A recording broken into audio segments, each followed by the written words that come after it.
Evolution of a Nobody, Chapters 1 and 2, When Fiction Breaks In. Chapter 1. "Your father's dead! Your father's dead! Your father's dead!" The voices carried on behind Albert in a constant loop. "Miss your daddy? Miss your daddy? Miss your daddy?" But no outward tears stung Albert's brown eyes. His tears remained within for now. The sound of feet padding after him as he walked back to his apartment was a constant, and his lean arms screamed at him to cover his ears and lower his head to hide from the taunts. His legs screamed at him to run. Every fiber of his being commanded him, "Get away!" But he didn't. He walked on. The feet behind him were like a constant drumming, leaving him with no hope that it would stop. "Just tolerate it for now. You'll reach your place soon, and they'll keep going on to theirs just like they always do," he told himself, knowing he was right. Behind him he knew every voice and face without looking. 6 of them. Some had been friends once, when he and they were small and in elementary school. Now in high school they were anything but. The sun shone down indifferently, casting his shadow behind him. Occasionally the sound of sneakered feet ceased to step and became the sound of 2 feet landing. They were jumping on his shadow, putting it beneath them, a mockery of their childhood games. Still, Albert said nothing when their laughter came on. "Don't mind the bullies. They'll get bored and leave you alone. Just be nice. Just tell your teachers. Just... His mother's admonition rang in his ear. She was wrong. They didn't get bored. This was their entertainment on the way back to their homes. They did it because they were bored and because they wanted to, and because many figured he deserved it. His sandy hair hung loose and helped hold the heat in close to his head, but it didn't burn as much as bad advice that he couldn't bring himself to reject, even though he knew he should if he wanted things to stop. Teachers are worthless. He cursed their inaction, even though part of him understood it. Easier not to get involved. They're like the other students. The pitying looks are all over the place, but nobody does anything.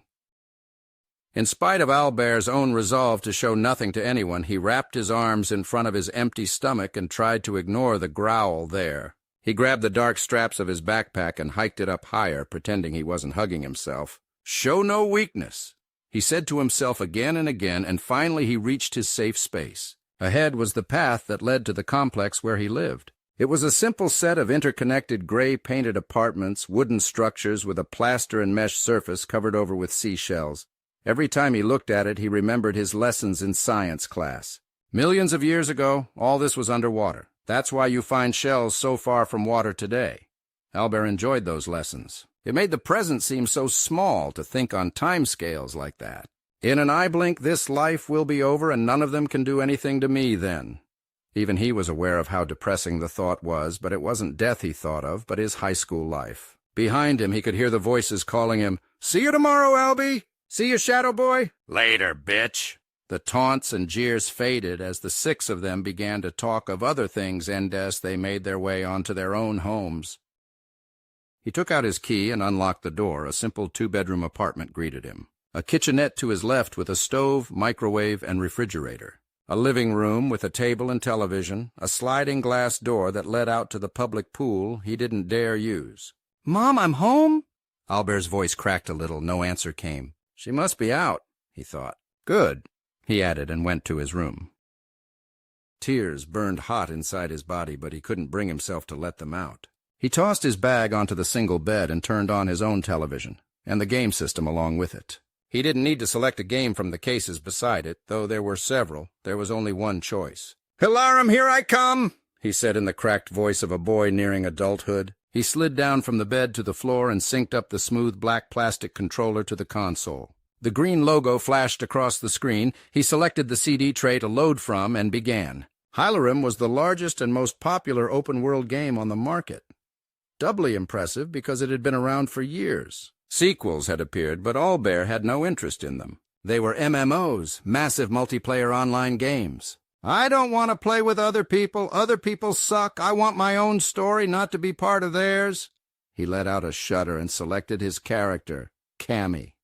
Cammy was as far from himself as possible, a tiger man with ripped muscles, powerful jaws, and most differently of all, maximum charisma.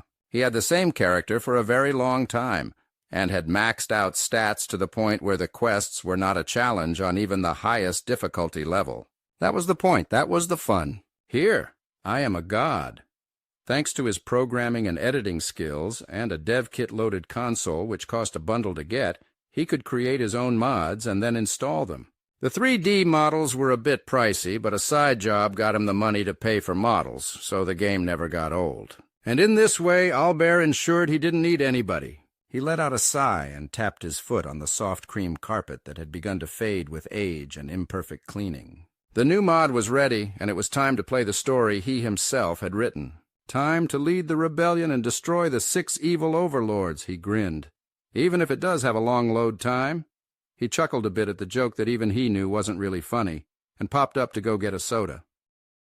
The promise of the fun ahead made him impatient, but pushed aside the misery of only minutes before. The off-white refrigerator door resisted his pull for just a moment, then gave in with the crisp crack it always did, and Albert's eyes searched the shelves. There wasn't much, lots of condiments, most of those half-empty, some fruit that wasn't going to last much longer if it wasn't eaten. His eyes fell to what he wanted, beast a can with a single claw through the name, an energy drink that didn't work well because it had no sugar. But he liked the flavor, and it was cheap. He snatched the black and blue can and popped the top. Just as the audible crack and fizz began, he heard something unexpected. "What the hell?" he heard a woman's voice utter. "What in heaven's name?" another equally feminine voice gasped out. Albert froze. "That came from my room," he recognized, and looked toward the split in the hall between his mother's room and his. He turned his eyes toward the door to the outside. "Run, get a neighbor to call the cops. Get help." He told himself, but he didn't move. He stood frozen and listened. "Where are we?" the first woman asked, a hint of fear in her voice. "How should I know?" "I did the same thing you did," he heard the second voice retort. That gave him pause. They sound confused, not criminal, and I have no window there large enough for them to get in through. So where did they come from? He asked himself. He wondered briefly if they'd been hiding in the bathroom, but dismissed the idea as unlikely. They sounded afraid, too. If I call the cops, they'll get in trouble, and they sound distressed already. Mom will think they're burglars. And if this is just some big misunderstanding... Fuck! Albert cursed as he realized he was talking himself into going in there. He set his 16-ounce can down quietly on the counter, then reached into the pantry, moving with great care when opening the door so as to not make a sound. His hand wrapped around a broom handle, and then he headed back to his room. Step, step, step. His heart was in his throat, and it pounded there. His eyes were wide. He could hear the 2 women talking in his room. Arguing was more like it. "This is your fault. I don't know what you did, but you did something. We should be facing Kami right now, but no! No, we're not, and I know I did my part correctly," the first voice said with abundant snark. "Kami? My Hylerum character? Are they from the game company? Did they find out about my black market dev kit?" Albert's panic became very, very different. Fines for software modification were hefty, and neither he nor his mother could afford it. It was not enough to make him lower his broomstick, but it did make him less afraid that violent meth heads had broken in somehow. He raised the broom up, clutching it at the base just above where the bristles connected.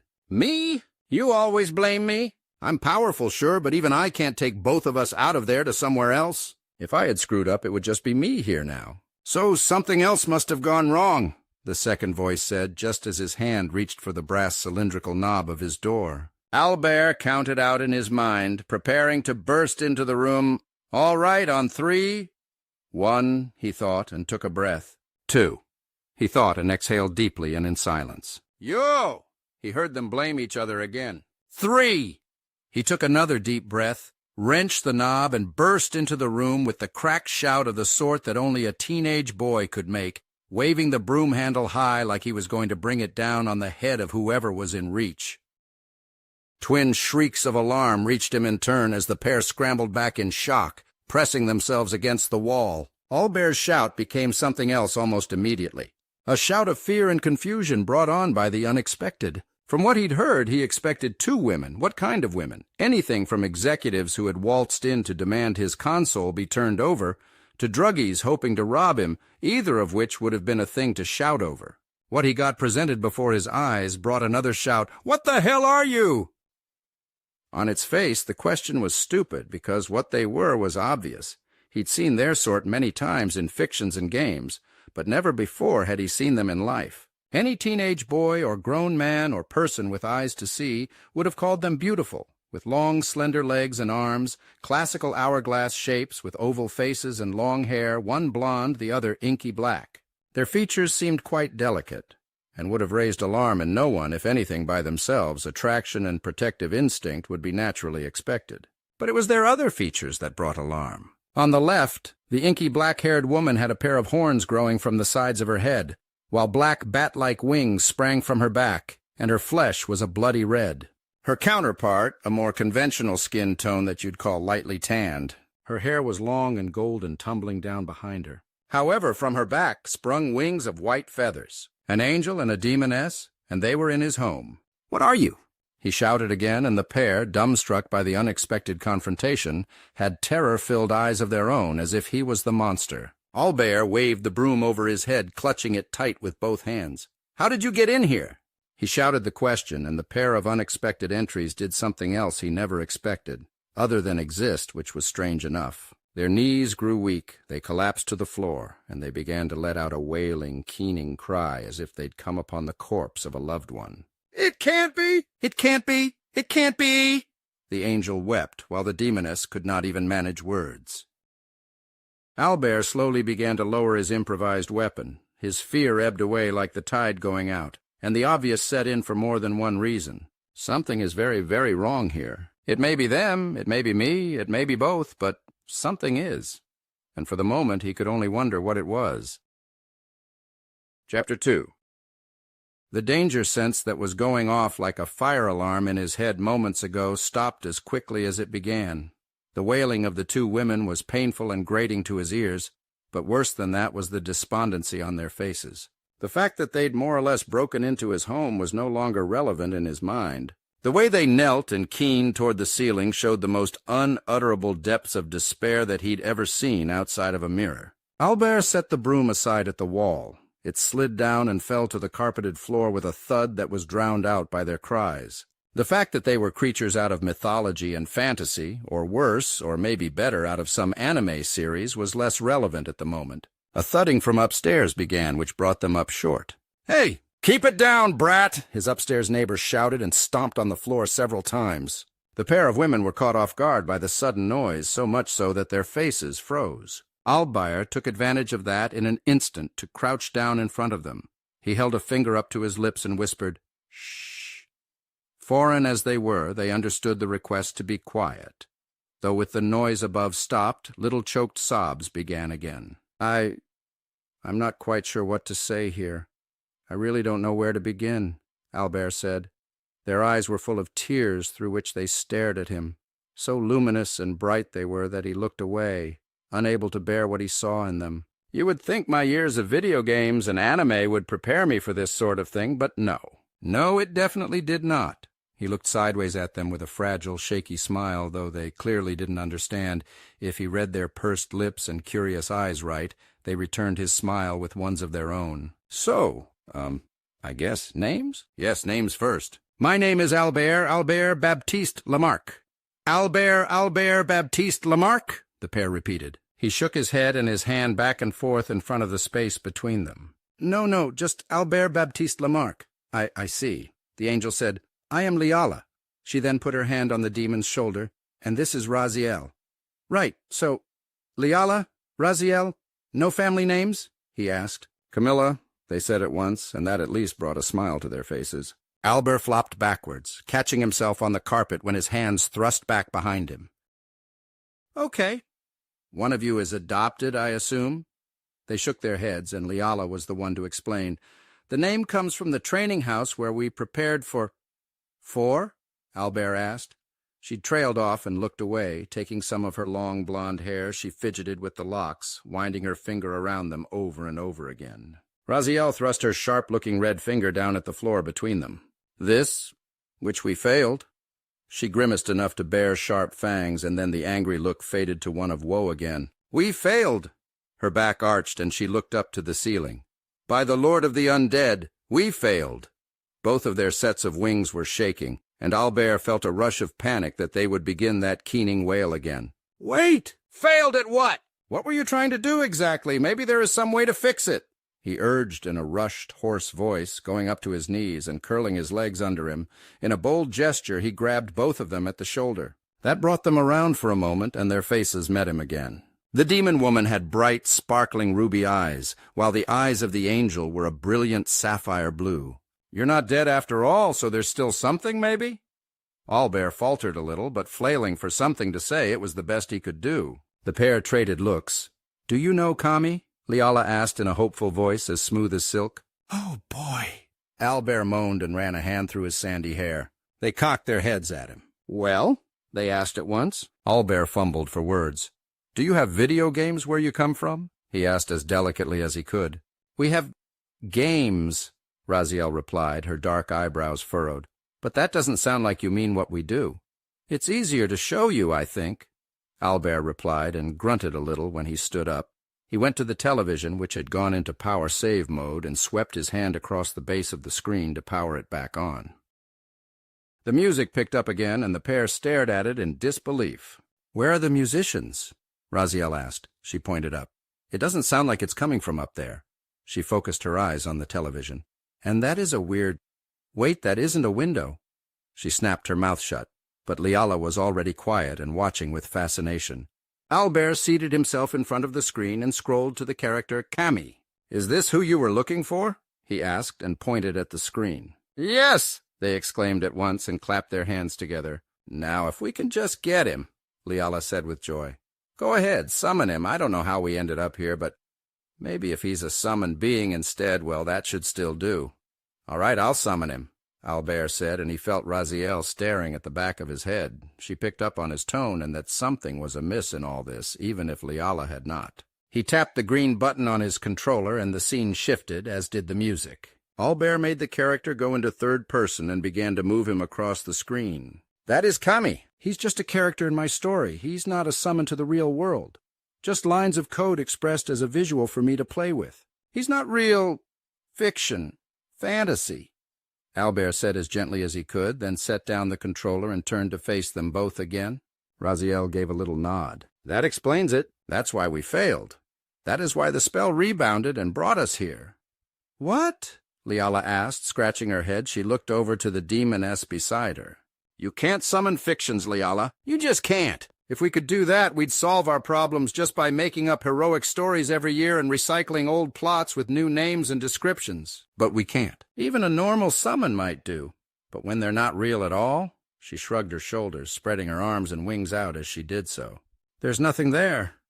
Liala whispered, and her bright blue eyes were blurred by tears again. "Then we really did fail." Owlbear picked up on the meaning behind their exchange. Thank goodness for all the anime isekai shows I watched.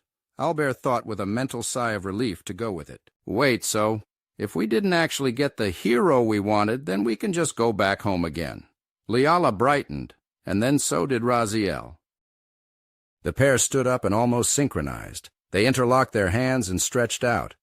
"I hate to be rude and just leave," Raziel said with a smile, "especially after you've been nice to us, but we have work to do." Liala's wings fluttered a little, and she even blushed a faint rose shade on her cheeks. "Right, work. I'm so sorry, Owlbear. We didn't mean to intrude." "Ah, okay, this is something I'll never forget, but always doubt happened. Now, since you're leaving anyway," he gave a bold smile to them both, "you're the prettiest guests I've ever had." "You are a nice whatever you are, aren't you?" Liala said with a demure little smile in return. She then tightened her hand in that of the demon. "Thanks a lot for the explanation, Owlbear, and, have a nice life," Raziel said with a fangy smile that felt friendlier than it looked. They then raised their hands overhead and spouted off a series of syllables that Owlbear couldn't follow. And nothing happened. The pair looked at him, each other, and with their arms still raised straight overhead, they repeated the syllables. Again, nothing happened. Owlbear simply watched and waited. They did it again. Nothing happened. Their arms tensed. Raziel found Owlbear's eyes. "You wouldn't happen to be a supremely powerful sorcerer using barrier or nullification magic right now, would you, Owlbear?" "No," he said with a decisive shake of his head. "What about magic items enchanting your home against travel spells?" Liala asked hopefully. "If I had that, you probably wouldn't have gotten in here in the first place," Owlbear replied, and the pair gave quiet nods of agreement at that one. "Then why isn't it working?" Raziel asked him. I'm not sure what is supposed to happen right now, Albert replied and took a step away from them. But if I had to guess... They let go of one another and bent forward at the waist to look at him more closely with intense, hopeful expressions. Their lips pursed, their eyes brimming with expectation, they addressed him together. Yes? Then I'd say it's a lobster trap situation, Albert suggested. A what now? Liala asked. Raziel's face began to darken at the suggestion of a trap, even one she didn't recognize. And Albert held up his hands with palms facing her to settle them down, then backed away another step. Lobster, it's a kind of crustacean, an animal that lives on the bottom of our oceans. Traps for them are wire mesh cages. There's a hole they go through to get it bait placed inside, but once they're in, they just can't get back out. Albert proposed, and Raziel's darkening face was unchanged. Who would do that? Raziel demanded, her fingers closed into fists, but her hostility at Albert dissipated with his evident helpfulness. Maybe no one, Albert said, and started to relax. Look, Magic, I guess it is a thing in your world, so you were able to use it to travel, even if you didn't mean to. That got you here. He thrust a finger down at his carpeted floor. But magic does not exist in this world. So that means we're stuck? Liala gasped, and her hand darted up to her mouth. Maybe? Albert rubbed his chin and thought about it. Maybe, I mean, that was just an analogy. You got to this side and can't get back, but maybe somebody on the other side could pull you through. How should I know what magic can do? Wait, I want to try something, Raziel interjected. She held out her hand and concentrated. She squeezed her eyes shut and began to growl like she was pushing some horrible weight. Then in her hand, there appeared a simple little black sphere the size of a ping-pong ball. So that works, Raziel said and glanced at her companion. Try yours. Liala did the same, and after several seconds of concentration, a little white sphere appeared in her palm as well. Internal magic works fine, Raziel thought out loud and looked back over to Albert. Show us yours. I told you that's not a thing here. Albert crossed his arms. Beautiful or not, strange as it was, he felt annoyance building up. Don't be ridiculous. How else could that thing work? Pictures don't move and... Raziel snapped her mouth shut when he started to laugh. What's so funny? She demanded with a grimace. It's not real? It's not moving by magic. These are just digital renderings. In this world, we use science to do things, Albert explained. Sounds like another word for magic, Raziel retorted and put her hands on her hips, closing her fingers around the little black ball. Magic is just what people call stuff they don't understand until science figures it out, Albert retorted. Then use your science to send us home. Can you do that? Liala asked and folded her hands together as if in prayer. Please, whatever you are, people are depending on us. If you can, but if you don't, so many will die. The angel was clearly growing agitated. Her wings shook, her fingers shook. The hands which clung together moved to cover her mouth, and her sapphire eyes were blinking rapidly as she fought against tears. Can you do that? Raziel pressed, and as naturally as if she'd done it 1,000 times, she put an arm around Liala and pulled her close and enfolded the angel in her arms. I can't, Albert answered, his annoyance fading as their desperation and emotion mounted. Raziel didn't look away as Liala shut her eyes. You can't or you won't, Raziel snapped. I can't. Albert spread his arms open and shrugged.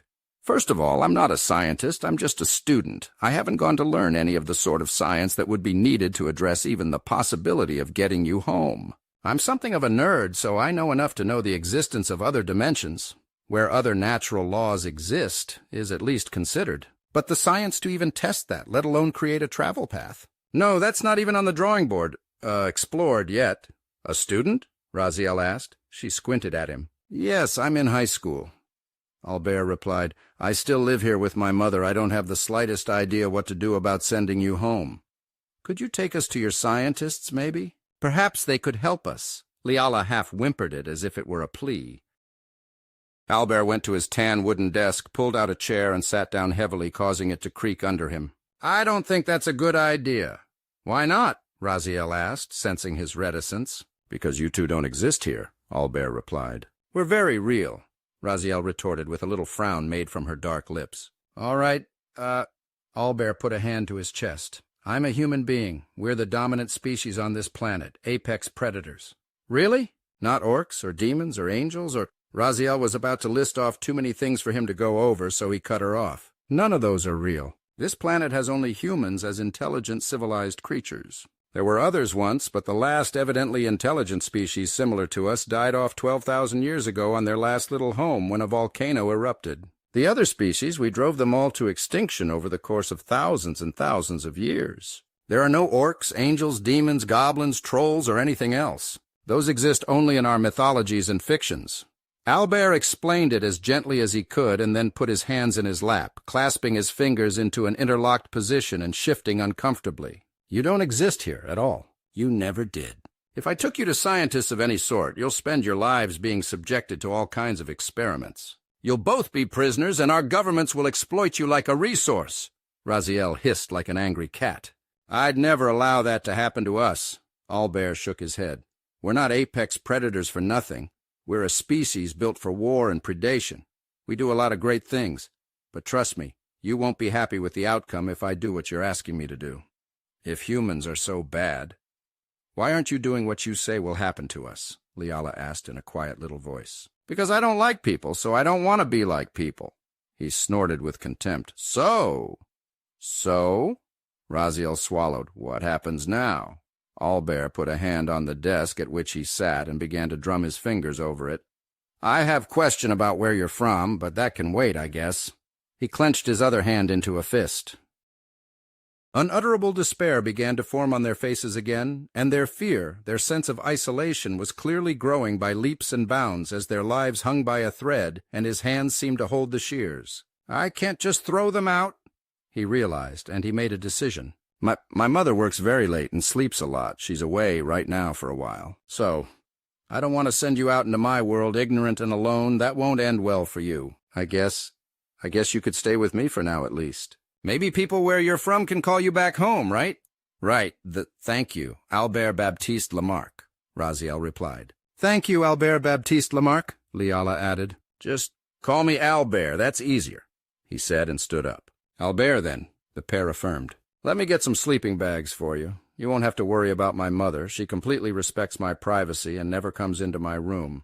There's only one rule in here, other than not bothering the neighbors.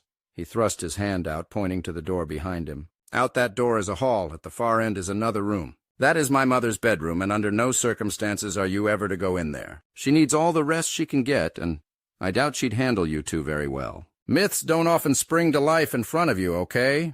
Albert asked. Though he tried to be light-hearted, the steel in his voice was uncompromising in the extreme. The pair nodded. Of course we understand, they said, and nodded again for emphasis. Good, he relaxed. It'll be getting late soon, so I'll get you some sleeping bags and extra pillows. You can at least be comfortable. Thank you, they said again as he showed his back and left the room.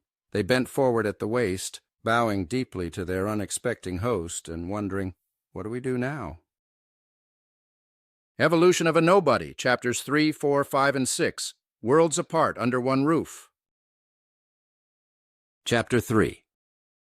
Albert went down to the basement. Unlike most apartments, his on the ground floor additionally had a lower level as well as an outside storage area. The stairs were simple wood, smooth but not polished or painted, and went down at a 45-degree angle. He flicked the switch in the dark and flooded the room with light. The walls were smooth concrete and lined with shelves. Most of the shelves had small boxes and old trunks. There wasn't a lot of space left. What was in them, even Albert wasn't entirely sure. Dad's things, he thought reflexively, and went to one of the things he was sure of. He opened a box and found 3 large sleeping bags. They were the best on the market when they were made, and that was only a few years earlier. I don't know if angels or demons can even sleep on their backs, or, well, do they want to hold their body heat in? Do they even have body heat? Questions with no answers abounded in Albert's mind as the sound of nylon on nylon rustled while he tugged them out of the box and put them under his arm. After that, a pair of pillows meant for outdoor use, waterproof and rot-resistant. Albert couldn't help but think of when his dad bought them. Camping and comfort may not go hand in hand naturally, but that doesn't mean they can't. The big teddy bear held up the pillows like they were a trophy and went to the counter to buy them while humming his favorite symphony. Albert still smiled at the memory in spite of everything. It was enough to make him linger, and then head back to the stairs to clomp his way up to where his unusual guests waited. As soon as Albert left them alone with the door closed, Raziel turned to her companion. Do you think he's telling the truth? Why would he lie? It's not like he knew we were coming. None of this. Leala swept her hand out to encompass the room. Looks like anything I've ever seen before. All right, I'll give you that, and he doesn't look familiar either. He's like a mutilated elf or something, or a really tall, thin dwarf. Raziel muttered and crossed her arms in front of her breasts. Assuming he's lying probably isn't the best thing, at least not without evidence.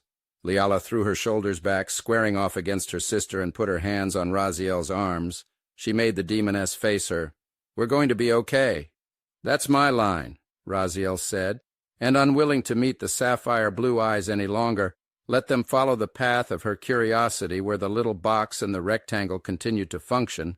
The character on the screen was inhaling and exhaling while the view of him panned around in a circle. "Kami," she mumbled, part of her ready to accept at least that much was the truth. "You're not real," she told herself, then reached down to the little black controller.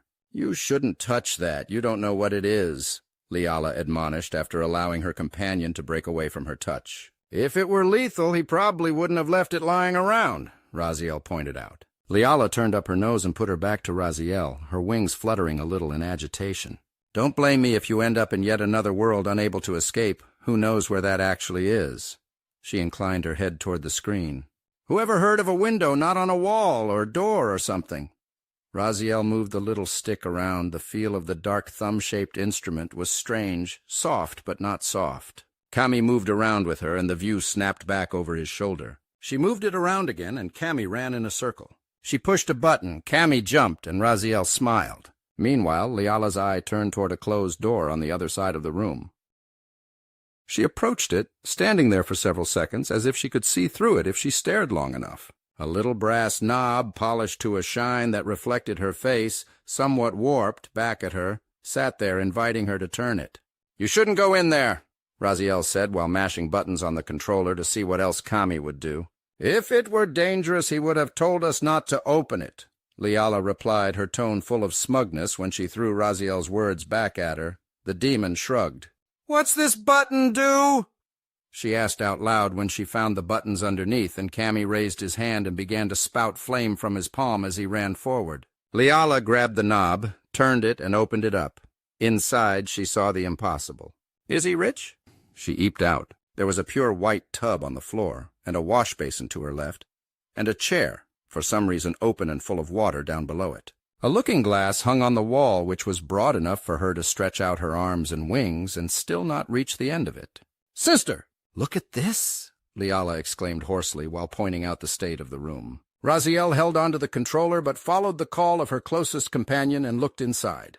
"He only mentioned a mother, right? He's got to have servants to haul buckets in to fill that up. Or, do you think that's what the seat with the water in it is for?"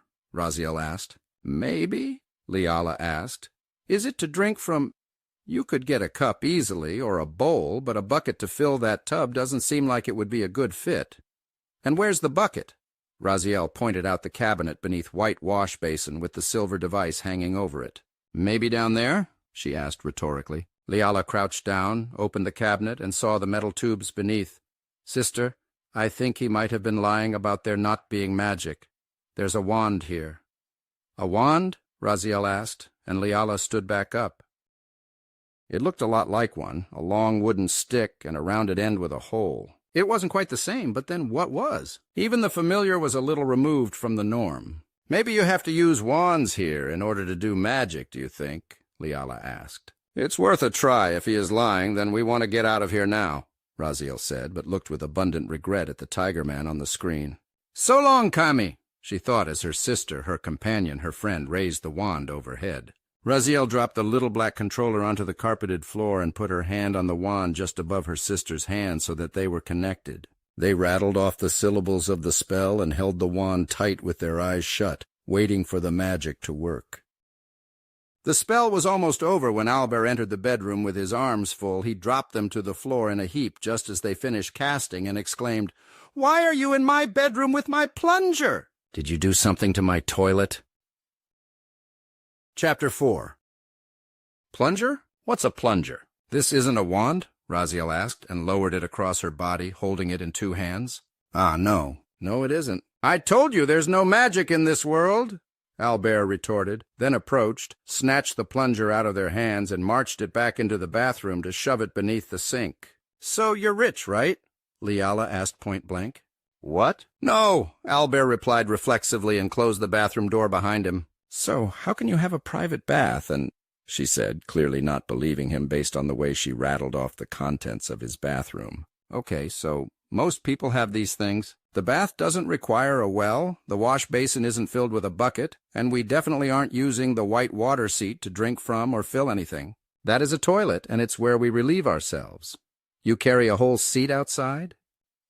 Raziel had been staring at the game screen while Albert spoke, but that sounded so absurd that she turned her attention back to him. Albert made an exaggerated sigh. "No, we have indoor plumbing." He shook his head. "No, never mind, just look," he said, and went into the bathroom. He turned on the sink, and water flowed and began to heat up.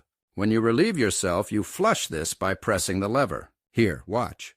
"Wait, you're not going to— in front of us? Are you a pervert or—" Leala began to ask before he violently shook his head. "No!" "I am not a pervert," Albert snapped. "Pervert," Raziel nodded. "No! I'm going to show you using this." He snapped again and tore a piece of toilet paper free. "You clean with this, then throw it down there and press this lever," he said, and pushed the chrome lever on the toilet, and the water began to spin around. "Ooh." The angel and demon bent over and watched the paper disappear. "Right," he said, and then went to the bathtub and turned it on. Water spewed from the shower head in a steady, constant rain.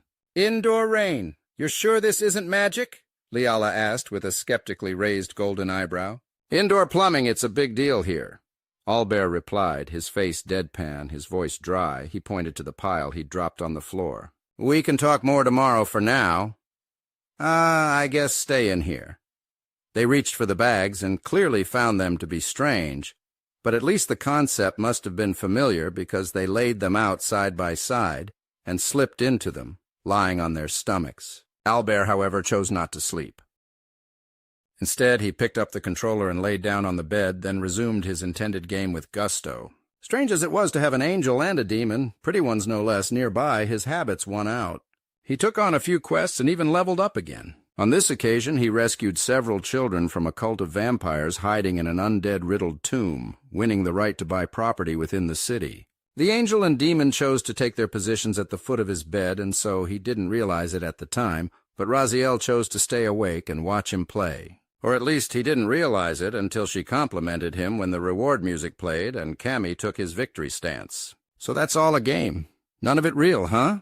Raziel said, and he glanced to his left to see her bright red eyes that caught the light of the TV screen. She was lying on her stomach and propping her head up on the palms of her hands and had her elbows on the pillow. "None of it," Albert answered her. She didn't say anything for a bit. "You don't really think they're going to be able to get you back, do you?" Albert guessed. She glanced up at him, then she inched out of her sleeping bag a little and rolled over to look up at where he sat. He tried very hard not to notice that her clothing was low cut at the breasts, and tried to focus on the screen again instead. No, I don't think so. I think if they knew how, then they'd have done it when we vanished." Raziel said, "If you want to know what I really think—" She paused and listened. Catching her sister's steady breathing, she answered, "I think they either tried more potentials and succeeded, so they've abandoned us as dead. Or the kingdoms are preparing for war again, and they can't bother with us anymore, even if they think we're alive." "I'm sorry," Albert replied to her, and meant it. He wouldn't quite look at her, but he did his best with his sweaty palms to divert his body to other things. "She just lost everything, don't be selfish." Albert cursed himself with the advice, and Raziel went on. "We actually have those in our world." She pointed to the screen where vampires and goblins were battling against lizardmen and orcs when Kami appeared on the screen and the prompt asked the player to choose whom to support. "You do?" Albert asked, letting out an enthralled "whoa" when she nodded. "Yes, I played around a little bit while you were gone. Sorry, I was just curious. But I saw a lot of the stuff our world has, elves, dwarves, everything but things like you. I mean, people like you." Raziel said, "Sorry, I don't mean to say you're a thing. Just don't worry about it, I get it." Albert answered and asked in return, "So, why did you even need Kami? How does this mean your people will end up in a war?" Sorry, I know this is a lot to ask from a stranger. Especially after you've—" He cleared his throat, stopping himself from saying lost everyone and everything, and after the throat clearing ended, he said instead, "Found yourself in such a strange situation.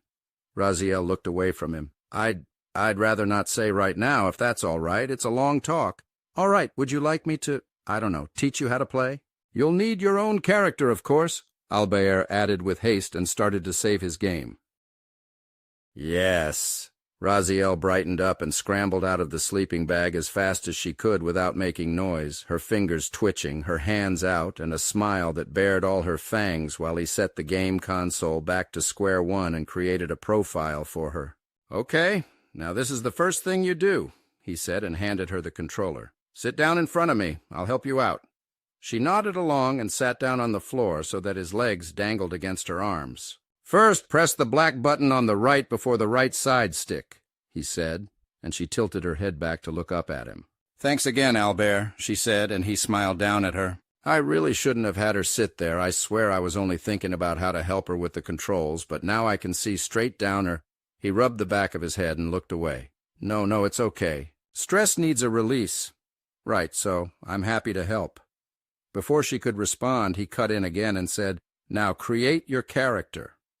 Focusing on the game helped, if not as much as it always did, at least some, and that was good enough for the moment at least. Chapter 5. Raziel proved a quick study when it came to the controls. She had her character up and going in minutes, mastered the mechanics, and for her part she chose a half-demon. While she was running the character through the starting town, Albert had to ask, Why a demonoid? She shrugged. I thought I should ease into the idea of humans. I don't know how long we'll be here, or... She glanced up at him. If we can even survive here. It was dark, but the light of the television screen was good enough to show her face. Right. Different biology. You might not be able to eat our food, drink our water, or who knows, even breathe our air in the long term. Albert acknowledged, and she looked at him with new respect, leaning her head back a bit. So you're smart, huh? She asked. I guess, Albert shrugged. I get good marks in school at least. She recentered her focus on the game and noticed that the townspeople weren't very friendly with her. Go away, demon spawn, was played in a number of voices. She frowned at that, like they were talking to her and not her character. Why won't they talk to me? She asked Albert with a grimace. It's a lot harder to get started if they're going to make me an outcast. That's part of the game story if you start as one of those races. He pointed to the humans and elves on the screen that walked by with pretty good paving to get to their job sites. They'll be more friendly. As you drift farther and farther away from looking like them, they'll like you less and less at the start. Demonoids, half-demons, are shunned in this fictional world. It's hard to win people over. You have to do more repeat quests. You're punished more severely for crimes that as a human you might only get a warning for, and others are quicker to attack you. Oh, they're bad. Raziel made the judgment without hesitation. In the story, they fought a long war against demons, and other races too, so they developed an automatic hatred for any member of their old enemies' races. Albert explained as she finally found somebody willing to give her a quest. That's not better, she pointed out, and Albert shrugged it off. Maybe not, but it's just a game. He replied to her, and she set off on her quest. So, no magic. How does this thing work? That's not a window, so what is it? How does it do all this stuff that it's doing? She asked him with a hint of underlying zeal. I promise you I've got no idea. Albert chuckled and lay backwards on the bed. What? Raziel demanded and paused the game. She got up and leaned over him, hands on her hips, ample bosom hovering over his face. She raised a brow at him and then narrowed her eyes. He flicked a glance at her outline, dimly illuminated by the screen, and then focused on her bright red eyes.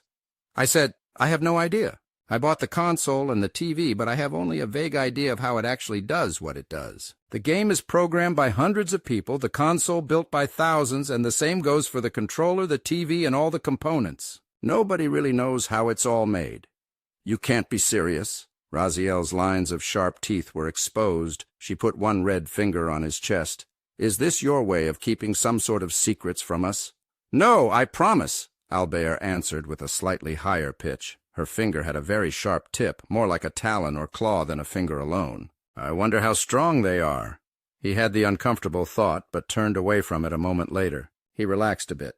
Look, I don't mean it's a total mystery. It's just that, well, there are lots of parts. Everybody knows how to do their part, whether it be harvesting resources to make them or putting them together or writing the code, a set of instructions, or creating different parts. No one person knows it all.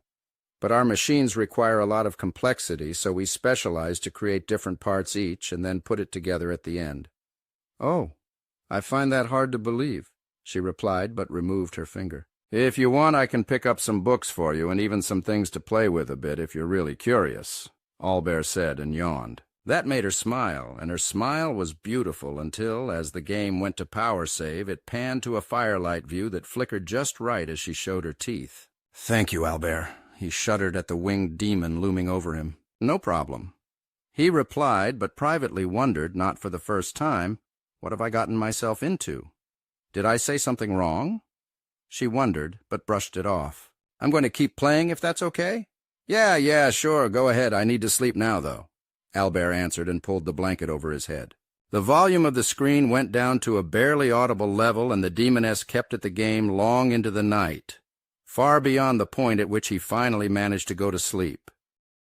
He woke up to see Raziel still at the console and her character now in vastly improved armor charging toward a dragon while a group of NPCs followed after her. Tellingly, her NPC followers were a mix of races, a feat only achievable by doing lots of goodwill quests. You had fun, Albert said, inching his way down the length of his bed to avoid her, and then hopped off. He made barely more than a gentle thud when he landed on the carpet.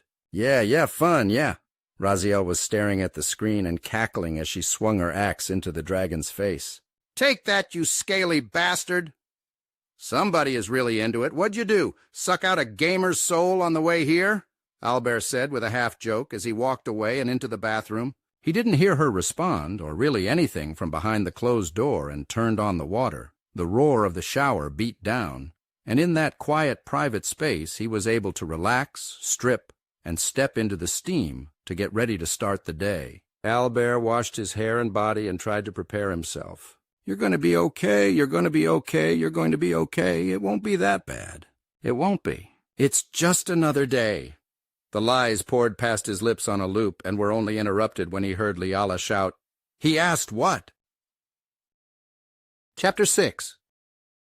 What are they shouting about out there? What did I say? Albert asked himself aloud, then stepped out of the shower, wrapped a towel around his waist, and quickly went about brushing his teeth. His hair dripping wet and body still damp, whatever it was that they were going on about, it could wait. Anyone who would say something like that, we can't trust, let's get out of here. Liala's voice was muffled, but she was clearly outraged, and what she said hit him like a ton of bricks. He heard them walking away, and panic set in. If they go out in broad daylight... He spun on his heel and snatched the doorknob, flinging it out hard enough to hit the wall. He saw they were already out of his bedroom. He rushed out after them and down the short wall, out into the living room, and saw them just as they were reaching the door by the kitchen. Why couldn't they be more familiar with toilets and less familiar with doors? I'm not going to make it! He shouted in his head, his eyes wide with alarm. They flung open the white-painted door and took a step outside. Their wings opened, ready to fly. Albert jumped. Best leap of my life! He thought as he dove forward, snatched them by their ankles, and tripped them up before they could gain momentum. Hey! Let go of us! Liala and Raziel looked at him with cold, furious eyes, but driven by raw adrenaline, he yanked as hard as he could, sending them sliding over the smooth entryway and slamming the door shut just as they let out a shocked outcry of their own. Albert thrust his back against the door, arms and legs open and breathing hard. You can't go out there! Albert hissed. Raziel looked him over. Whatever she wanted to say, she didn't say it. Though Liala's angel wings were beating hard to bring her to her feet, she put her hand on her sister's shoulder. No. Liala's mouth closed slowly on its own when she saw what her sister did.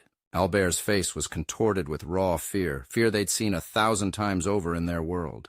He was breathing hard, his limbs were tense, and sweat was already springing onto his skin. No, you can't. It was practically a beggar's plea for coin or a starving man's plea for food. All right. Liala raised her soft lily hands up and waved them up and down. Just calm down, okay? We're not going. I promise. Just calm down.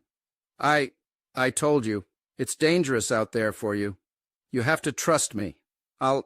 Just promise me you'll stay inside today, okay? I'll tell you anything you want later, but don't go outside. Apologize to my sister, Liala said and crossed her arms. Apologize to her, and I promise we'll stay here and we won't leave. No, if that's what he thinks, that's what he thinks. Raziel was back on her feet again, one arm dangling and the other holding on to it. She didn't look at him. "It's a common enough sort of thinking. I'm used to it." Albert's racing heart began to go down. He put a hand on his chest, and fear gave way to confusion. "I don't know what you're talking about. Help me to understand." "Soul-sucking. Calling someone a soul-sucker is one of the worst things you can say. It's incredibly intimate to share something like that. So just sucking it out. I thought we didn't exist here, so I didn't expect to hear that," Raziel explained. She refused to look at him, and now that he thought about it, Liala had turned her face away, too. I'm sorry. I didn't know. It was a joke. In our myths and legends, demons sucked souls and things like that in some stories. I didn't mean to say something hurtful. I promise." "Really?"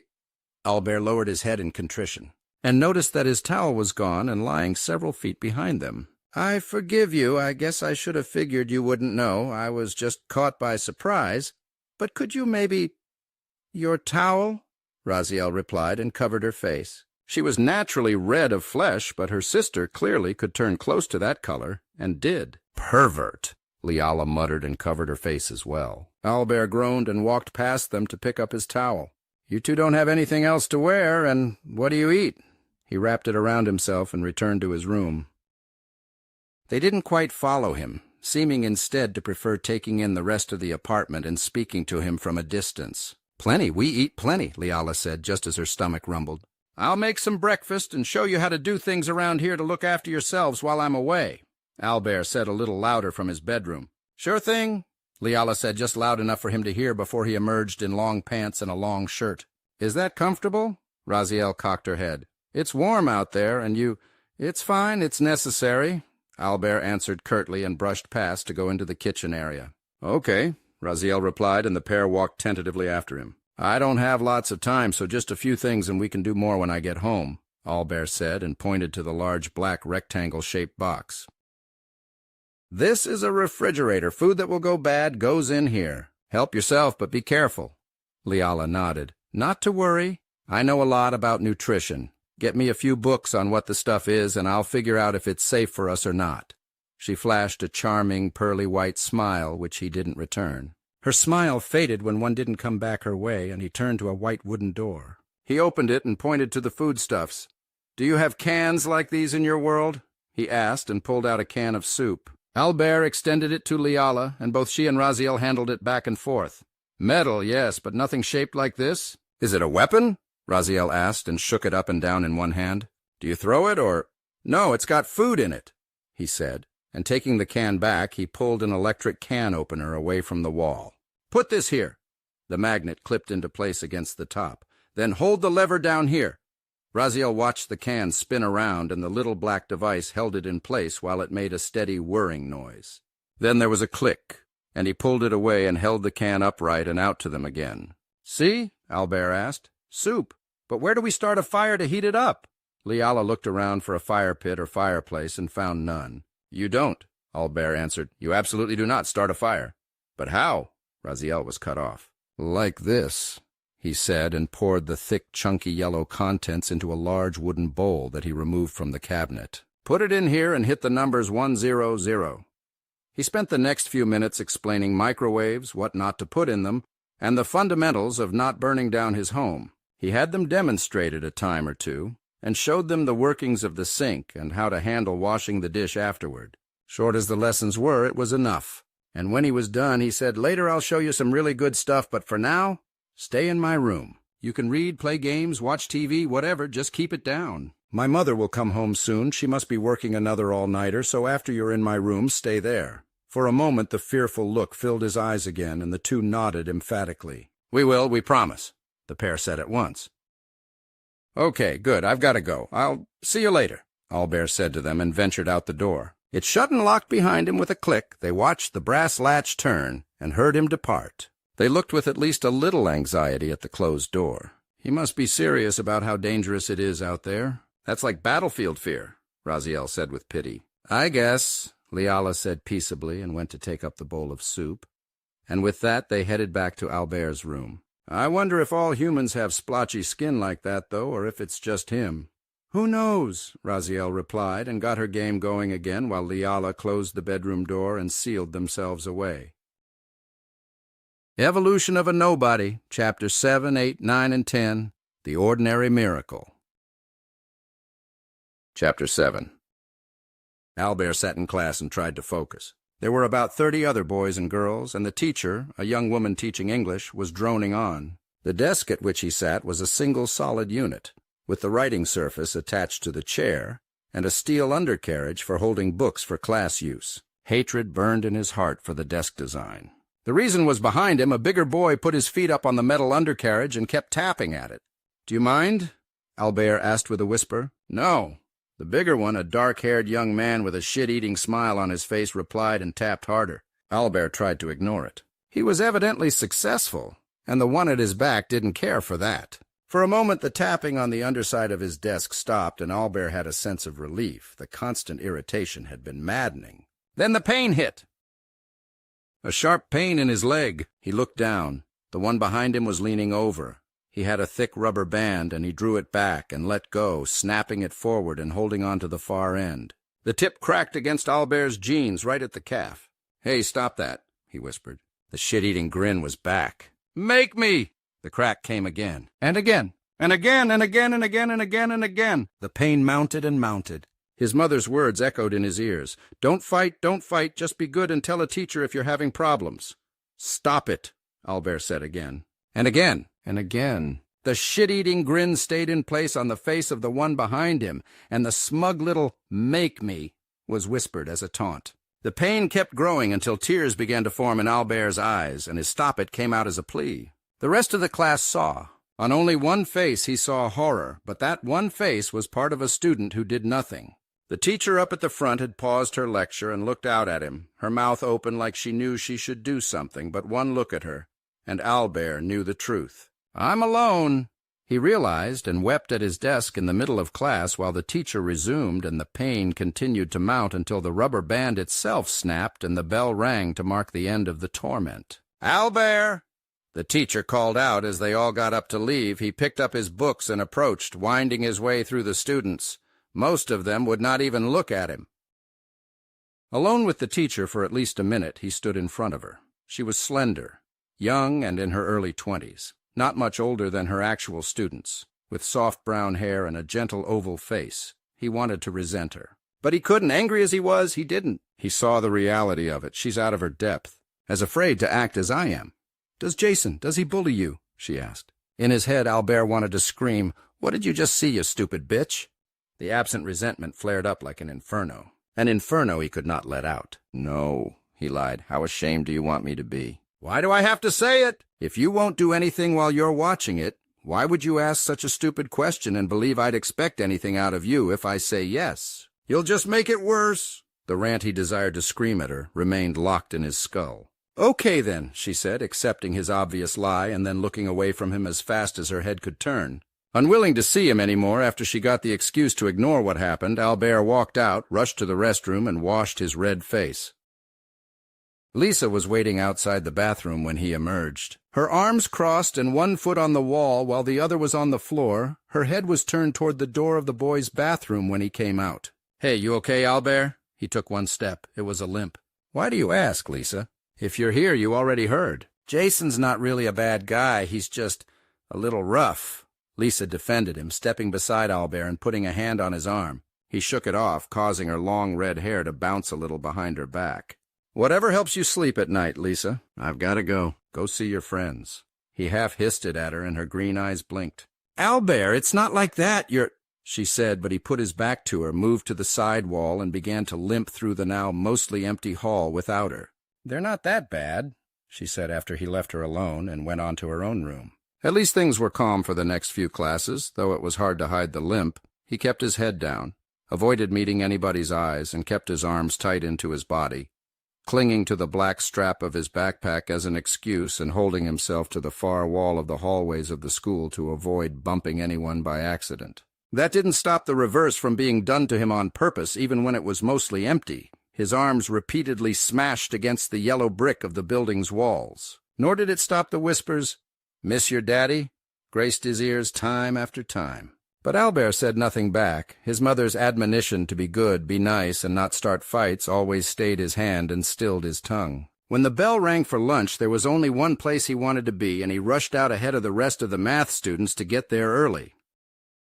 The library. The large double doors were glass and offered a clear view to the many rows of books on shelves that were twice his height. I need to grab some things for Raziel and Liala, he reminded himself, and quickly ran through the relevant sections. A book on basic electronics, computers, internet use for dummies, and a few books on nutrition, and, for good measure, a history book. For a solid hour, Albert lost himself in a book of his choosing. The world he loathed was gone, and the brighter fantasy was all there was. Even the pain in his leg and arms were gone. The cool stone against his back felt comforting. The little corner in the far end of the library where he was unseen, a bookshelf to his left, a wall to his right, and at his back where he could not be ambushed, it was all a great relief. For that brief time Albert could smile. But the warning bell rang, and it had to end. He stood only slowly. The pain was coming back, and with it came the familiar sense of dread. Just a few more, and that'll be all, he told himself, and went to the checkout counter. 2-week delivery, the old librarian said from behind her horn-rimmed glasses, her silver hair done up in a bun. She was the stereotype of a librarian come to life. He nodded, threw the books into his black backpack, zipped it up, and left. A few more shoves from one class to the next, and some punches to his slender biceps, which were anything but friendly, but against which Albert could not protest, and his other arm ached too. The last bell rang with science class, a few dozen people. The one virtue of it was that there were more seats than people, allowing Albert to isolate himself out of reach. One more ordeal, then I'm home again and free for the weekend, he told himself, counting the minutes and the seconds of his life away until the bell rang to allow him to leave. The familiar game of shadow jumping began after him, but Albert had other things on his mind. So much so that he didn't notice the shouts, "Your daddy's dead," for a while. Nor did he notice that his indifference had an effect. I wonder if they'll like...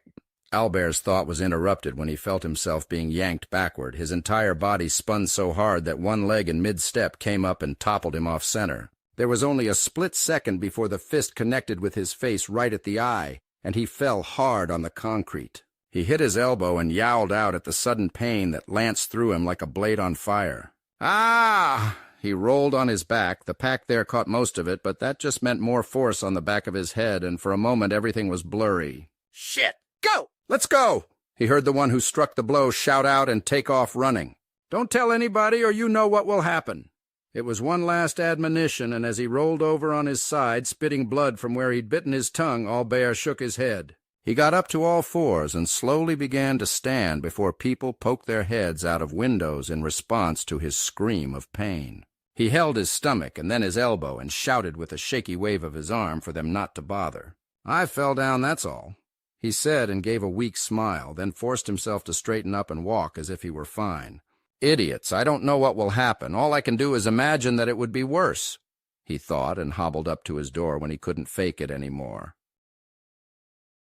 Chapter 8. Albert opened the door and disguised the pain in his voice as best he could. Mom, I'm home! No answer came, and he frowned. Right. Long shift.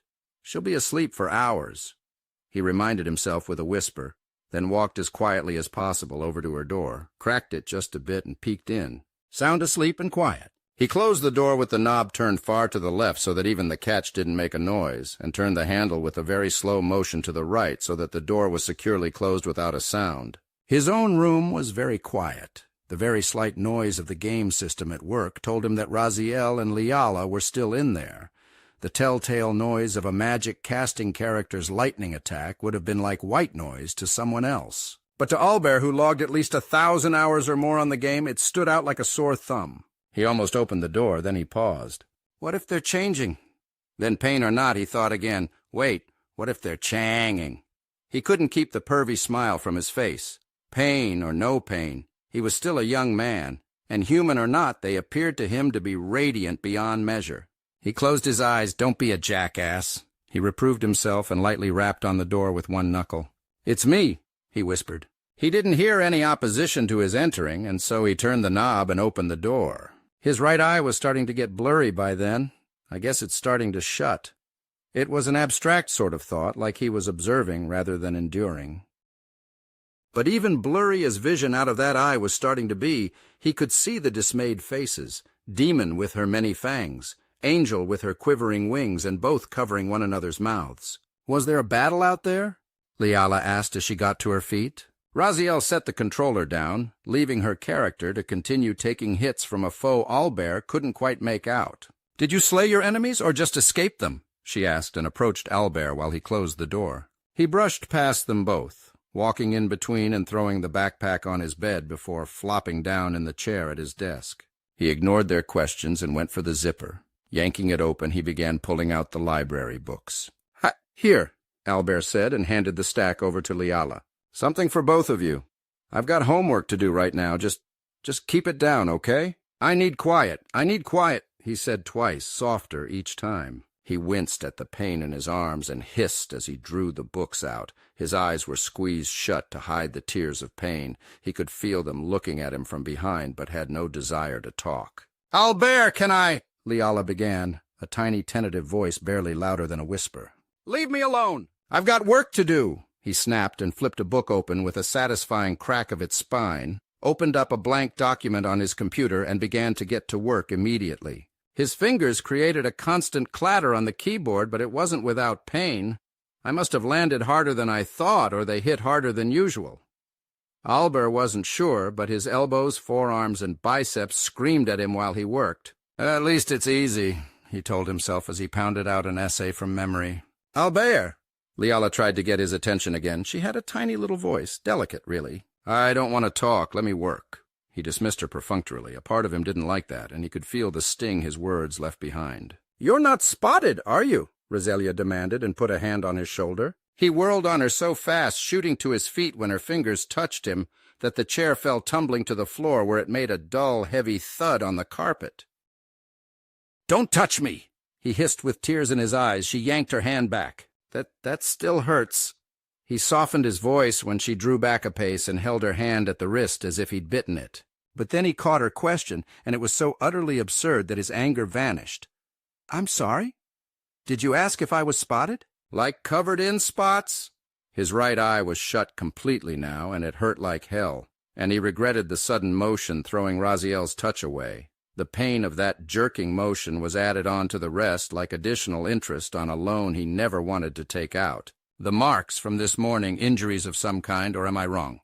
Raziel remained a pace from him, and Albert turned away from her to return his attention to the book and his schoolwork. "It doesn't matter," Albert answered. "Nothing can be done about it." "But no, there was no battle. I didn't even fight back." Tears of anger formed so fiercely that he was rendered blind in his left eye, while in his swollen right they burned where they were trapped, unable to escape.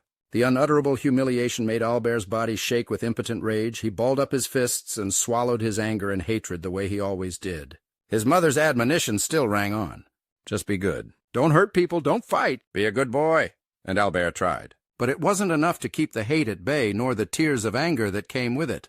"Albert, let me help," Liala asked, more gently than any human ever could, and her small voice so sincere it was impossible to take it poorly. "How can either of you do anything? You don't know anything about this world. You barely know anything about me." He didn't turn around to face her. He cleared his throat. "Just let me do my work. I need to get it all done tonight. I'll explain more to you after my mother's shift is supposed to begin. Sorry I snapped at you. I don't want to talk about it. Let her, Albert. Trust us." Raziel gave a fangy smile that was anything but trusty-looking. Her hand came out, hesitated to touch him, and then she brought it back to hold one of her hands in the other. "I don't have access to world magic, but I still have access to body magic, the internal magic, remember? So I can at least do this much." Liala's smile came and went with nervous energy, and then her hand went up as Albert turned to the side in his chair. He wiped his left eye clean. "Fine, whatever. If it will get you off my back, go ahead and do it," Albert quipped, eager to just get it over with. Liala's open pale palm developed a bright, otherworldly glow. It was merely a pinpoint at first, but it grew and grew and grew, becoming the size of the head of a pin, then a baseball, and finally the size of a human head. She was gritting her teeth and growling like an angry puppy as she put in the effort, and the ball of magic redoubled in size and began to wash over Albert himself. The steady glow grew and hummed like a fresh new hard drive, and his entire body was coated so that he was blind as if he were in a fog of the purest white. While it might have been the color of the hottest flames, Albert immediately thought of it like being wrapped up in a warm blanket in front of a warm fire on Christmas Eve. "This is wonderful," he whispered in reverence. The swollen eye began to heal, the scrapes fading, the bruises returned to normal flesh. Inch by inch he was bathed in the healing angelic light until no ache or pain of the body troubled him in the slightest. So that is an angel. So then, what does a demon do? He wondered, and then focused instead on the healing process itself, as the light gradually began to recede like floodwaters returning back to their point of origin. Leala lowered her hand with a smile and then asked with a proud little smile, hands on hips and all, when she leaned forward a little, "How did I do, Albert?" Albert moved his arms around. He touched his back, his sides, the back of his head. The side of his head, all pain and all injuries, were completely gone. Yes, I'm much better, thank you," Albert said, and bowed his head in hushed reverence while she preened, and he tried desperately to think of something else to add. Chapter 9. The welcome relief Albert felt at being healed entirely of his physical wounds was matched by a considerable amount of curiosity regarding his already curious and unexpected guests. "How I even managed to think of homework or school is going to be a mystery I will never solve," he thought, and took a deep breath. "I'm sorry I snapped at you both. You were trying to help, and I was rude to you." He made his apology and met their eyes. "You've already got enough problems." Raziel and Leala relaxed the evident tension, and their wings folded in around themselves, ceasing to tremble behind their backs. "It's fine," Raziel replied with a dismissive wave toward her sister. "She's the one who healed you. I can't use healing magic." She gave him a long, steady look. "But you probably figured that." Leala wrung her hands. No, it's fine. It's what that kind of magic is for. My sister would have if she could—" She briefly dropped off the sentence and had a hard time meeting his eyes. "I see what you were trying to protect us from. I'm sorry we didn't believe you when you said it was dangerous." Albert's jaw tensed. "It would be worse for you. They do that to me despite my being a human like them. What would happen to you is probably worse." Raziel picked up one of the books he'd brought for her, and, evidently more to fidget than anything else as she wasn't looking through the pages, she asked him flatly, "Why? Why did they do that to you? What did they do anyway?" Albert never explained it to his mother. He never admitted it to teachers or authority figures. But confronted by living myths who had no one else to tell and nowhere else to go, he turned away from them and slumped forward. "I exist." "So?" Leala asked. He caught the reflection of her face. Her bright blue eyes seemed more knowledgeable than he wanted to admit, but the baffled way she asked revealed how utterly alien she really was to his world. "I'm just an ordinary person, but humans?" Albert scratched his head. "Look on your world. Maybe parents can give birth to both angel and demon children. Maybe orcs and goblins and whatever else lives there can get along with what's different. But that isn't always the case here. Remember what I told you about other intelligent species?" The pair gave little nods in unison, but clearly didn't appreciate the implications. "A human would have gotten that, and that doesn't say much for us." He thought and gave out an exasperated sigh. "We have a whole planet to ourselves because what we couldn't kill for food, we killed off as competition for food. We don't treat differences very well, even between each other." "But you're not different, are you?" Leala asked and looked him up and down, unsure of what she should even be looking for. "Sure I am. My father's dead. My mother is barely here more than to sleep. Of course, I'm my father's son, and given who he was, that's bad enough. So I'm more or less without a normal family or life compared to the rest of them. More than that, I like different things than the popular people do, so I get targeted." Albert said it as rationally as he could, openly stating what he'd long understood to be true. However, regardless of how well he understood it, saying it out loud made it so much worse, and his eyes filled with tears of frustration. The hand on his desk clenched into a fist so tight that it shook and his jaw clenched with rage. "So, they're allowed to hurt you whenever they want. That doesn't seem fair." Raziel pursed her lips, but both she and her sister blinked in surprise when Albert let out a long and bitter laugh. "Right! They can do whatever they want, and I can't do anything about it because the ones who should stop it don't give a damn. That bitch. That bitch. And not just her, everybody knows. And they either watch and do nothing or take part in it themselves. Yeah, there's rules. The teachers, if you want to call them that, don't teach the lessons they think they do. They're not supposed to allow it, but they ignore it because it's easier. Or they ask if I need help knowing I'll say no because it's humiliating. Even if I did say something and they did something, I'd just get it worse later. So, why not hit back? Aren't you allowed to even do that? Raziel asked. Albert's bitter laugh and bitter words faded away. He couldn't look at either of them. Yes, but also no. I was always taught not to use violence, not to be violent. Don't hurt people, don't get into fights, don't get into trouble. Just be a good boy and— Albert sucked in a breath. It's complicated, but even if I did that, what's the point? I'll just get jumped by several of them later. So nothing can be done. If my father were alive and not who he was, maybe he could have done something. But I can't tell my mom as it is. She works too hard. I can't burden her with this. He shrugged. All I can do is put up with it until I can leave. Then never see them or this shit town ever again. He fiercely wiped his eyes to get rid of that shameful display and put his back to them again. Humans are complicated, Liala said, and taking up a book from off of the bed, she looked down at it. A concise history of everything. She said the title aloud, and that prompted another thought from Albert. So you can read it. I admit I was curious when you spoke my language, but you can read it too? Albert asked. Though he didn't feel like turning back to face her, it did bear asking about. Sort of, Liala answered. Her melodic voice was such that he could practically hear a little smile on her face, even if he couldn't see it. We summon heroes to our world, but they would come over not knowing how to talk to us. So the ones responsible for the ritual have a spell that imbues us with a translation skill. I didn't actually know it worked on written words until just now, but I'm still thinking in my language, but I'm speaking in yours. You didn't notice while I was playing those games? Raziel asked. I wasn't paying attention to you. I was— She began to tap one finger against the other, looking a little sheepish. You know, with the little well in there that keeps refilling— The toilet! Wait, that's— Well, it was interesting. Endless water. Liala defended herself, but her blush was blatantly obvious. Great. The water bill is going to be high this month. Albert rolled his eyes, and as if to distract him from it, Liala jumped back to the subject. Huh, neat. Albert had to admit, and decided to let the toilet issue go. But true to the nature of questions and answers, her answer only led to more questions. He thought about what to ask next and settled on something. Can you actually speak your language if you want to? I'd like to hear it. Both of ours or just mine? Liala asked. I thought you two were sisters.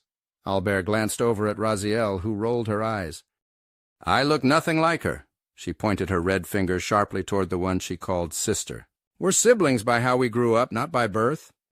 Oh, right, so you were adopted, Albert concluded. Again, no. We grew up in I don't know how to explain this. A school for ritual candidates.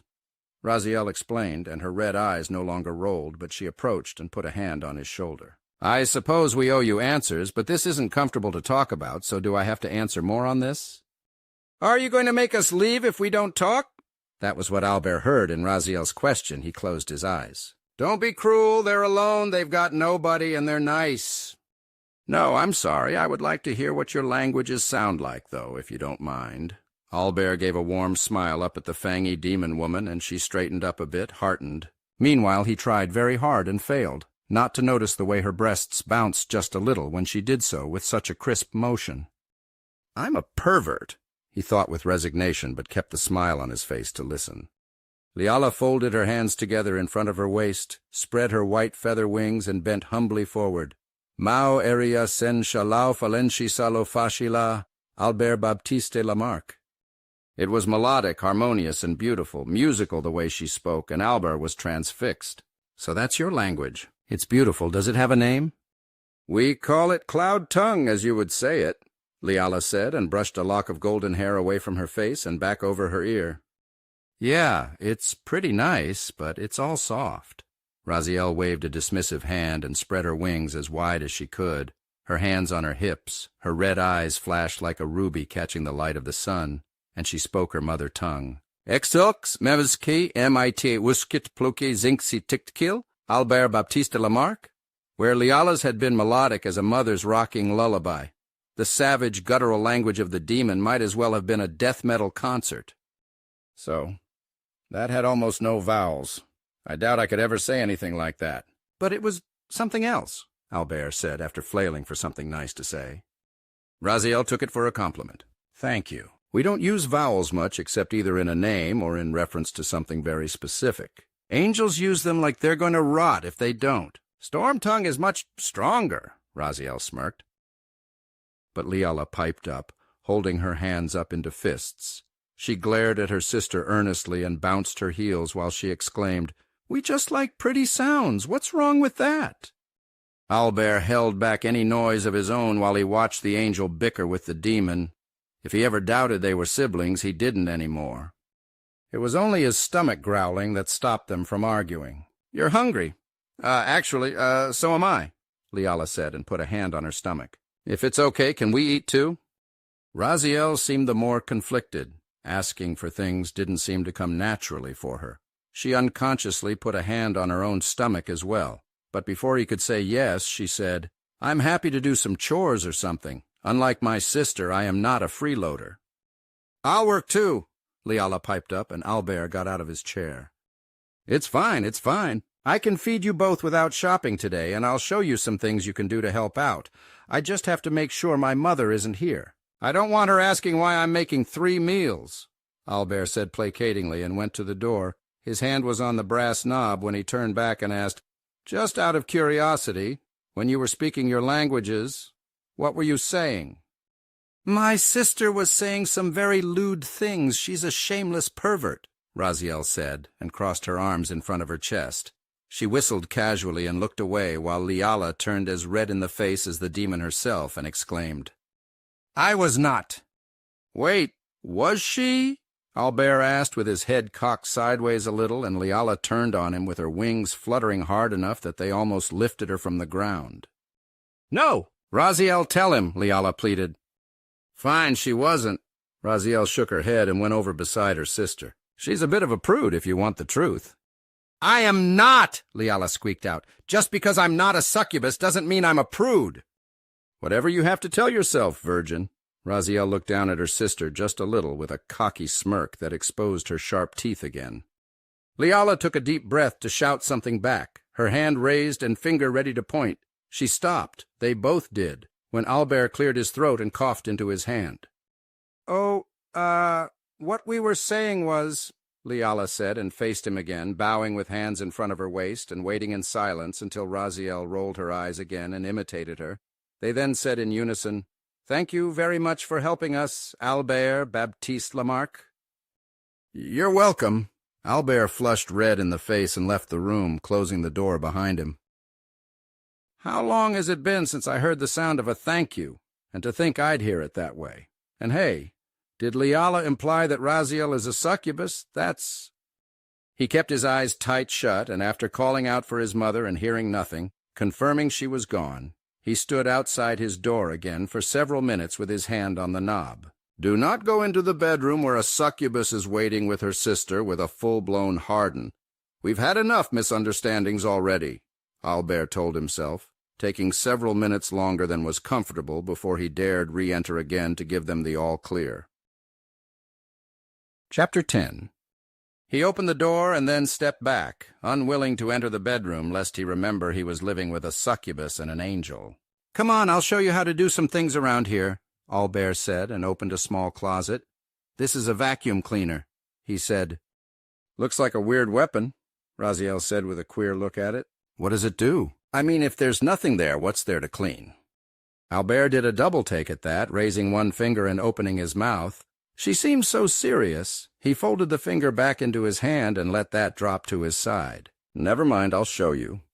He plugged the vacuum cleaner into an outlet a few inches above the floor, then wheeled the appliance out to the carpeted living area and flicked it on.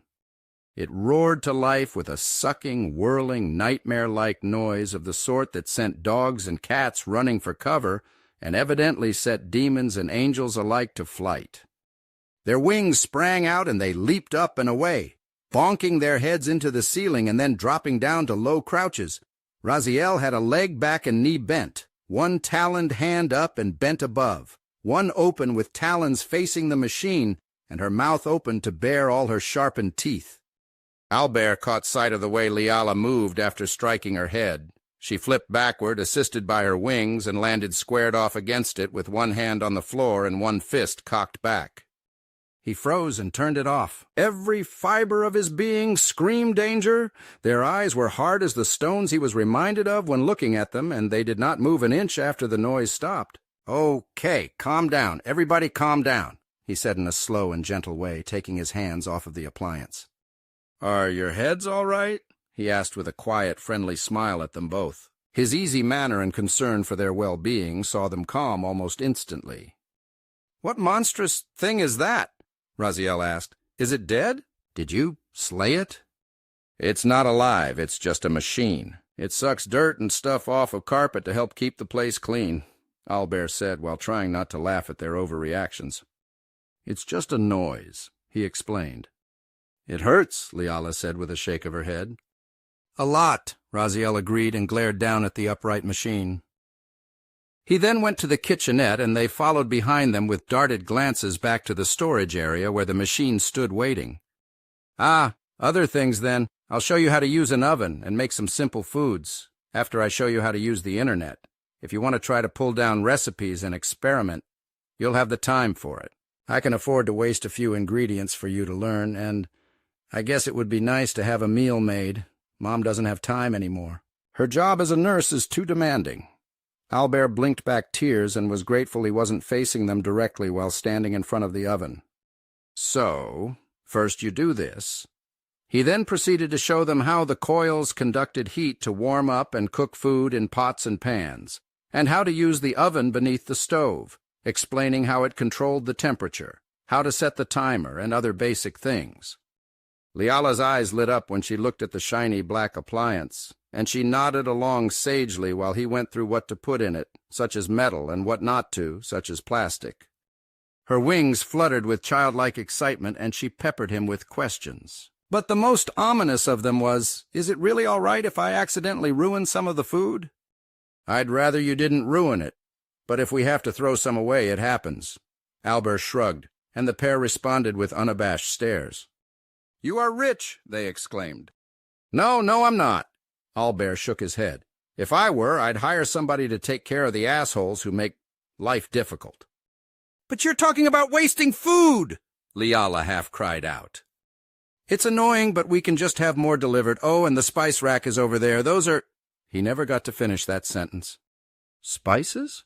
They yelped and scrambled in a heap toward the double-decker spinning spice holder. Liala got there first and began yanking the little glass bottles up to read the labels. "Cinnamon? Salt? Oregano?" She carefully set the bottles down one by one as she read the names off and locked eyes with her sister, who was busy doing the same. "This can't be real. This can't be," Raziel whispered as she set down a container of crushed mint after inhaling the rich smell and sighing as if the demon was breathing in the air of heaven. "Are spices rare for you back home?" Albert asked, nonplussed by their excitement. Liala began to put them back with the utmost reverence, like she was touching holy relics. "Very! War happens so often that it's hard to keep trade going for very long, so you might have a local spice and learn to work with that, but this variety wouldn't even exist in the homes of the highest nobility. Just what you have here would be worth enough gold to live a moderately comfortable life until you died of old age, if you were careful with it." "Oh, well, we've got good supply chains. So this is cheap here. Experiment with different foods if you want, just don't burn down my apartment," Albert said with a smile, and then glanced at Raziel. "And I'll get you something to fix the hole your horns punched in my ceiling." Raziel reached up and touched the pointed horns, tapping her finger on a tip and coming away with bits of powdery white plaster. "Sorry," she said sincerely. That was all fairly simple, but as an extra precaution, he went through the other things as well. "Never ever drink this stuff," he explained, holding up detergent, liquid bleach, and other bottles one by one, then stopped. "Wait, it might not actually be poisonous to you two, but it's lethal to us, or dangerous at least, but I wouldn't recommend it." The refrigerator and freezer combination had Leala enthralled. She opened and closed the door a dozen times with childlike laughter. It's like having fall and winter in boxes. This world does have magic. It's not magic. You can make something like this by hand if you have the right tools. Albert corrected her with a gentle smile and finally firmly closed the door of the refrigerator again, letting his hand linger there so that she wouldn't open it another time. She took the hint and let her hand fall at her side. I normally handle all the bills so my mom doesn't have to, but if you really want to be able to help me, I can show you how to do that, Albert added as they followed him out of the kitchen area. You'd trust us with your family treasury? You'd trust a demon with it? Raziel asked. Albert's face went ashen gray as he looked over his shoulder at her. If you were going to do to me what happened out there, you'd have already done it. It's easier to trust you because you're not human. He turned his face away from them and his voice perked up again. Here's how you do laundry. And do not attack the washing machine or the dryer, he said as he took them downstairs to where those units lay. The lights flicked on and they looked around at the arrays of junk and old things around the basement, but Raziel picked up on one thing at least. Hey, that's a fishing pole, isn't it? She asked with a cheerful smile and pointed past him to the wall. Yes, it is, Albert said with a winsome little smile on his face that she couldn't see from behind him. I knew it! It looks different, but when we lived back home, I used to fish with the old orc who tended the grounds. It's nice for something other than doors to make sense around here. She rushed forward to take the long, black rod off the wall. Don't touch it! Albert snapped so sharply that Raziel froze in mid-gesture. He lowered his voice and repeated, Please, don't touch it. It was my father's. Oh, I'm sorry. I just wanted to see what made it different from... I'm sorry. Raziel put her hand down, as well as her gaze, and her wings seemed to droop a little. It's fine. You didn't do anything. It's just a sensitive subject for me. He used to take me fishing before things happened. I just don't want anyone messing with his things. Albert looked over to her and gave her a forgiving look with the corners of his lips turned up just a bit. Wash and dry your clothes here, and I guess we'll need to get you something you can wear when what you've got is being cleaned. We'll get that taken care of today, he said while taking them through the motions of washing and drying a load. That's most of it, other than the bills. I'll show you how to use the TV for more than just video games and introduce you to the internet. I think you'll like that one. Albert chuckled a little, and the remaining tension melted away. Evolution of a Nobody, Chapters 11, 12, 13, and 14. Foundations of the Unseen. Chapter 11. Leala seemed to find the whole process fascinating. But when Albert was finished, she asked, Do you mind if I just use magic? Albert's inner D&D nerd raised its happy head, and he instantly said, Please do. But tell me how. He rubbed his hands together while Leala popped the latch on the dryer, stopping the cycle, then removed a thick, drenched black blanket. The soaked, thick fabric splashed water all over the concrete, but she was nonplussed. Holding it over her arm, she uttered a complicated array of syllables while placing one hand over the object, and the water began to rise out and hover in a ball overhead. It was bubble-like, contorting and shifting in the air as more and more water was added to it until the last drop lifted up from the blanket and from the floor. She then flicked her hand toward the large white sink nearby as if she were shooting a basketball toward the hoop, and with an echoing splash the ball of water dropped and the sucking noise of the drain picked up. Wow, that might even cut down on the power bill. Fantastic! Albert said it casually, offhandedly even, but inside he was giddy as a kid on Christmas. Magic! Real magic! He thought and suppressed the urge to dance with excitement. They're all done, Leala said with a satisfied nod and looked over at Albert. Demons can't use water magic, so I'll handle this chore, and believe it or not, she is a pretty good cook, at least with a fire pit and a stew pot, Raziel interjected. Leala turned up her nose. I am excellent, I'll have you know. Albert saw the fight brewing and headed it off at the pass. Right so, now let me show you this. He led them back up the creaking stairs to his room and took his computer off of power save mode. This is the most powerful thing humanity ever made, Albert said with reverence while he pulled himself up to the desk after sitting back down on his chair.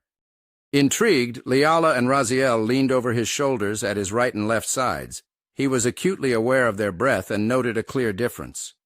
Liala's breath was a little cooler than a human's, not cold, but it didn't have the same heat a human's would. If humans were summer, she was spring. By contrast, if humans were an early summer morning, Raziel was a hot August day. He also couldn't help but notice how near they were. Instinctively, he wanted to withdraw. "Relax, idiot, they're not going to hurt you," he told himself, though his fingers shook a little with his anxiety at their closeness. Instead, he opened up the most popular and powerful search engine in the world, added a few more tabs, and said, "Name something. Anything." "Succubus," Raziel quipped immediately. "Cooking," Liala added. "Now name 2 more things." Albert held his smile back as he opened up 2 more tabs. "Hilarim's Dragon Keep." "I keep getting lost," Raziel admitted. Angels, I guess," Liala said, unable to think of much else. "All right," Albert said after typing out each of the things they said into each different tab's search engine. "Here, everything you could want to know about angels as humans see them. Our myths, legends, the religions built around them as messengers and servants of God and so on," Albert said, and then switched to images. A long list of pictures of angels from various D&D guides, fantasy art, and anime shows came up. "See?" Albert asked, and while Liala was clearly intrigued, leaning farther over his shoulder so that her breast brushed against him and sent a jolt of excitement through his body, she clearly didn't appreciate the significance of what he was showing her. Albert cleared his throat several times and clicked over to the next tab. "A map of the place you keep getting lost in, along with the locations of all the traps and treasures therein," he said as he clicked on the wiki entry that came up first. Raziel darted her hand out to cover his and began guiding the mouse around the way she'd seen him do. Her hand was warm and firm, and had it been gradual or invited, he would have enjoyed it more.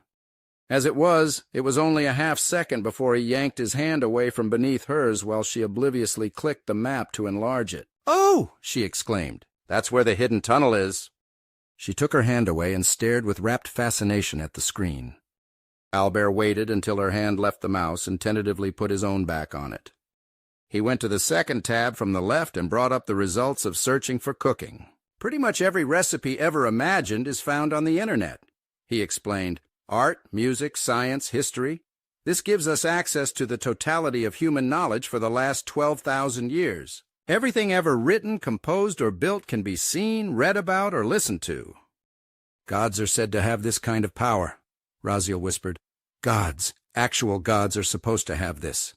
She watched while he opened up a website, hit Ctrl plus F and typed "Instake," and the numbered list of mentions came up, which he hit the down arrow to take them through so they could get the full effect. Raziel's ruby eyes were wide with awe. Even our greatest kings can't have more than one big library, and no clear way exists to sort it all. At least not like that. "Like I said, it's our most powerful tool. I can talk to people around the world in real time, play games with people on any continent. I watch movies from other countries, and even go to higher education from right here at my desk and watch our best lecturers teach us about things." Albert's anxiety was briefly suppressed by his excitement over introducing them to the internet, and then he cursed himself. She searched for succubus. What is likely to come up for that? Albert knew exactly what was going to come up since he had the safe search setting to off. "I think that's enough for now. Let me show you how I handle the bills," he said, and clicked the address bar to type in the power company URL. He felt Raziel's eyes go from the screen to him. "Wait, I want to see what came up for succubus." "We really should move on. I just wanted to," Albert tried to say, and thought back to the time he'd found all kinds of insults about him scrawled on a bathroom wall. The school took weeks to clear it all off. He never forgot that they left it up, or the indifferent faces of the administrative staff when he asked about it. "Just don't pay attention to them, and they'll stop eventually. Sticks and stones may break your bones, but words can never hurt you," the bald-headed old principal had said when Albert dared ask about when it would be cleaned off. Liar. He still thought that word about the lazy bastard. And that was only one wall. "Albert," Raziel asked, "why aren't you looking? What is it you don't want me to see?" Her hand touched his shoulder, and he stiffened again. "Raziel, maybe you should just trust him. We've seen enough. I get what this does now, and it's amazing. Let's just move on. Albert has other things to do than indulge us," Liala insisted. Raziel gave a very quiet nod at her sister. All right, fine. she muttered, and Albert closed the succubus tab without going to it. He suppressed his sigh of relief and created a quick list of sites where the bills were paid. He then signed in on his mother's bank account and moved on quickly to ask, "Do our numbers translate well to you? Like, to do math?" Albert asked, and Raziel gave a quick nod. "Yes, it's no problem. So I just do that every day?" she asked, and he shook his head. "No, once a week, and you check the account before you order groceries. I guess Liala will handle the food and laundry. You handle the bills and supply shopping and split the chores. I have a job, and so does Mom, so money won't be a problem," Albert said, and gestured to the computer with an open hand. "That settles all the business of living stuff, and now you know about video games, but let me introduce you to something else. Streaming services." He took up the controller, turned on the TV, and brought up his favorite anime streaming service. "There are a lot of fantasy shows you might like. Maybe some will have glimmers of what it was like back home for you. If that's a good thing, I guess." Albert didn't press the matter, but they watched the screen intently. "So there are people in the box performing plays on demand?" Liala asked, and Albert coughed hard several times. He pounded his chest and waved one hand back and forth in the negative. No, not at all. People create these shows, and we have machines that, I guess, remember them or keep them, the way books keep words, and then you can watch what people did over again whenever you want. It was a crude explanation, but it seemed to convey the truth well enough that they had no other questions. After that, he showed Liala in brief how to handle groceries and that the food was delivered to the apartment, and at that point her eyes just glazed over. "I give up. This place is magical. I'm just going to call everything a different school of magic and accept it at face value. This is too bizarre, too weird," she said, and put her hands on the side of her head and shook it back and forth. "We have world magic at home and people starve. We can summon heroes from other worlds and can't get food brought to our doors. It's a whole other level here." She suddenly looked at Albert with wild hope. "Is there any chance that maybe, even if we can't travel home, maybe we can tell them we're still alive? Something to communicate with. Could that be a thing somebody made?" "Liala, just don't." Raziel brought her sister up short. "Just don't, okay? Not right now. This is a lot to take in, and we need time to think about it all." Liala frowned, but Albert had to fight back his relief when the wild stare left her eyes. But he couldn't leave her hanging and hopeless. He thought it over. "No, nothing like that exists now, but maybe, just maybe, if we study how your body magic works, we could modify something." It was a wild proposal, a random thought of dubious possibility. But it had their attention. "You think?" Raziel's eyes were sharply focused, and Albert could do little better than shrug and acknowledge it. "There's no way to know unless you try. You're here all day with not much to do. Study how our systems work. I make enough that I can afford to buy parts here and there. It might take you a few years, but you won't succeed ever if you don't at least make the attempt. In the worst-case scenario—" His words were immediately interrupted. "We're trapped here with you till we die," Liala finished. Albert winced. "I'm not the best company, maybe, but I'll do my best to make sure you don't—" "That's not what I meant," Liala said immediately, covering her mouth when she saw the stung look on his face. This isn't home. You've been wonderful. But you don't want to be trapped in your town. We don't want to be stuck hiding in your bedroom. I promise, I didn't mean anything bad about you. I'm sorry if it sounded that way." She lowered her hands and clasped them in front of her waist. She bowed and spoke in her own language. "Mao Sheila, Safinchi Safloa, Etomali, Albert Baptiste Lamarck." She didn't wait for him to ask. "You're the kindest host we could have, and I am glad to know you, Albert Baptiste Lamarck." Albert knew how little he really understood about his unexpected guests or their ways, but he had the distinct impression, from her studied posture and the way her words flowed like running water, that she was trying to honor him in her tongue, or at least express some deep form of gratitude. The praise should have warmed him, but it had been so long since he had any. In fact, he was quite uncomfortable. He blushed and rubbed the back of his head. There was no proper answer he could make except to respond, "It's no problem. What was I supposed to do, kick you out?" He asked the question rhetorically, but part of him knew all too well the range of responses they could have gotten. He also knew that most of those would have been much, much worse even than that. Though he said nothing of those, he cleared his throat. "All right, now let me get my schoolwork done, you two. I don't know, read or cook something, or play games or watch something. If you want to use the internet, be my guest after I'm done." I'm going to sleep early. It's been a long day, Albert said, shifting the subject. He proceeded to take no note of them as he returned to his schoolwork. Liala left the room, and before long he heard the sound of the pots and pans as she tried her hand at cooking. Raziel tore into the stack of books he'd brought home and began reading through it while waiting on Halaram to update with new content. Out of curiosity, he watched her through the reflection on the screen. In retrospect, it should have been obvious that she was a succubus. The shapely face and gentle sloping hourglass curves, the sort of breasts that no man could keep from noticing, not to mention her captivating ruby eyes and long, silky dark hair, she was temptation come to life. Of course, her sister was beautiful in her own right, which struck him as strange. In the oldest lore, angels had bizarre appearances. Demons sometimes did too, but they were humanized sooner. I wonder if it's possible that others came here before these two and became part of our mythology.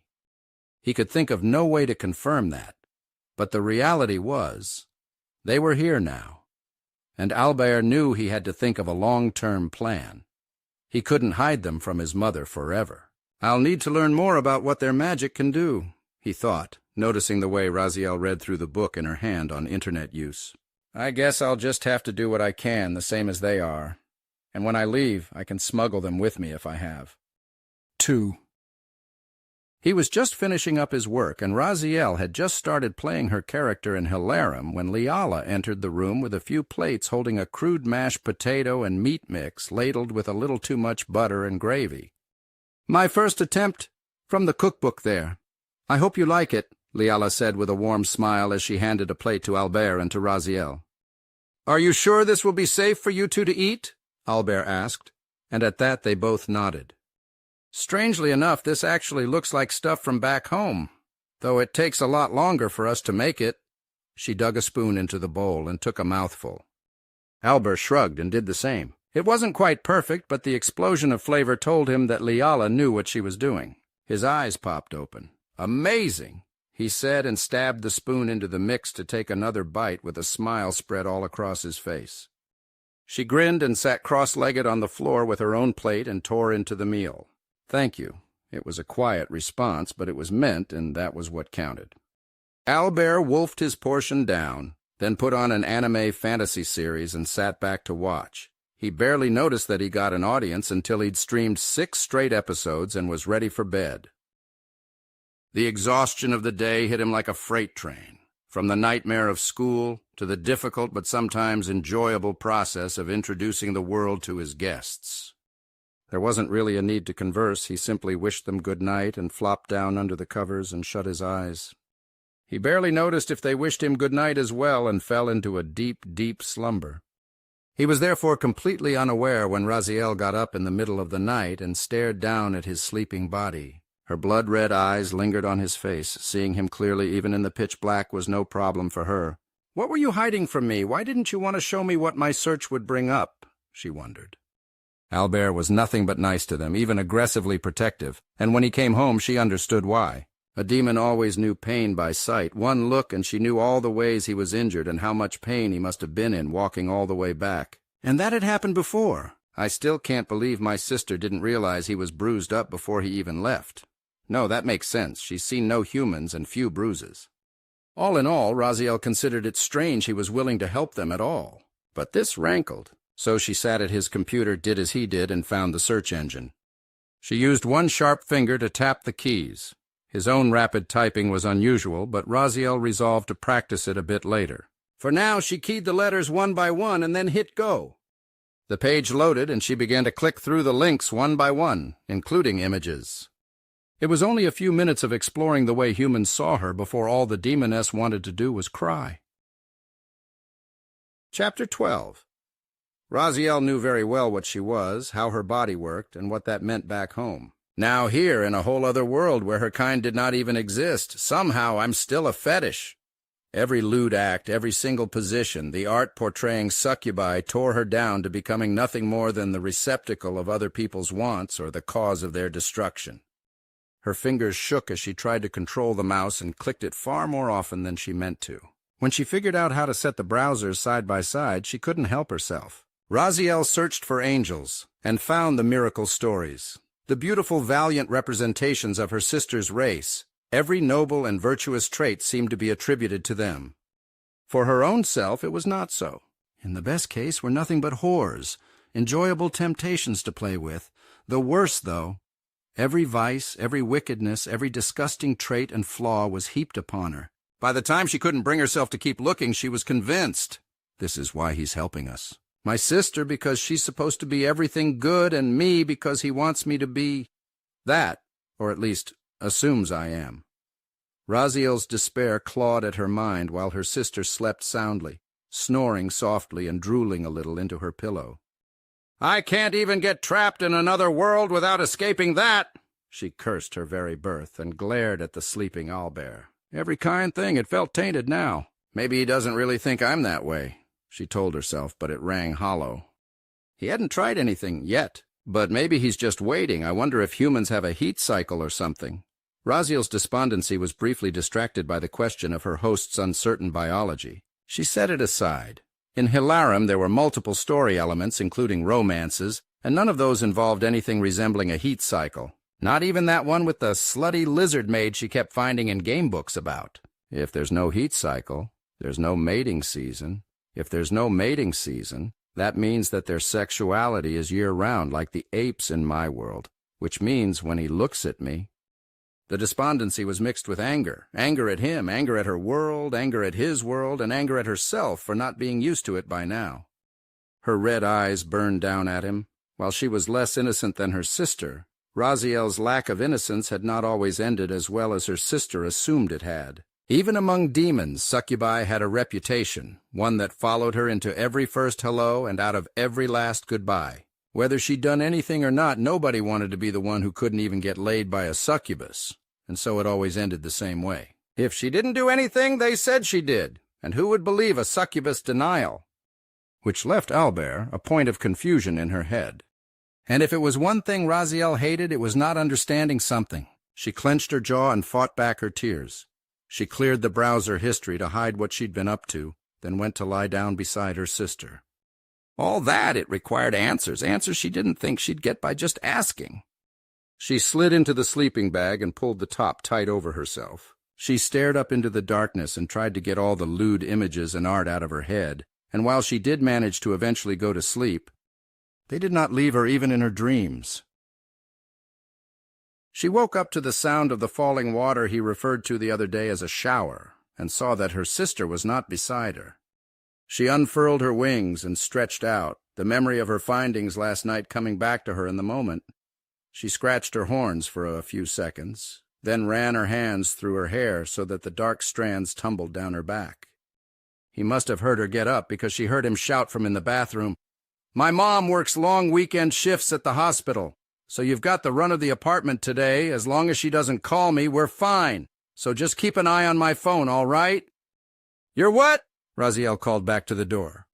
"A little rectangle thing. It's sitting on my desk. It's black. If you see numbers on the screen and it starts to vibrate, that's her. Nobody else ever calls me," he shouted back in an offhand way. "Don't answer it. Just hand it to me through the door or bring it to me if you ever see it vibrate or make noise." Right, Raziel replied and glanced over at the desk where she saw what he referred to as a phone. "What does it do?" she asked loud enough for him to hear. "All the same stuff as a computer with an internet connection and a little extra. It lets you talk to people all over the country," Albert said and went back to humming. "Ah, can I try it maybe?" Raziel asked, suddenly intrigued. "Yes, just don't hit the green button. Code is 24601, he said, and Raziel snatched the device up. "Thanks," she said and tapped out the code, figuring out all the little pictures meant different programs were easy. Figuring out how to use them all, that took time. But she got faster and faster at it and grew more and more confident. Her thumbs flew over the screen, and her fang-filled smile grew broader with happiness as she played with the new instrument. Until she hit the green button. Damn, how do I leave? She hit the contacts list and saw only two names, Mom and Dad. Maybe if I hit history it will take me back, she thought, and a black blank screen came up. She glanced over her shoulder at the bathroom door. The water was turning off. She heard Albert's foot on the floor. Damn it! She cursed, the one thing he'd asked her not to do, and she'd done it. Given what his world thought about succubi, there's no way he'll believe it was an accident. Maybe it's no big deal, but she had no idea if it was or not, and finally she found out what to do. She swiped up, closing the application, and quickly selected something else. Her wings were still twitching when he stepped out of the bathroom wearing a thick white robe tied at the waist. He looked at her cockeyed. "Raziel, is everything all right? Did you see something wrong? Do something wrong, I mean?" "Oh, no, nothing." She turned to look over her shoulder and flashed her fierce but sweet smile at him. "Just flustered a little bit. All these new things, you know." Right. Forgive my question. This is a lot for all of us to take in." Albert smiled back at her. "But unless you plan on taking in more, please excuse me while I get dressed." "Oh, yes, of course." Raziel laughed half-heartedly and set the phone down on the desk again. He took a deep breath, then stammered out what he should have said in the first place, or meant to, at least. Yeah, just go get breakfast. I'll be out in a second." Raziel's lips were smiling, but her jaw was clenched. When he finished, though, she said, "That's a good idea." She then went out the door and closed it behind her. Albert went over to the phone and took off his robe. He glanced back at the shut door and looked down at the device. Nothing seemed odd. So why so flustered? He sorted through the browser history and checked the open apps and found that the phone app he always kept open was closed. Albert shut his eyes. Can I possibly look more pathetic? He asked himself and quietly began to get dressed. Chapter 13. Albert emerged after throwing on some plain tan cargo shorts and a black T-shirt and found the pair already seated. The table had only 2 chairs, and Liala made a quick apology. "I'm sorry, I don't know where the other chair is." "My father's chair is downstairs, under the steps." "Leave it there! It's his. Nobody sits in his chair," Albert said, blinking several times. "Oh," Liala said. There were 3 plates on the small round table, and she stood up from her seat. I'll move so you can sit down. I'm sorry, I didn't know—" She jerked herself up to her feet and grabbed her plate. "No, it's fine," Albert said and shook his head. "I didn't think about it. I'm the one who's sorry. Give me a moment." He returned to his room, took the chair from his desk, and brought it back, putting it into place where his plate sat waiting for him. The white plate was heaped with eggs and bacon and even some slightly overdone toast. "Some things are similar, at least," Liala said, slowly reseating herself when Albert did. "Your milk makes the eggs fluffy, the same as milk back home." "Good," Albert quipped and took a bite. "It tastes great," he added as the silence stretched. "Thank you." Liala had a faint blush on her cheeks at the unexpected praise. For a little while, the only noise was the sound of spoons or forks scraping over the glass plates, and the awkward tension grew. "I'll get you some clothes today, but I guess I can't take you out to try them on. I'll need your measurements, and I'll just have to do my best. I'll let you pick what you want off of a website, just a few things, nothing my mother would notice." Albert said and laughed. "If she sees me getting skirts and dresses, she'll have questions. So get things that will kind of look like they belong here, all right?" Raziel couldn't resist. It struck her as deceptive. She gripped her fork a little tighter. The steel began to bend. "No undergarments," is what he's really saying, and passing it off as funny. She knew from the various artistic works that male and female humans wore different things, including support undergarments at the chest. And what she saw on the screen, from slutty to humiliated succubi, was burned into her mind. Part of her wanted to shout, to yell, to rage at him and storm out. But the bruises she'd seen that covered him when he stopped them from leaving, and the injuries he came back with, told her he was truthful about the waiting danger. "I don't know if we can handle that, and given that I'm a walking fetish, I don't know how we'll get by with nowhere to go." How strong humans were had yet to be tested, and Raziel wasn't sure if she really wanted to know. What if his wondering if we're stronger is the only thing keeping us even this safe? So she didn't yell at him, or at all. The dark and twisted things humans drew of her kind ran around in her head, and so she looked at Albert and replied with a blunt, simple, "Fine. It's your home. We're just uninvited guests here."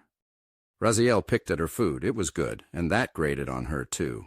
The words she hated most went around in her head, the ones that played at guilting her into compliance. Variations of the theme, "I bought you this, so you owe me," springing to her mind from a number her past would-be paramours. She looked down at her plate, not really noticing or caring that she killed whatever mood was left. Eating food he buys, wearing clothes he buys, using his sleeping bag in his bedroom. This is the kind of dependency my nightmares are made of. She let her fork drop with a clatter to her plate. "I'm going for a walk." She stood, then stopped. "No, never mind, I can't," she said immediately and looked at Albert as if it was all his fault. "Do you mind if I go use your console? I'd like to play some games, if that's okay with you." Raziel tried to keep the bitterness out of her voice when she said it, but she wasn't entirely successful. Yeah, sure, go ahead," Albert replied to her. "What did I say?" He cast the silent, questioning look at Liala, who looked with as much confusion as Albert at the retreating back of her sister. The black bat wings shook with anger, and when she closed the door, she slammed it shut. Liala put her hand over that of Albert. "Don't mind my sister. Demons are a passionate people, hot-blooded and hot-tempered. She's probably just feeling trapped a little bit." "Is there, other than you, family, friends back home, is that it?" Albert asked. Liala gave a slow shake of her head, denying his question. "No, I teased her about being a little free when she was younger. But the truth is, for years she barely spent time with anyone. We were the potentials with the highest magic compatibility, the best chance to summon a hero to protect our world and keep the nightmare sealed. But doing a summon like that has a high risk of dying. So nobody wants to get too close to us. So there's nobody to miss. We're all we've got." Albert's heart went out to her. The melodic voice of the angel woman flowed as smoothly as moonlight over water, and in the depths of her sapphire blue eyes he could see the aching want for something to just not be, that she couldn't change. "I'm sorry. That was too forward, wasn't it?" Albert asked, and wrenched his face away from the eyes of the angel. "We're staying here. You're helping us. We should know about each other at least. Maybe I shouldn't talk about my sister, but I think this much is all right this time," Liala said, and looked in the direction the door slamming had come from. "I'll make this as comfortable for you as I can," Albert promised. "But just to be on the safe side, I'm going out. You two get clean, and I suppose you can borrow some of my clothes to change into while you wash yours." "But weren't you—" Liala asked, and Albert shrugged before saying, "Don't worry about it. We'll get some things ordered for you today when I get back, all right?" All right," Liala answered. Something about the way his brown eyes seemed empty bothered her, but she was unable to put a "It's fine," Albert promised. He went to the door, put on his shoes, and Liala followed him as he did so. "Albert, can I at least hug you goodbye? Is that okay? Do humans do that?" Liala asked. The young man of youthful middle build gave a little nod, like he knew he'd been lying about things being fine, and let her arms enfold around him. And then her wings, soft as the feathers of the softest bird, followed, engulfing him in white as bright as daylight. "You stay safe out there," Liala said, recalling the pain she felt ripping through him the day before when she healed his wounds. "Yeah, sure, Liala. Just take care of the place for me." Albert promised again. Though he didn't return her hold, he did enjoy it when it was given, and headed for the door as soon as she let go. The doorway had a few thin vertical windows around the frame, and from there she watched as he disappeared. No sooner than he was gone, and she was sure of it, than she stormed back to his room to confront Raziel. "What's gotten into her?" she wondered while the game music and the noise of the shower both grew louder. "Raziel, Albert has gone out. He didn't say when he'd be back." Liala knocked on the bathroom door. "Come on, Raz, it's loud, but it's not that loud." "I know you can hear me." "I heard you!" Raziel snarled with the rough gravel voice of an angry demon. "Even a walking fetish has ears." Liala stopped with her hand on the doorknob. "Come on, there aren't even any demons in this world. Don't be like this now." "Maybe not," Raziel's furious voice came muffled through the door. "But go on to that computer, type in what I am. And you tell me this isn't home all over again, but worse. Worse because I'm trapped. We're trapped, and there's nothing we can do about it." "Raz, come on," Liala snapped and rested her head on the door to talk through it. "Everything is fine. Albert isn't a demon. He's not an angel or an orc or an elf or... Just be reasonable." "You be reasonable. You walk around beautiful and innocent, and people want to protect you. They want to be around you, perfect fucking angel. But one look at me and I'm just meat that makes them horny." The first thing I thought when he said we don't exist in this world, after realizing how screwed our world was at least nobody thinks of my kind like they do back home. But they do. That's why he didn't want to show me before. "I looked last night after you were both asleep. I'm either evil personified or a plaything again." Liala sighed. She opened her mouth to speak again, but as if she knew her sister was going to say something, Raziel barked back at her. "Just go look!" "Fine," Liala said, and moved away from the door. She went to the computer in a handful of steps, opened up a search engine the way she'd been taught, and typed in succubuses, and within a mere minute or so she muttered quietly to herself, "Okay, maybe I was wrong." Chapter 14. It was quite some time before Raziel emerged from the shower, and she was clearly upset and getting it out of her system as best she could before Albert came back. Liala closed the browser window. Her wings twitched with impotent frustration. "That's what I've been telling you all these years." Raziel pointed to the computer screen where the window had disappeared. "What you never believed. You were never treated that way, so you couldn't imagine I was, but that's how it is back there." She bit off the words like hardtack and then flopped herself down on Albert's bed. It didn't help her that it smelled like him, but the whole place was filled with the smell of human. "At least it's clean human," she thought, and folded her wings around her body so that she was hugged in black. "I'm sorry," Liala said. "I'm sorry, I'm really sorry I didn't believe you. Thought you were exaggerating. You're so strong. I just couldn't imagine it." Raziel snorted.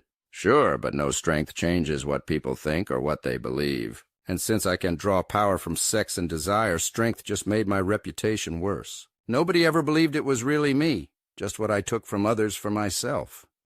"I'm sorry," Liala offered again. "I shouldn't have doubted you. Seeing what people say about succubi when you don't even exist here."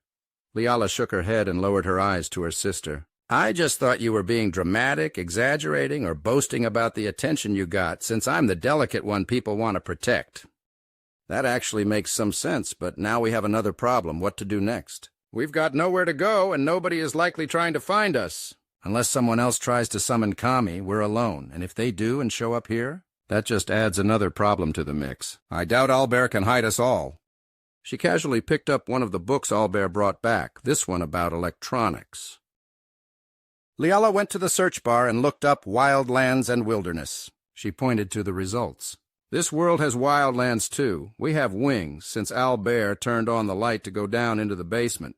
That means he probably can't see well in the dark. If we fly at night, we can go into the wilderness and hide there. Nobody will ever find us. We can live off of what we catch." Raziel looked away from the page she was reading and over at Liala. Anxiety was etched on the angel's face. Her eyes and wings both twitched with her words. "You never took a single class in outdoor living. It's not as easy as you think. And we don't know anything about the monsters here. Plus, if we go, we're saying there really is no hope of going home." "Do you really want to go back?" Liala asked, and Raziel shut her ruby eyes. "Raz," Liala whispered, "there's no guarantee it devolved to war. They had other potentials." "None of which made it through half the ceremony," Raziel pointed out. "Lili, I love you. But by the heroes, you are a hopeless optimist.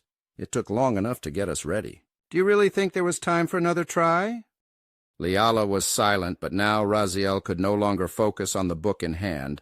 She went over to the television and resumed playing her video game. They fell to silence for a while before Liala asked, "Have you been trying out any more of your body magic?" Raziel paused the game. "Not really. We manifested the measuring orbs, and you managed to heal Albert, but that's it." "Why?" "We can't access world magic since this world doesn't have any, but what if we can still strengthen our own reserves? Mine was replenished this morning. That means we're not going to run out permanently. Maybe we can practice raw magic." Raziel let out a thick laugh. "Raw magic without incantations? What's so funny?" Liala looked away from the computer screen to where her sister sat on the floor, leaning back with her hands on the carpet. "Look, it's not that it's impossible. It's just that anything useful, item creation, copy, invisibility, things like that, requires a team effort in the best case, not to mention, we put everything into summoning. If we give that up, we'll have to start all over. We'll be weak." Raziel gave her sister a long look. "You saw what this world thinks of me. Do you think I want to be weak, living dependent on somebody who sees me that way?" "I can't do this alone," Liala whispered with a weak, frustrated voice. "And I can't do it at all. At least as I am, I can fight. If we make ourselves weak in a world like this one, how can we hope to survive?" Raziel looked up at her sister with shimmering ruby eyes. "I can't. I'm sorry." Liala took a deep breath. "Forget it. I'm sorry. You're right. I shouldn't have asked that of you." "It's fine. Just forget it." Raziel replied with regret and picked up the controller to resume the game. Liala got up only to clean the table and kitchen, but otherwise seemed content to remain at the computer exploring the knowledge of her new world. It was hours before they noticed that Albert had still not come back. It was another 3 hours before they began to worry about that. When they heard the door open, they froze. Raziel paused the game. His mother or him? They wondered and waited, their breath sharp, hesitant, anxious. The doorknob jiggled and then opened. Albert stepped inside, emptied his pockets, threw the contents on the bed, and walked past them both without a word. His walk was more of a stagger, and the bathroom slammed shut without a word passing between any of the three. "What the?" Raziel whispered to her sister. There had been blood on Albert's face, and now the sound of the shower was on full blast, the noise of a curtain drawn, and nothing more. Earlier that day, Albert approached his supervisor. "I'd really appreciate it if you could let me work today. I know I'm not on the schedule, but something has come up and I need a little extra." An older man past his middle years, Jonathan Foxworthy had silver hair cut close to his head, a bulging physique that was only slowly losing the battle to time, making him appear stronger than he should have been at his age. His sharp brown eyes were not long on pity, but even so he heard the catch in the young man's voice and softened a little. He clenched his jaw and sighed from behind his desk. "Look, kid, you're not scheduled to work today. You're still a minor. You can't pull any more hours on the books or I'll get in trouble with the labor department. I don't want my face or my store on the news as going hand in hand with child labor law violations," Jonathan quipped. Albert clenched his fists and sat down opposite his boss when the old man nodded. The young boy put his clenched hands into his lap. "So let me work off the books then. Pay me in cash. You know you're short-handed." "You're why I'm short-handed. Did you forget that detail?" Jonathan asked. Albert winced, but the tears that formed in his eyes might as well have been in front of steel. "That was my father's doing, not mine." Jonathan did not let up. "I know that, boy, and that's why you get to work here, why I didn't fire your ass after he got busted, and why other parents won't let their kids work here, and why some won't even shop here. Did you forget that?" "Nobody will let me forget," Albert hissed back. "Nobody. Not you, not teachers, not students. Nobody will let me forget. I'm sorry. Okay? I'm sorry. I'm sorry about what he did. I'm sorry you lost business keeping me. I'm sorry you lost employees keeping me. I'm sorry you lost contracts keeping me. I'm sorry, all right? The bad seed is sorry now. May I please work today?" Jonathan felt a stab in his heart as the boy in front of him begged for forgiveness for things he'd never done. Poor kid, Jonathan thought. Albert was a steady worker, but the taint of his father and the man's exit from the world would not leave him alone, ever. "Fine, but I'm turning off all the cameras. You get cash in this office when you're done, and if you ever tell anyone I let you work more than the allowable time, you're fired," Jonathan said with icy calm. Albert heard him and heard what he didn't say. And who would believe you anyway? Whatever sympathy he suspected Mr. Foxworthy might have for the situation Albert found himself in, the old man had a business that came first. "I understand, sir. Thank you." Albert stood up and went to the grocery store's employee rest area. He put on a blue apron with the silver fox logo on the center and tied it behind his back. He then went out and got to work. "Get the deliveries in. You've got 7 hours," Jonathan said when he emerged from the office and saw Albert descending the stairs. "Yes, sir," Albert mumbled and went out into the back area. That was something of a kindness. He could work alone then, and nobody was there to bother him.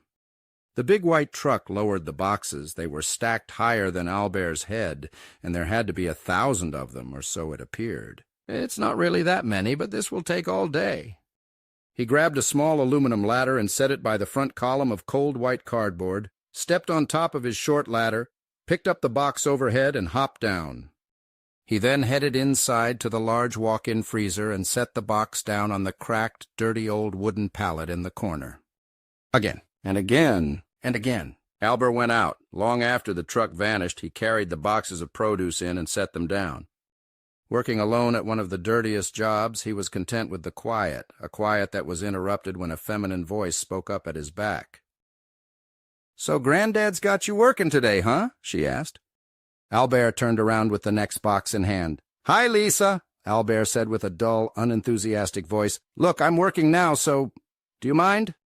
She was fairly pretty as girls went, with flaming red hair that hung straight down her back just below the shoulder, a youthful body forming into womanhood, and bright emerald green eyes. She wore a smile on her face that exposed her pearly white teeth, and Albert didn't really care if she was there or not. "Oh, come on, I'm working today too," she said. "At least let me help you." "No thanks, just go do whatever you do," Albert replied. "Okay," she said with a cheery face, walked past him and picked up a box before following after him. Albert rolled his eyes and said nothing. With twice the hands at the task, it went twice as fast. The steady walk back and forth from the boxes to the freezer saw the produce and dry goods put away in not quite half the time it otherwise would have taken. And with the job done, Albert settled into the next step. He went past the plastic fly guards that hung down, opened up a supply closet, and unwound a hose. "I got the push broom," Lisa said, and when Albert hooked up the hose and powered it on, he began to spray the ground to push away the debris. Lisa, with her broad broom, began to push over the pavement, catching anything she could and keeping it in the path of the flowing water, so that little by little it was carried into the sewer grate where it fell with a wet splash down out of sight. Albert said nothing in response to Lisa's steady smile, but the cleanup was done in short order, thanks in part to her help. "Thanks," he finally said after curling the hose back up and putting it away. A handspan from where he stood, she glanced up at him, smiled again, and said the same. "You're welcome." Her smile was genuine and pretty when she said it. "Do you think you can take some time to help me study? Granddad is paying you under the table today, right? He won't mind if we use some time for that." Lisa brushed her hand through her hair, and Albert nodded. "Yeah, if he doesn't mind using the time for that, check with him and bring your books to the break area," Albert said with a shrug. "My books are actually at my apartment. Come over there instead," Lisa offered. "My parents won't be home for hours, and I'm just having trouble with this one assignment. I'm no good at history." "Sure, but still, just check with him first," Albert replied. "Sure thing. I'll grab the cash for you too," Lisa said, and Albert nodded along. They went inside, he threw the apron in the bin, and left the store to cross the street to the duplex where Lisa and her family lived. A simple gray-painted building, the double apartment held the grandfather on the first floor, and then Lisa and her parents on the upper floor. Together they ran the family business, a grocery store which had been a fixture in the neighborhood for decades. Lisa he'd known since they were young, going from neighbors to friends, which held for some time until Albert's life went to hell, and she distanced herself. But when it came down to it, he still counted her as a friend. More than once he told himself, "I can't blame her for not wanting to get involved in my problems. They're not hers, why should they be?" So he barely spoke to her at school, and was now barely more than friendly to her at work. Getting her grandfather to pay was easy enough. She knew the old man had a soft spot for Albert, and for good measure she put the cash onto 2 disposable gift cards. She put her money and half of his on her card and the other half on his, and was putting them into her pockets when she saw some friends of hers. "Lisa! The old man making you work today?" a high-pitched voice asked. Lisa waved to her frenemy. Sarah, a year older and the it girl of the school, the popular one, the one who dated the football captain and was rumored to have modeling agencies lining up to sign her. She had an exotic blend of European and Asian features with long, straight black hair and a slender, even small frame which belied her wild nature and clever, witty mind. Lisa approached and nodded. They gave each other a gentle hug while the rest of the little group came close, a blend of boys and girls alike. It was clear they were on a little supply run for a good time. "Yeah, you know how it is." Lisa shrugged. "My grandpa won't let my parents fire the bad seed and won't do it himself, so now I've got to pick up the slack. On the upside, though, I've got money." She showed off the gift cards loaded with cash and gave a big smile to them all. "Why don't I finish up what I've got to do at home, then you swing by in about 2 hours and I'll snag some supplies and come hang out with you, huh?"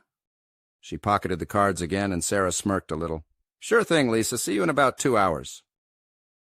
Lisa made her escape from the 8, walking with haste out of the door, across the street, and then to the side alley where the door opened to a set of stairs that would carry her up to her home. Albert was waiting at the side door when she got there, and she was quick to unlock the door and hurry in, not bothering with another word. "I've only got about an hour today, so let's hurry, okay?" Lisa said with a weak smile. "Yeah, okay, sure. But I thought your parents weren't coming home for some time," Albert asked. Yeah, but I've got plans with some friends, Lisa said without looking back at him. Oh, nice, he said neutrally. As she opened up the door leading to her flat, she said, They're my friends. Okay, Albert replied, noncommittal. They can be really nice, and a lot of fun to hang out with, Lisa added on the way to her bedroom. I wouldn't know, Albert answered witheringly. She didn't say anything more. Her room was what one would expect, a desk, a TV, a little bit disorderly, with her bed still not made up, but the pink and white covering still more or less in place. This is the part I don't get, she hastened to the subject. I just can't explain how. She then went into the subject of the Revolutionary War and some of the victories that were won. He was thoroughly lost in the subject, explaining the fine points of how social and political factors made war go from possible to inevitable, and brought the British Empire to the negotiating table with the other great powers and finally forced them to surrender control of the 13 colonies. Albert went on almost faster than Lisa could take notes, until she finally stopped typing and said, This wasn't in the history book.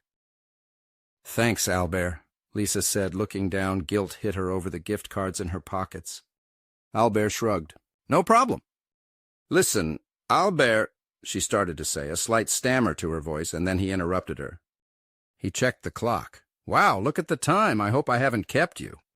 No, it's fine, she said. They'd gone over 45 minutes over. Let me see you out. Sure thing.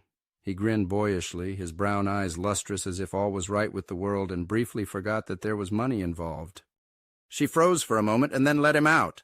I'll give him mine, Lisa said to herself as guilt gnawed at her guts, and she opened the side door in time to see Sarah and her friends coming around the corner.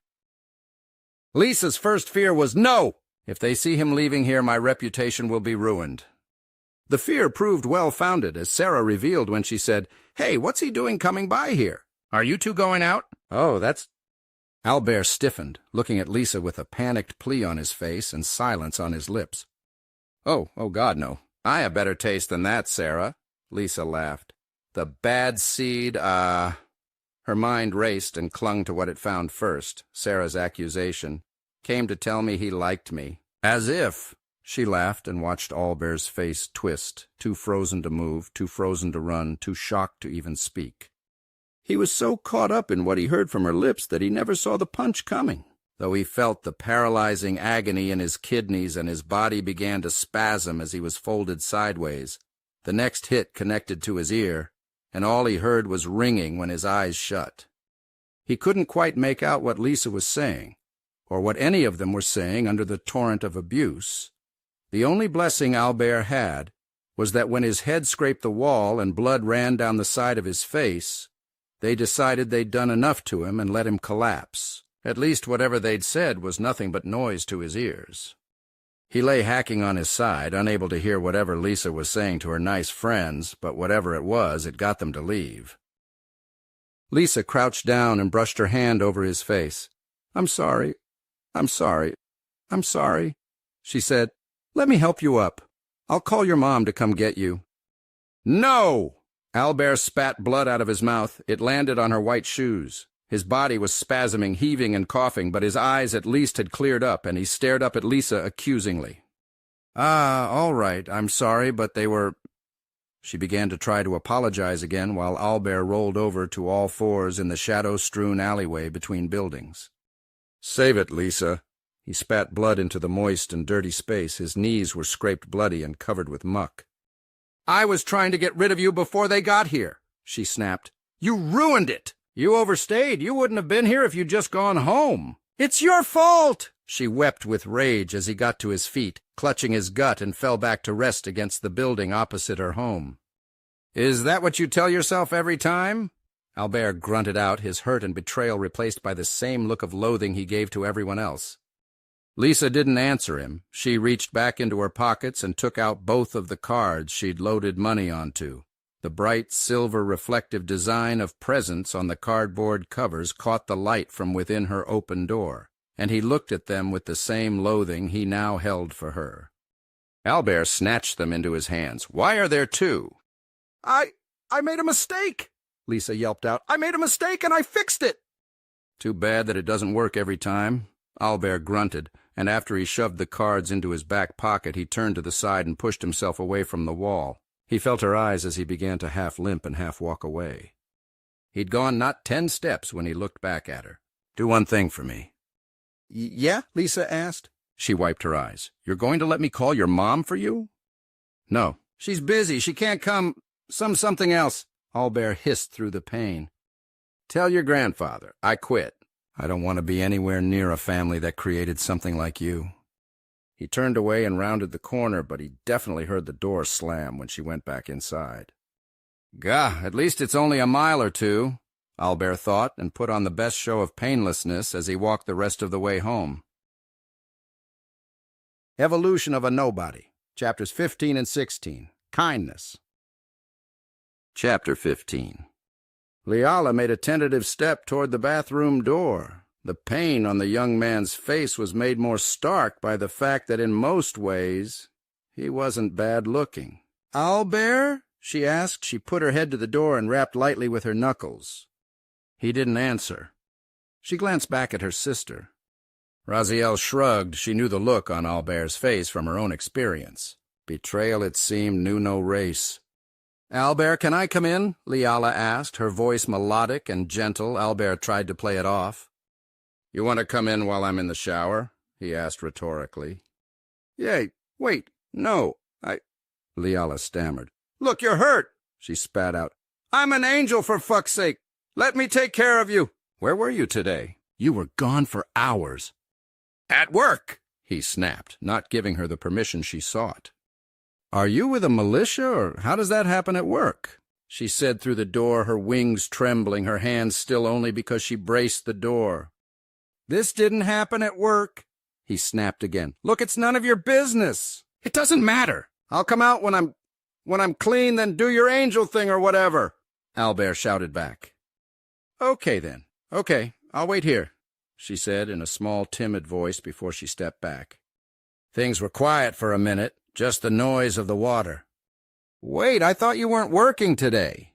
Raziel said, her eyes narrowed, her rough voice hard, her heart full of suspicion. "Look on the bed," he shouted through the door. "What am I looking for?" Raziel asked a little louder than she had to. Wallet, house keys, and a pair of square cards with rectangles etched into them. "Ah, right. You learned a little about shopping while I was gone, right? Cards and not coins. Or do I need to teach you about that?" he asked. Leala glanced over at Raziel, and the demon nodded her sharp chin. "Yeah, I figured a few things out from the books, looked up a few words. I got a crash course. Those 2 rectangles in there are disposable credit cards, basically. I went to work today and got an extra shift. There should be about $120 on there between the 2 of them. You can use that to buy yourself some clothes and hygiene items, toothbrushes, toothpaste, deodorant, clothing." "And what do you want for it?" Leala asked, while Raziel dropped the cards on the bed and stared down at them with absolute fury. How much money that was, neither one was especially sure, but they knew it took Albert all day to make it, and he came back beaten up for his trouble. "What do you mean? You've got nothing to offer. Just stay in hiding until you work out what to do. Now, would you mind shutting up? I'm trying to wash up in here, and we can talk in a few minutes, or whatever." Raziel's disbelieving stare was answer enough for Leala. It was somewhere between an insult and the greatest relief the succubus had known in quite some time. The succubus stared down at the cards she'd dropped back onto the bed, going from a look of loathing to looking at them like they were precious, holy relics. She went from looking at them to the white door between her and Albert and back to the cards again. "What do you think happened to him out there?" she whispered to her sister. "I think what happens a lot of days. When I healed him last time, there were old injuries that still hadn't healed before. What kind of monstrous place have we been trapped in? He can't be bad, so why? Leala reached down to pick up one of the cards off the bed and looked at it. "He's crying in there," Leala said in a tiny voice. "I know. I can hear it too." Raziel's pointed ears wiggled a little when she whispered back. I'll go make something. There's a recipe I want to try." Liala set the card down and made her way out of the room, closing the door behind her, while Raziel went to sit in the chair at his desk and turned it around to face his bathroom door. The water finally went off after several minutes, while Raziel steeled her heart against disappointment. Her arms were crossed in front of her chest and her legs closed firmly together, her sharp ruby eyes locked immediately onto Albert's face. "We need to talk," Raziel said immediately when he closed the door behind him. His face and legs were clean of blood and muck, but it just highlighted the injuries she could already see. "Can I get dressed first?" Albert asked, looking down at his bare feet and white robe tied at the waist. "If you want to do that while we talk, yes, but otherwise this can't wait," Raziel said, unable to completely hide the fact that she was breathing harder already. "Fine," Albert said and went to sit on the bed. It squeaked under him and he sank into it an inch. "I'm going to ask something. I want an honest answer, then I'm going to apologize for asking it, and then, if everything is how I now think it is, I want to do something for you, but it requires you to trust me. Do you understand?" Raziel asked. Albert did not even a little, and said so. "Of course not," Albert snapped, his lips turning down in a little frown. "This is the strangest start to a conversation since you showed up here. Which isn't a lot, but it's strange this happened more than once." Raziel tried to smile, but her ruby eyes were serious. "Demons tend toward the blunt side, so I hope I don't offend my host by asking this. Am I a fetish for you?" "I'm sorry?" Albert did a double-take and blinked several times, his mouth dropping open. "I got on the computer the other night. After you were all asleep, I looked up my race. How humans see us, me. I know why you didn't want to show me. And honestly, it's the same back home. So, is that why you're helping my sister and I? Her because she's an angel you're supposed to care for, and me because you looted me from the moment I showed up?" Albert gave her a long, steady look. "This is about the way I offended you before, isn't it? Not just what you saw on the computer. I'm not as innocent as my sister. I've also seen your eyes, and whether you're a human or an orc or a demon or what, I know attraction when I see it. So am I going to have to trade myself for your help at some point, or what?" "No," Albert answered immediately. You're beautiful. My God, you're both like something out of a character creation kit, sculpted out of the fevered dreams of a god of radiance. I won't deny it. I'm a boy and I'm young, I can't help it. But I'm not going to extort anything from you in your time of need. What's out there? Nobody should have to face. Nobody." He hung his head and covered his eyes with his thumb and forefinger. "I'm sorry, so sorry," Raziel replied. His hand was shaking, and she put her own over his knee, leaning forward to look at him. "I know being asked a question like that must sting if you want to throw me out over it. I wouldn't blame you, but please understand. I've been treated as a walking fetish for a long time. Then I found that, and I'm a slut or a monster in a world I don't even exist in. I didn't know what to think, what to say, what to feel. You've been nice to us. I'm grateful for that. I just didn't want to go through that again where I had nowhere to go or a sister to look after. And I didn't want to really start liking you, only to find you betraying me when I needed you and had nowhere else to go." "Betrayal," Albert whispered hoarsely. "I know a thing or two about that. I'm sorry I made you feel that uncomfortable. It's natural to look, though God knows I tried not to stare. This is still so unworldly to me, but no. I promise you in the name of whatever you think is trusty to swear on, I'm not that man." "Again, I'm deeply sorry," Raziel said, and then moved her hand to pick up the cards. "So, this is money to get things for us to take care of ourselves?" "Yeah, but today was my last day on the job. I quit." Albert smiled a little and winced, hissing in pain when that hurt too much. "Oh, what happened?" Raziel asked. Albert pointed out the injuries. "Someone I worked with let or made this happen. I can't look at them anymore. Don't worry about it. I'll find another job." "You're lying," Raziel said, and crossed her arms again to glare at him. "So?" Albert shrugged. "I'll try. That's close enough." "Albert, I want the truth, you being different and having lost your father, that's the reason behind all this?" she asked. Her wings twitched again. "No, it's also being my father's son. Albert replied. He saw her blank expression, what he took for confusion or questioning, and sighed. "Go on to the search engine I showed you, type in Nathaniel J. Lamarck, and confine your search to the last few years." Raziel did as he asked, and the results scrolled past her eyes. She went to the oldest. "Company finds cure for breast cancer." The demon read aloud. Then, at Albert's nod, she looked at the article. "Go to the next date when you're done, and keep doing that until you get up to his obituary," Albert said. "Town selected for manufacturing new drug. After clinical trials result in approval." "You don't have to read it so I can hear it. Just get through it," he said, and she began to read silently. It got bleaker and bleaker, and she finally pushed herself back from the desk and turned to look at Albert. He nodded. "To me, he was Dad. I used to play games with him. He took me fishing, hiking, horseback riding. He and my mom were happy. Go read the one at the top." She went back to looking at Albert. "Yeah, he was my dad. Most of the good memories I have are of him, and he did that. Then he died. He took his own life." Albert's body began to shake. He killed himself in prison rather than face up to what he'd done.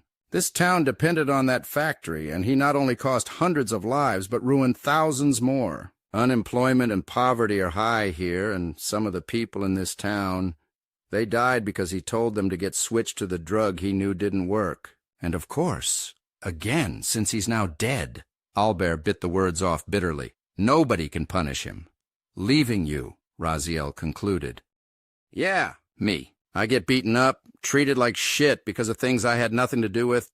I tried to show I was good, that I'm not like him, but nobody cares. I'm the bad seed. My mom got thrown out of her church group. I got kicked out of all the clubs. They can't kick me out of public school, but they can make it hell there. We can't leave because my mom can't work anywhere else. She's got a contract with the hospital. When that runs out, we're done," he explained.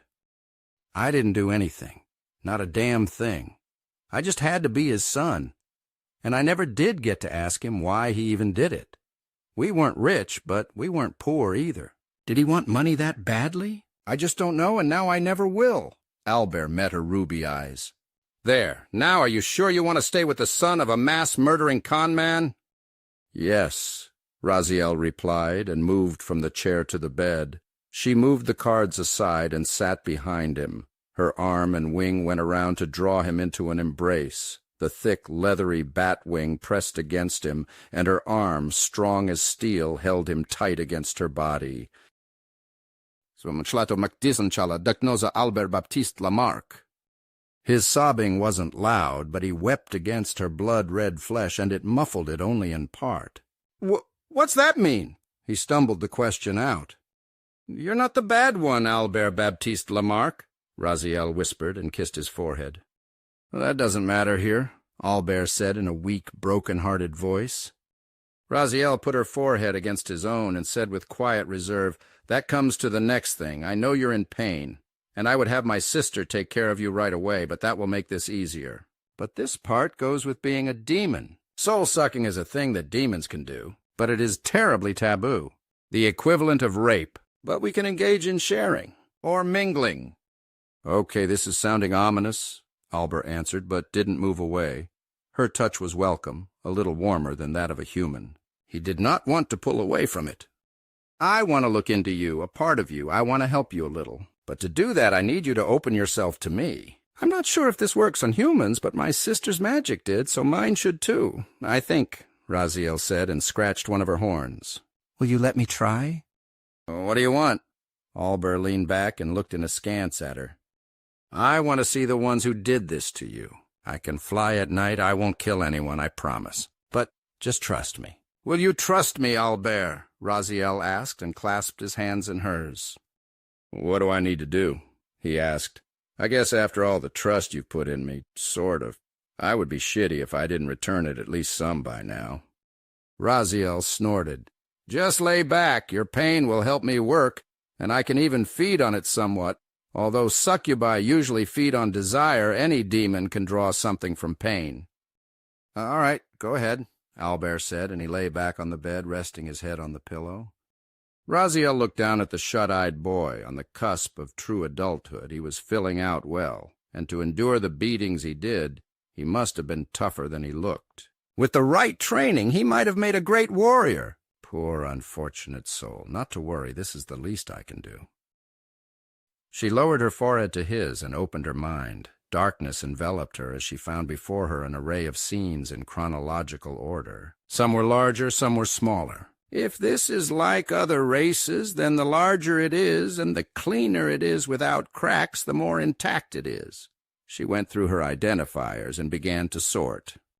If he'd been a demon, he could have entered her mind as well, and this would be more intimate than the most soul-consuming sex. Every memory Albert ever had was bound up in here.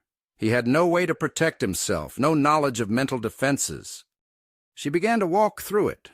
She touched one from a little while ago as a test. He was in the shower with his legs pulled up to his chest and his head buried in his knees while steaming water burned his flesh. Lisa's line was now one of the darkest Raziel had ever seen, and unable to resist, she went to an old one she was bound to. Trading him an ice cream cone, a tiny owlbear crying with his cone on the sidewalk, and her handing him her own before waving goodbye and walking away with an older version of herself. All the memories of her had become dark ones. Raziel touched the line, and the shade of the line began bright. A cheerful yellow, a vibrant green, a romantic red, and then slowly grayed as time went forward, until the present, when it was black.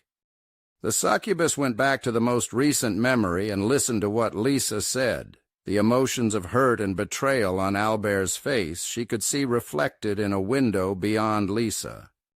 Looking at his blood on her shoe, Raziel shifted a little. She caught a face. Other memory webs connected to him. A good-looking kid of wavy brown hair and a chiseled jaw, the dark-haired girl had a web of her own which Raziel resolved to return to. She winced involuntarily at Albert's pain as he tumbled to the ground. She got better looks at their faces and made note of the names. She became faster and faster at sorting through the memories of the young man, and, conveniently enough, she found a house. Raziel grinned. "Lisa and Trevor, you'll do for a start," she thought, and then broke the connection, allowing the room to come into view. Chapter 16. The connection broken, Albert quickly spoke up. "I really don't want you going out there." Raziel smiled, revealing her row of fang-filled teeth. "Then why did you let me do that?" Albert had a hard time looking at her, but she waited in silence until he did. "You asked me to trust you. You put your faith in me even after I offended you. You sleep next to me, and you're actually nice to me. I should at least trust you when you ask me to." Raziel assuaged his fears. "Not to worry, there's no moon tonight. I can blend into the darkness. I can make it back here without being seen." Albert's lips went tight. "I really don't like it." "What if you get caught?" "Can humans fly?" she asked, her fangy smile ever so charming in his eyes for all its ferocity. Albert couldn't help but see her as a fairly normal girl in the way she expressed herself. "No," he answered with some reluctance. "Then I'll be fine, I promise," she said with confidence. "This isn't like before, a rash decision. I'll prepare for it. I know that computer thing has maps and whatnot. I'll get a look at the whole area, all the landmarks that I need. I promise I'll be safe." "Fine. Somehow, I think. If you really wanted out of here, I couldn't stop you anyway." Albert gave a little snort and a shake of his head. "Now, if that's done, could you ask your sister to come in here? This really hurts." Raziel nodded rapidly and covered her lips with her hand. "Oh, right, I'm sorry." Her wings fluttered back and forth, fanning him briefly before she shot to her feet. "It's fine," he said with a weak smile before he lay himself down again. "I think I just want to lie here for a while. This was an unpleasant day, and I'm going to need to find another job soon." Raziel left the room and went straight to where her sister worked over the stove. "Did you get what you wanted?" Liala asked, her bright blue fixed on the red of her only family. She put down the wooden spoon she was using to stir the pot, letting it rest on the rim and focusing entirely on her demon companion and sibling. "Yes, and then some. I didn't snoop much, but the fact that he shared with me was enough. I'd never done that before. He was my first." Raziel's smile was as weak as the injured Albert's. He doesn't know what that was for me, so maybe it doesn't count. But still, it was nice, and a good test. We're safe here, and I agree with you. I have things to do tonight, but tomorrow— Raziel swallowed hard. There was no small amount of fear in her eyes, despite her words, so much so that she reflexively put her arms up and brought her sister in for an embrace. "Tomorrow we go back to square one," she whispered into her sister's ear. The hot, demonic breath caressed the soft ear of the angel. "Are you sure?" Liala whispered. "Shouldn't we explain it to him first?" Raziel had steel in her voice when she answered, "He bled for a succubus. A succubus he barely knows just because I've got nowhere else. Who does that? Yes, I'm sure, and we can explain it after the fact. Do it before, and he'll just try to talk us out of it." "All right, we do it together." Liala answered, and rising on her tiptoes, she kissed the red forehead of her sister. "Now I'll go take care of Albert. Keep stirring the stew for a few minutes while I do this." "Minutes?" Raziel asked, and her ink-black eyebrow rose. "I'll do it slowly. I want him to enjoy this. Just don't let the stew burn. I'll be cross with you if you do." Liala stepped away and pointed a finger decisively toward the bubbling pot with the thick brown broth atop the bright red heating coil. Raziel took the wooden handle in hand, holding it straight up and down. She began to stir violently. The pot began to slide around. "Not like that!" Liala exclaimed and grabbed Raziel's wrist. "Gentle, slowly. Just keep it moving in the heat. The simmer will make everything taste better." Liala stopped. Raziel had that look. "Are we still talking about stew here?" The succubus had a big, wide grin spread over her face, and mischief sparked in her eyes. Liala threw up her hands into the air. Why me?" she asked with faux exasperation. "I'm a succubus, why not?" She laughed at her self-effacing humor and tilted her head toward Albert's room. "Go on, I can stir a pot for a few minutes without burning everything down." Liala left her sister behind without another word and closed the door to Albert's room. A bit of guilt went through her for going behind Raziel's back, a little pang in her chest that she felt should have stopped her. But that wasn't to be. Albert lay on his stomach, the white robe on, and to her surprise that sense of overwhelming hurt had faded quite a bit. It wasn't completely gone. Even without touching him or looking into his mind, she felt sure it would never truly be forgotten. But it wasn't dominating his mind. He hadn't said anything. At a loss herself just yet, she held her hand out and activated a healing spell. One meant not only to heal, but to enhance the experience. "This will go slower than before," she finally said as the white light reached his feet. "But please don't worry, this will feel very good."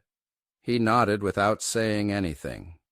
She was right. No, she was wrong. A kind of warmth, complete and total serenity, like being bundled up in a blanket by a warm fire on a cold winter night, began to overtake his skin. It enveloped him, surrounded him, and it grew only more intense the further along as the slowly expanding ball of light went up the length of his body. He sighed. The pain in his knees was completely gone. The bruises to his bones, which should have taken months to heal, vanished. His heart was pounding in his chest, but even that began to slow until it was beating at a resting pace, and within minutes he was rendered blind. But not in a bad way. All I can see is an endless light, like walking through the clouds in the sky, he thought, and felt very much as if he were in fact floating. The voice of the angel, however, could still reach him. His hearing worked. "Albert Baptiste Lamarck Mashalen Faosi Loapowasi Raziel Onani Toashi Rasenshi Loam Asha Sin Saleh." The angelic voice, melodic as any bird song, penetrated his ears, but he understood little other than his name and that of Raziel. "Forgive me," she said from beyond the radiant glow. "What I said is not something I thought I ever would. You don't know my sister's life, and in a way I didn't either. Now that I do, my gratitude is beyond measure. So what I was saying was this. Albert Baptiste Lamarck, in 2 days you've done more for Raziel than people who knew her for a lifetime. So now let us do something for you. You've been nice to me, you're healing my wounds, you're doing chores to make life easier. I haven't really done anything. A few dollars, food, and a bag to sleep in isn't anything." Albert answered, and silvery, angelic laughter reached his ears. We may seem like we're more than we are, but we feel hunger, cold, loneliness, fear like you do. Our home has hunger. An angel or demon can starve. We can find other food sources, but in the end, we can die like you. We've been hungry before, and it isn't a good feeling. So, of course, even if it seems little in the land of plenty, this means a lot to us. We have no home anymore. I know my sister wants to try to find a way back. She wants to keep my hopes up. But while I'm with her, wherever that is, that's home. And I don't think we will ever make it. We may be with you for the rest of our lives, if you'd have us. So the least we can do is offer our skills to you. Albert recalled a time when he sat in an automatic massage chair. The warmth, pressure, the vibration, it was a marvelous thing. And this was 100-fold better. The dull aches of the day's torment was slipping away like sloughing off old dead skin with a vigorous scrub. That's what you're doing. Why are you telling me this? Albert's suspicious mind tingled a little bit. Because we're going to go back to square one, Leala replied. My sister didn't want to tell you until after, and she'll probably be mad that I'm saying anything. But you should know. Okay, I don't know what that means, Albert replied to the seemingly distant voice of Leala. Right, no magic. You know I looked at your myths about angel visitations, and I don't recall anyone enfolded in angel light being snarky. She answered with fairly obvious annoyance. Maybe that's why they don't visit me. Albert wasn't sure if he was shrugging or not. His entire body seemed to have blended with the light itself. Leala gave an exasperated sigh. You're just like her, I swear. Fine. In my world, magic is referred to as squares. I saw some of your board games. You move pieces from square to square to advance around. It's the same thing, but the squares are a diverging path of specializations. How far down each one you can go in a path is determined by birth. If you have a natural talent for summoning, maybe you can go 20 squares down there and summon powerful monsters. But if you've got low potential for stealth magic, maybe you can't ever reach invisibility magic, no matter how hard you try. That's it? Albert asked, more lost than before. No. Magic potential and total limits of growth are things too. Say you have limited mana growth potential. Maybe you could reach maximum summoning squares, but never actually cast above the 5th one unless you found another mana source to add to your own. Understanding began to dawn on the floaty-feeling Albert. Is that why you work in pairs to summon a hero? Yes. The power required was simply too great for any one person, so potentials are paired off to stack their skills. She explained to him, but Albert, being himself, could not resist the urge to ask questions. So, why not just combine every magic-capable person together to summon one super-powered thing to obliterate whatever danger threatens your world? Albert asked. He immediately regretted it because Leala's voice became full of sorrow. Because we can't. The first law of magic that we ever uncovered was the law of diminishing returns. My sister and I double our skills. Add a 3rd person, and it increases only by 1/3. Add a 4th, and even if they have equal power to us or even greater, and it goes up only by 1/4. Before long, you could add the most powerful caster in history, and still not gain even a measurable fraction to the whole. The more you add, the less you get. Further, you must be compatible, and it is very rare for large numbers of compatibles to exist. Leala replied to him, and he felt as if a hand was stroking his cheek, even though he wasn't sure it was even there to be stroked. Now my sister and I are resolved to square one. We will abandon all of our skills, return to the first square, and start again, Leala said, and Albert, who could not make a face, was nonetheless aghast. You can do that? He asked. Yes, if you're born with a computation of 20 squares, you can put them anywhere as you learn, but each one you learn is one that you can't then put into something else. To help protect our world, we put almost everything into summoning. It's what potentials do. It's the least we can do. I don't really understand. Albert answered her, feeling utterly at a loss. He wanted to reach out, but he could not will his arms to move. We will begin again. We can't access world magic anymore anyway and put our body magic into squares of learning that will help us live in your world, and also into things that will help you. It isn't without its risks, which is why Raziel wanted to say nothing. But I believe you should know. For a while we will be weak, not for long, but for a bit at least. We will be helpless as a newborn babe. We will be in your care for that time. Isn't it dangerous to tell people that? Albert offered the rebuking question, but beyond his view, Liala just laughed. Before we knew you bled for us, perhaps. But I don't think it's a risk now. I think it's more dangerous not to tell you than to tell you. If it isn't too much to ask, can this school be stayed away from for just a few days? Liala asked with a hoe. Yes, just a few days. He answered, if that's what you need. The light began to fade away, and his sense of his own body began to return to himself slowly, steadily, and his bedroom came back into view. Wow, how long did that last? Albert asked while slowly sitting up and stretching out.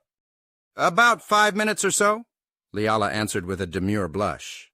It felt like forever. That was amazing.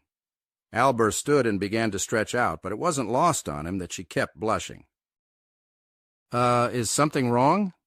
No, it's just that spell. Unlike the other one, I feel what my magic feels, she admitted, her face turning almost as red as her sister's. I didn't hurt you, did I? Albert asked while wondering if that were the case. Is a blush the proper response? No, not at all, but it means every part of you my magic touches. I felt as if I were touching you. Don't make me say it. Pervert. She covered her face to hide the crimson on her face. Albert's jaw went slack. The robe did not come away to reveal it, but the poking at the fabric certainly did make it obvious. So you were touching my, and also the, oh. That's not how that spell is supposed to work, she eeped out and then half squeaked. I'm going to go finish making dinner. You just, stay here. We'll call you when it's ready, okay? Liala said and scrambled out the door, slamming it behind her and unable to get that giant, boyish, happy smile out of her head. I did not think that spell through before I cast it. He seemed so damned innocent, I'm never going to live this one down. Liala groaned in her head as she got back to the pot so fast that Raziel practically jumped out of the way. Perverts. Humans are perverts. Perverts. Perverts. So you had more fun than intended. Raziel began to form a fangy Cheshire grin on her face. Raziel, shut up, Liala said, and kept abusing the stew until it was time at last to eat. Evolution of a Nobody, Chapter 17 and 18, Square One. Chapter 17. Albert got dressed, choosing another pair of tan shorts and a plain black t-shirt before emerging to the main room. Make sure you leave enough food for my mother to get a serving, if she wants some. She usually eats at work, but I like to leave something for her.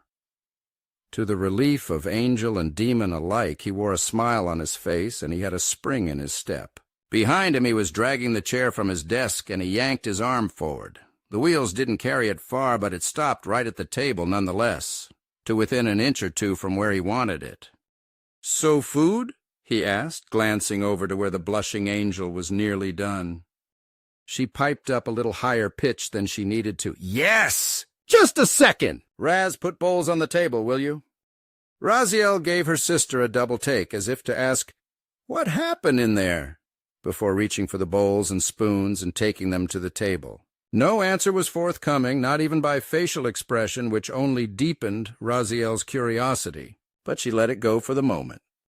The bowls felt strange in Raziel's hand, far smoother than the wooden bowls she was familiar with bright colors and bendy, flexible material that gave when she pressed her fingers against it.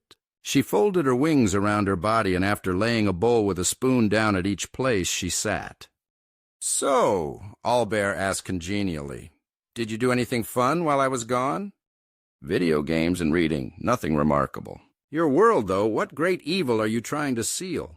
Can I ask that? Liala asked and shuddered while she set the pot down between them. I'm sorry, I don't understand, Albert replied while she took their bowls up one by one and ladled stew into them. The meat and potatoes fell with wet plops that showed how thick the stew was, and steam rose with the succulent smell of a well-made meal. Albert inhaled the scent, closing his eyes while he took it in, and 3 bellies rumbled at once. "That's why your world has all these wars, right? You're trying to create heroes?" she asked, and shut her mouth at a glare from Raziel. "You're still not making any sense," Albert replied offhandedly before putting the first spoonful in his mouth. An explosion of flavor hit, and his mouth watered even more than before. His eyes widened in disbelief. "Are you sure you're an angel and not a goddess of cooking?" He offered the praise and immediately shoved his spoon back into the bowl and drew it up to his mouth for another bite. "You're far too generous. I'm not that good," she said and shifted the subject. "I was just reading about history, that's all." "Your world is complicated, confusing, magic is everywhere but nowhere. Your computer, that one thing, is worth more than—" Liala shook her head in dismay while unthinkingly looking back toward the tool. "Anything!" Raziel filled in the gap and charged ahead with her own inclinations. Her eyes sparkled, her talon-tipped fingers interlocked. "I've been reading all about your game designers. They're like gods creating whole worlds. No wonder we were fooled into thinking Cammy was a real person, such a rich story. We never imagined something like this." From there, Raziel leaned back in her chair, her arms wildly gesturing while Albert helped himself to another bowl and then another, until she came to another thing that stopped him dead. "And by the way, why did you make Kami the way you did?" "Sorry, what?" Albert asked with his cheeks stuffed with stew.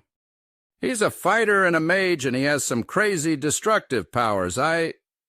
Raziel couldn't blush, but she folded her hands into her lap and looked down sheepishly with fluttering dark eyelashes. "Peeked at your character a bit. Your quest log. That goes against the gamer code, you know."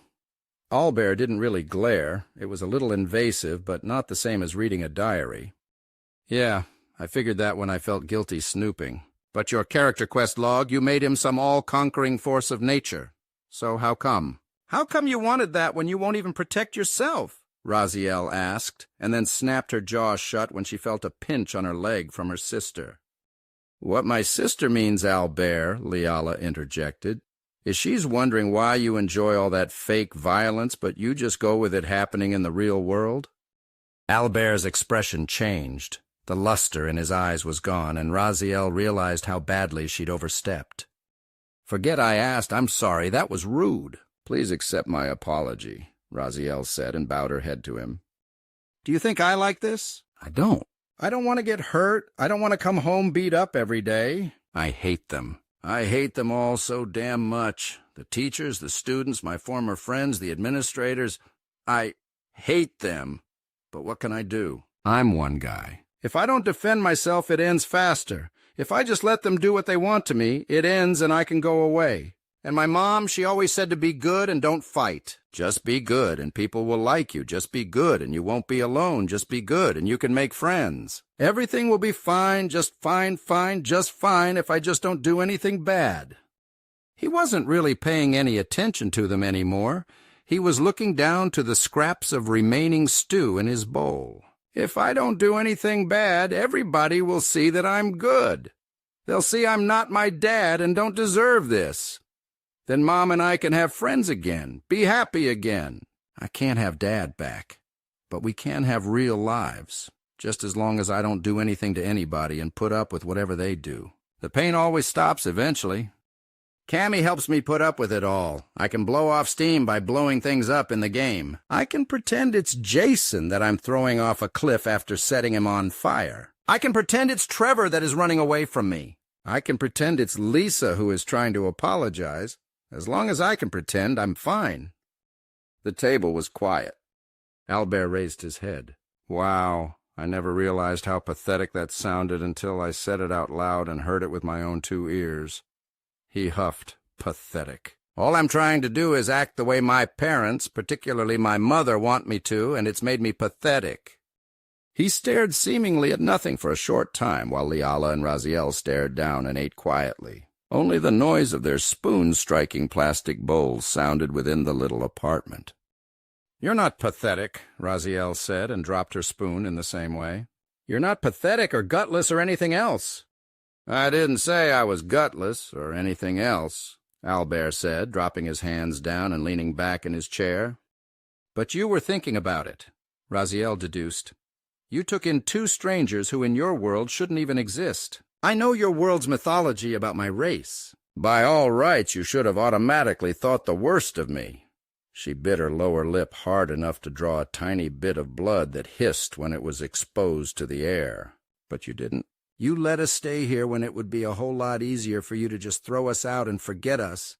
And when I thought terrible things of you, things I shouldn't have, and asked you, you forgave me. Those aren't things just anybody could do." Albert found the contents of his bowl very fascinating at that moment, or so it looked when he wouldn't meet the ruby eyes that stared at him so intensely. "My overly blunt and overly detailed sister is right," Leala said. She clung to her spoon, wrapping it in her slender fingers with such intensity that it began to crumple in her hand. "Your world is as cruel and violent as you warned us. I've only barely scratched the surface, but the weapons you use are beyond anything I've ever seen. We got lucky with you, so don't be so down, okay?" Albert exhaled heavily through his nose. Yeah, you're right. Excuse me for bringing the mood plumetting so suddenly. I'm luckier than a lot of people. I still have my mom, and you two are great company, even if you're a bit odd."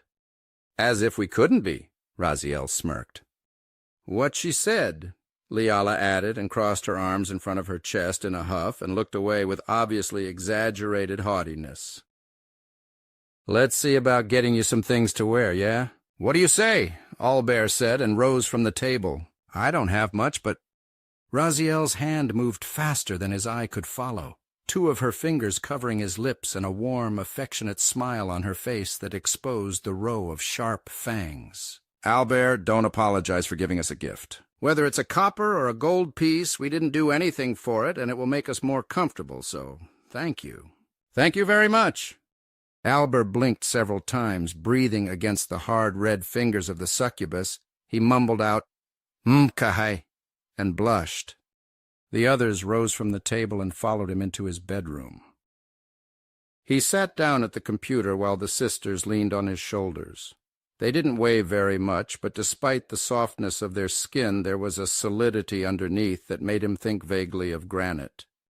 He signed in, opened a browser, and cleared his throat while trying not to think of the radiant pair so close to him, and trying really hard not to notice their cleavage in the reflection of the computer monitor in front of him. He coughed into his hand, cleared his throat, and opened up several more tabs. "I don't really know what you want in terms of clothing, but here are some popular sites.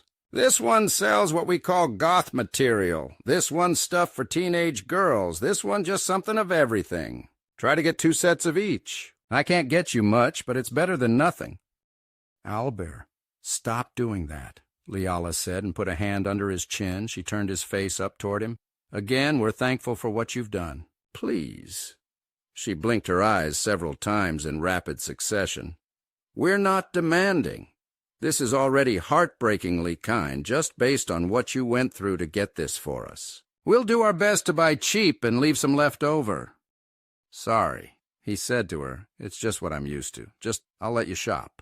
I'm going to take a few minutes and go for a walk." "It's fine." Leala smiled, let go of his chin, and both she and her sister moved to allow him to leave them in peace. As he walked out, he heard Leala say, "All right, Raz, you go first." Then he shut the door and heard only muffled chatter before he walked to take in the evening air, the warm breeze, and the quietly ending eventful day. Chapter 18. Got topic? Oh, I like this one. Raziel clicked around at some of the short skirts and tight shirts. "All that about you not wanting to be a fetish, and that is what you want?" Leala said askance. "What are you trying to do, seduce?" "Albert." "Hey, it's okay if I do it. I like being sexy," Raziel said, and fluttered her wings a bit. "And black is definitely my color. Tell me I wouldn't look great in that, I dare you." "Well, he told you to buy what you want, but if you give the young man a heart attack or a hard-on," Leala said, and let the statement hang, shaking her head reprovingly. "Well, aren't you little miss less than innocent all of a sudden?" Raziel gave a teasing wink up to her sister. "It's not like that," He's a male, though, and even if he's not a race we're familiar with, the parts are all there, and I've seen the way he looks at... And I saw that stuff on the web. I'm just saying, Liala tried to say, but Raziel clicked add to cart. No, we can trust Albert. I wasn't sure at first, but I shared with him. Raziel said and clicked add to cart twice more in rapid succession for some shorts that would come halfway down her thighs, and an oversized T-shirt to go with the pair of shorts that made her think sexy. Liala put a hand on her sister's before Raziel could hit check out. The total was just 10 shy of what was on the card, leaving a little left over for self-care things like soap, toothbrushes, and hair care. Raziel, she said with more seriousness, her face blank, her voice steady. Raziel looked up at her. This isn't another infatuation, is it? Because remember, we don't know anything about the outside world from experience, just the bare scraps we've consumed already. Don't play around here. I know you love to do that, but this is serious. We have to live here with him. We've got no other option. I know, Raziel said, suddenly small-voiced, the brashness gone. But I want to feel good. I want to feel confident, and when we reset to square one, I still want to dress like me. We didn't have clothes like this back home, but damn it, if we had... She jabbed her talon at the screen. That's what I'd have worn. Liala slowly removed her hand from the mouse. I understand. I'm sorry for doubting you. She waited until Raziel finished and then sat down when space was made for her. Okay, see now, I am going to go a more respectable route.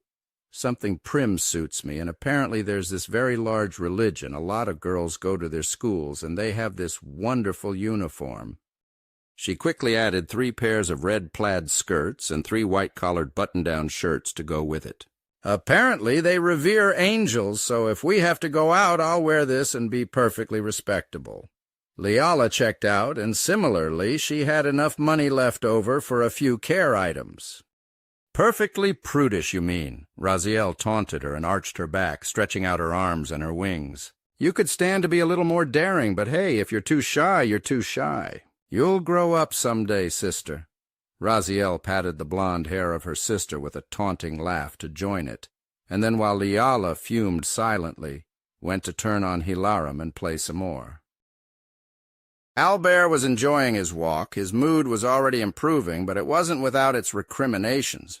She's got a point. Why are you always apologizing? That's even more pathetic than the rest. You've been telling yourself you don't deserve to be treated like crap. So why are you apologizing as if you did? He had no ready answer to his question, but the comfort the pair offered him, the simple gratitude, was a gift of gold. An angel and a demon, and they're more humane than humanity to me. Just wow!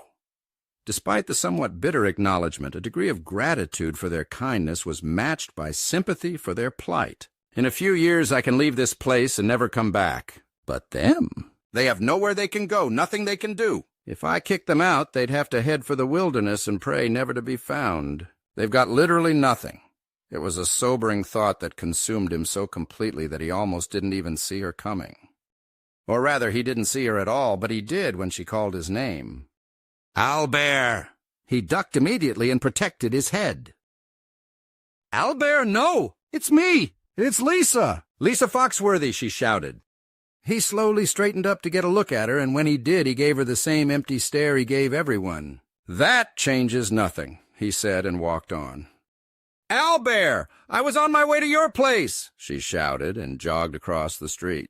It was quiet now, the waning hours between day and night when the twilight would take over and darkness would cover the town. Is your posse still with you? Did you want to watch some more? Albert asked. He ignored her further, neither running nor slowing down as she came jogging up to him, breathing hard and bowing her head. I'm sorry. I'm sorry. I'm really sorry, she said and reached for his hand.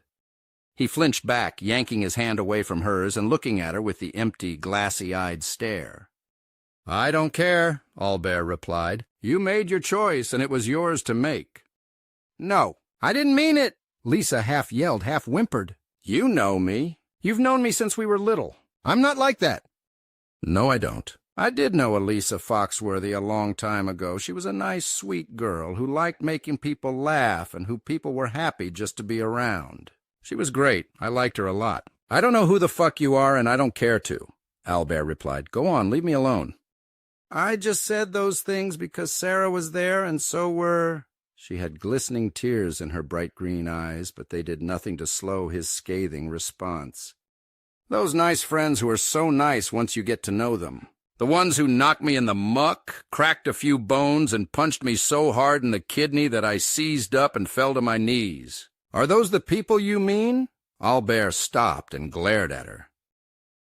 She hung her head in shame. I'm sorry. I just wanted them to like me, Lisa said, and blinked her long eyelashes.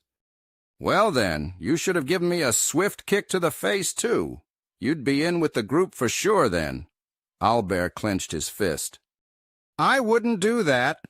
I'm your friend. I just had a bad moment. I panicked and said the wrong thing. Lisa approached. I wasn't trying to get you hurt. You weren't supposed to be there. I just got so interested in what you were saying, I lost track of time. So it's my fault. Of course it is. What else should I expect, right? What was it you said? A bad seed. He hissed the last words out at her. You're no friend of mine. I don't want to know you. I'm sorry, though. Really? She exclaimed and tried to touch him again. He jerked away from her, stepping back a pace. Her hand drew back, and she clutched it into the palm of her other hand, then held both of those at her sternum and lowered her head. Really, really sorry? Albert asked. He sounded almost conciliatory.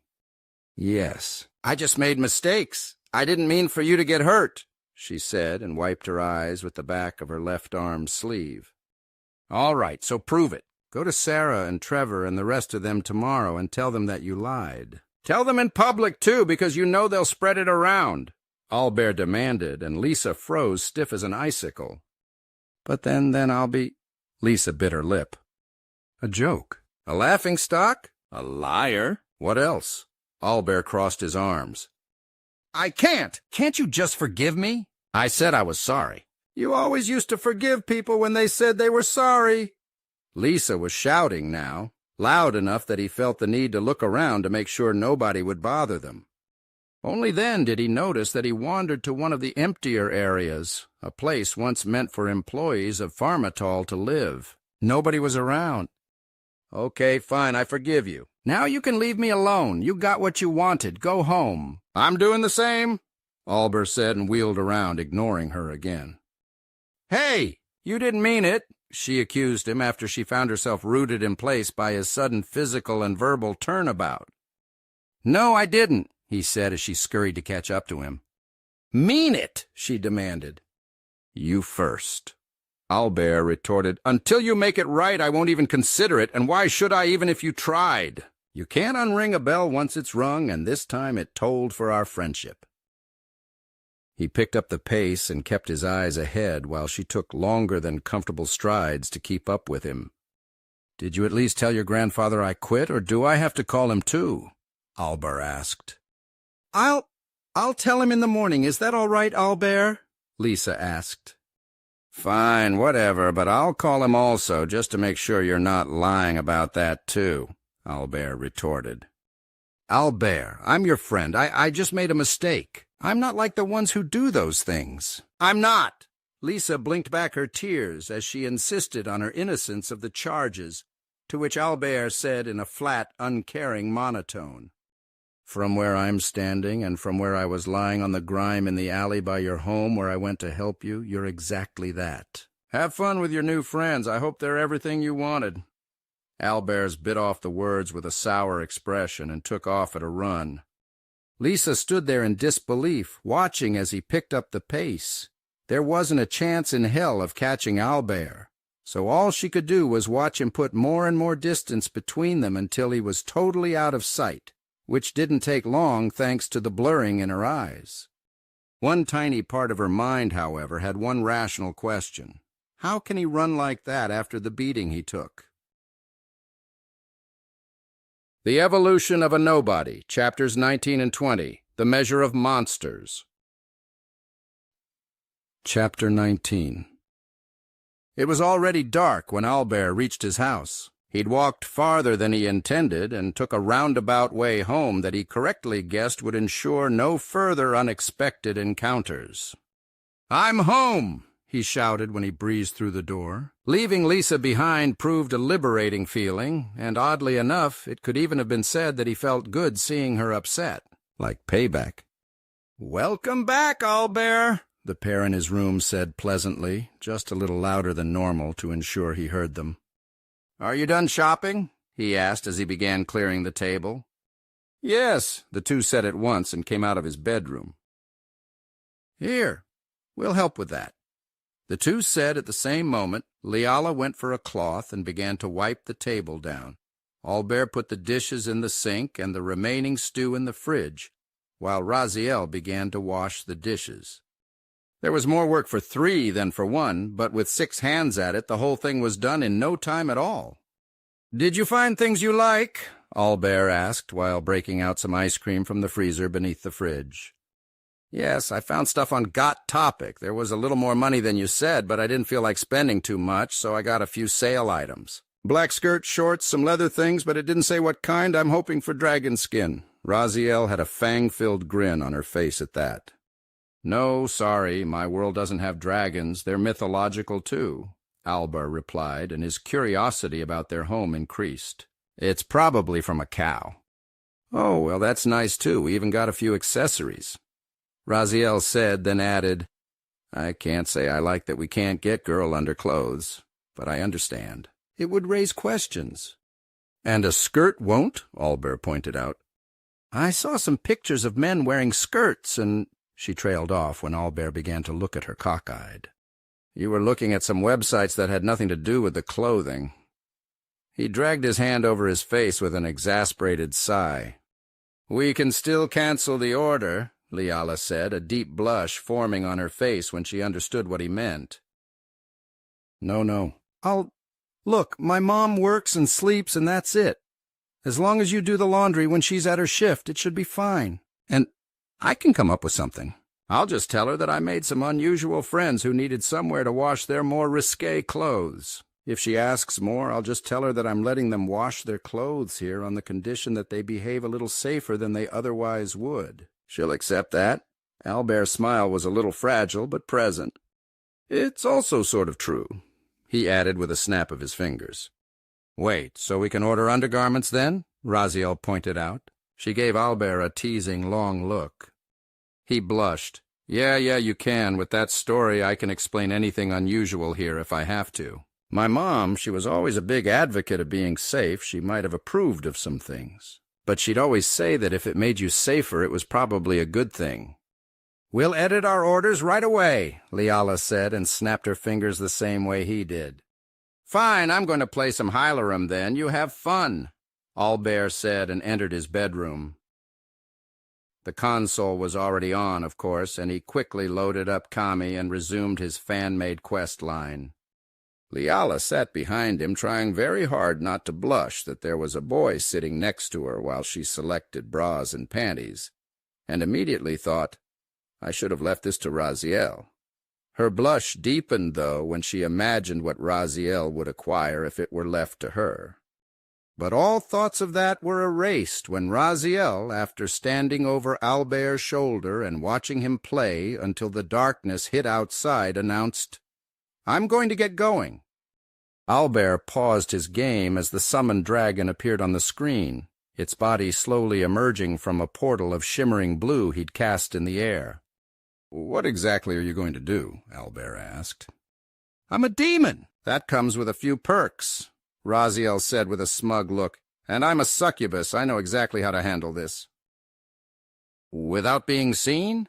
Owlbear looked up at her from where he sat on the floor. "Oh, he'll see me. He just won't see me."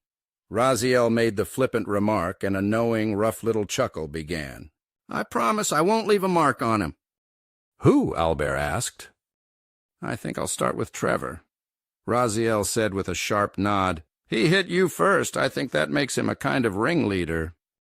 "Only one tonight," Leala insisted all of a sudden. "I don't want you out too long. I'll worry. Let me do the other one."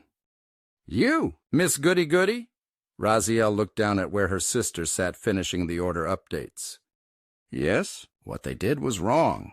And I want to help too. Why shouldn't I? You know I have my own way of doing things." Liala's lips threatened to start quivering, and Raziel gave a sigh of submission. "Fine, you take one, I'll take the other. I'll pass the memories of Lisa to you, if that's all right with you, Albert?" Raziel asked, and his answer was quick. "I have no idea what you're thinking, what you're doing, or how you're doing it, but I'm inclined to trust you. Do what you think best. The door will be open for you," Albert replied, and then went back to the game. They nodded at him and left the bedroom to head for the front door. Raziel and Liala looked out into the darkness when they reached the exit. No sound, no people, but an eerie noise of insects, loud but out of sight even for them. "Are you ready?" the demon asked. "Yes," Liala answered. "You'll need his memories. We'll need to share, but only a little," Raziel remarked. And when Liala nodded, the demon took her sister's face in her hardened hands and pressed her forehead to that of the angel. Memories of Albert's day passed from one to the other. The shock of betrayal, the pain of being struck, spitting up blood and lying in the muck after they were done and finally left. "He's so nice. How could they—" Liala's face was twisted into anger, her fists clenched at her sides. "I have no idea, but we lucked out by ending up here at least. Don't take too long," Raziel said as she straightened up and gripped her sister's hand. "I don't want to worry about you either." The demon did not wait for the sentiment to be returned. She stepped out into the darkness. Her ears twitched, her wings spread out in all their glory and fury.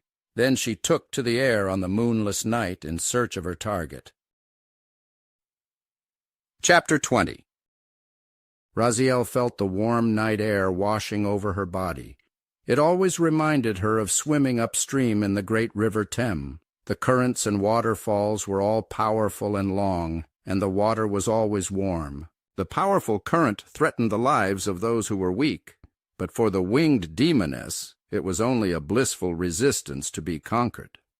At home, Raziel would scream with pleasure when she reached the greatest heights to which her wings could take her. But here now her tongue was bound by her promise to be careful.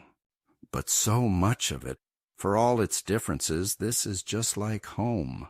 The air was breathable, her body felt light, and she savored the feeling of complete and total freedom. She would never say it, but I pity Albert. And anyone without wings, they don't know what they're missing being tied to the ground the way they are.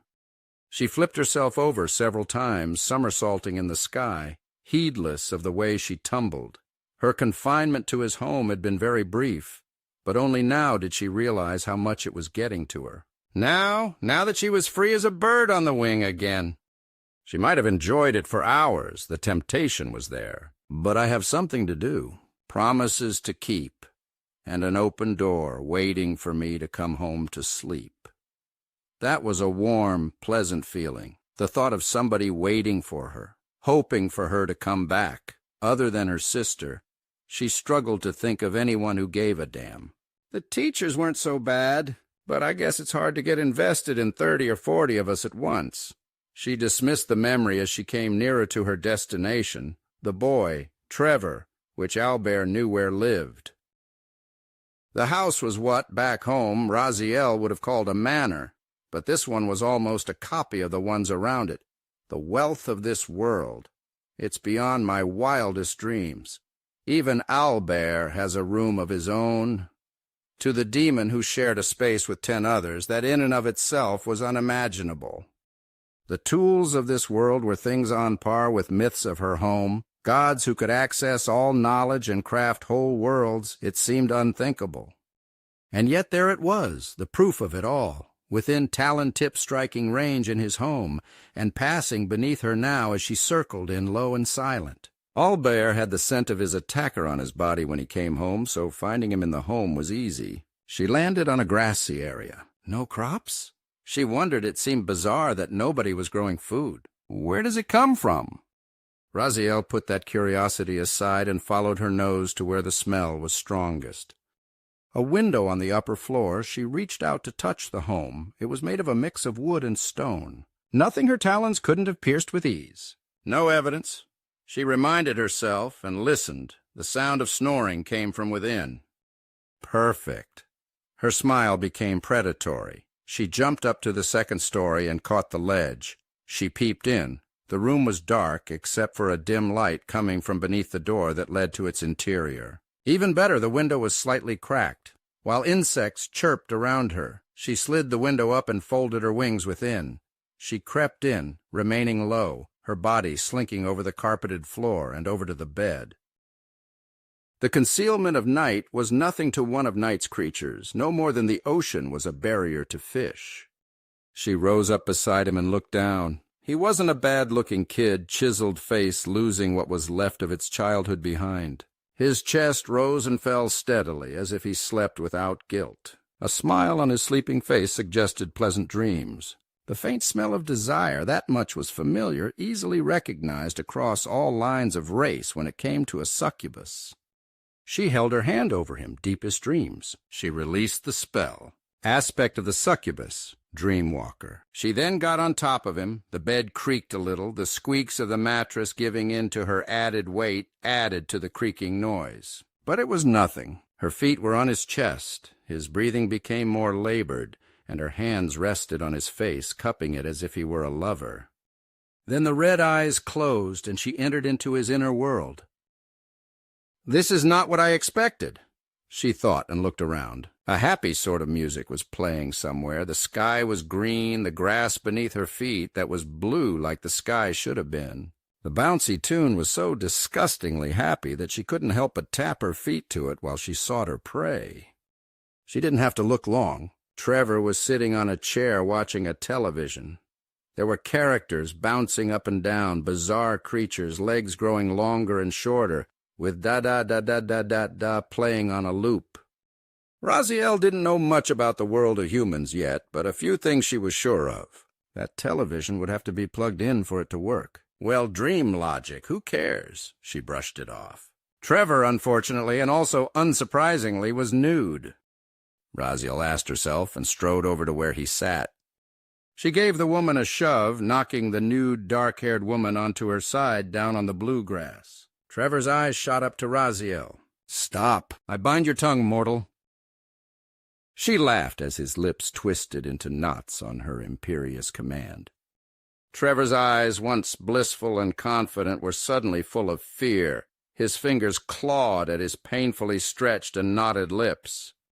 "Do you know what I am?" "Nod if you do," Raziel said, and he didn't respond.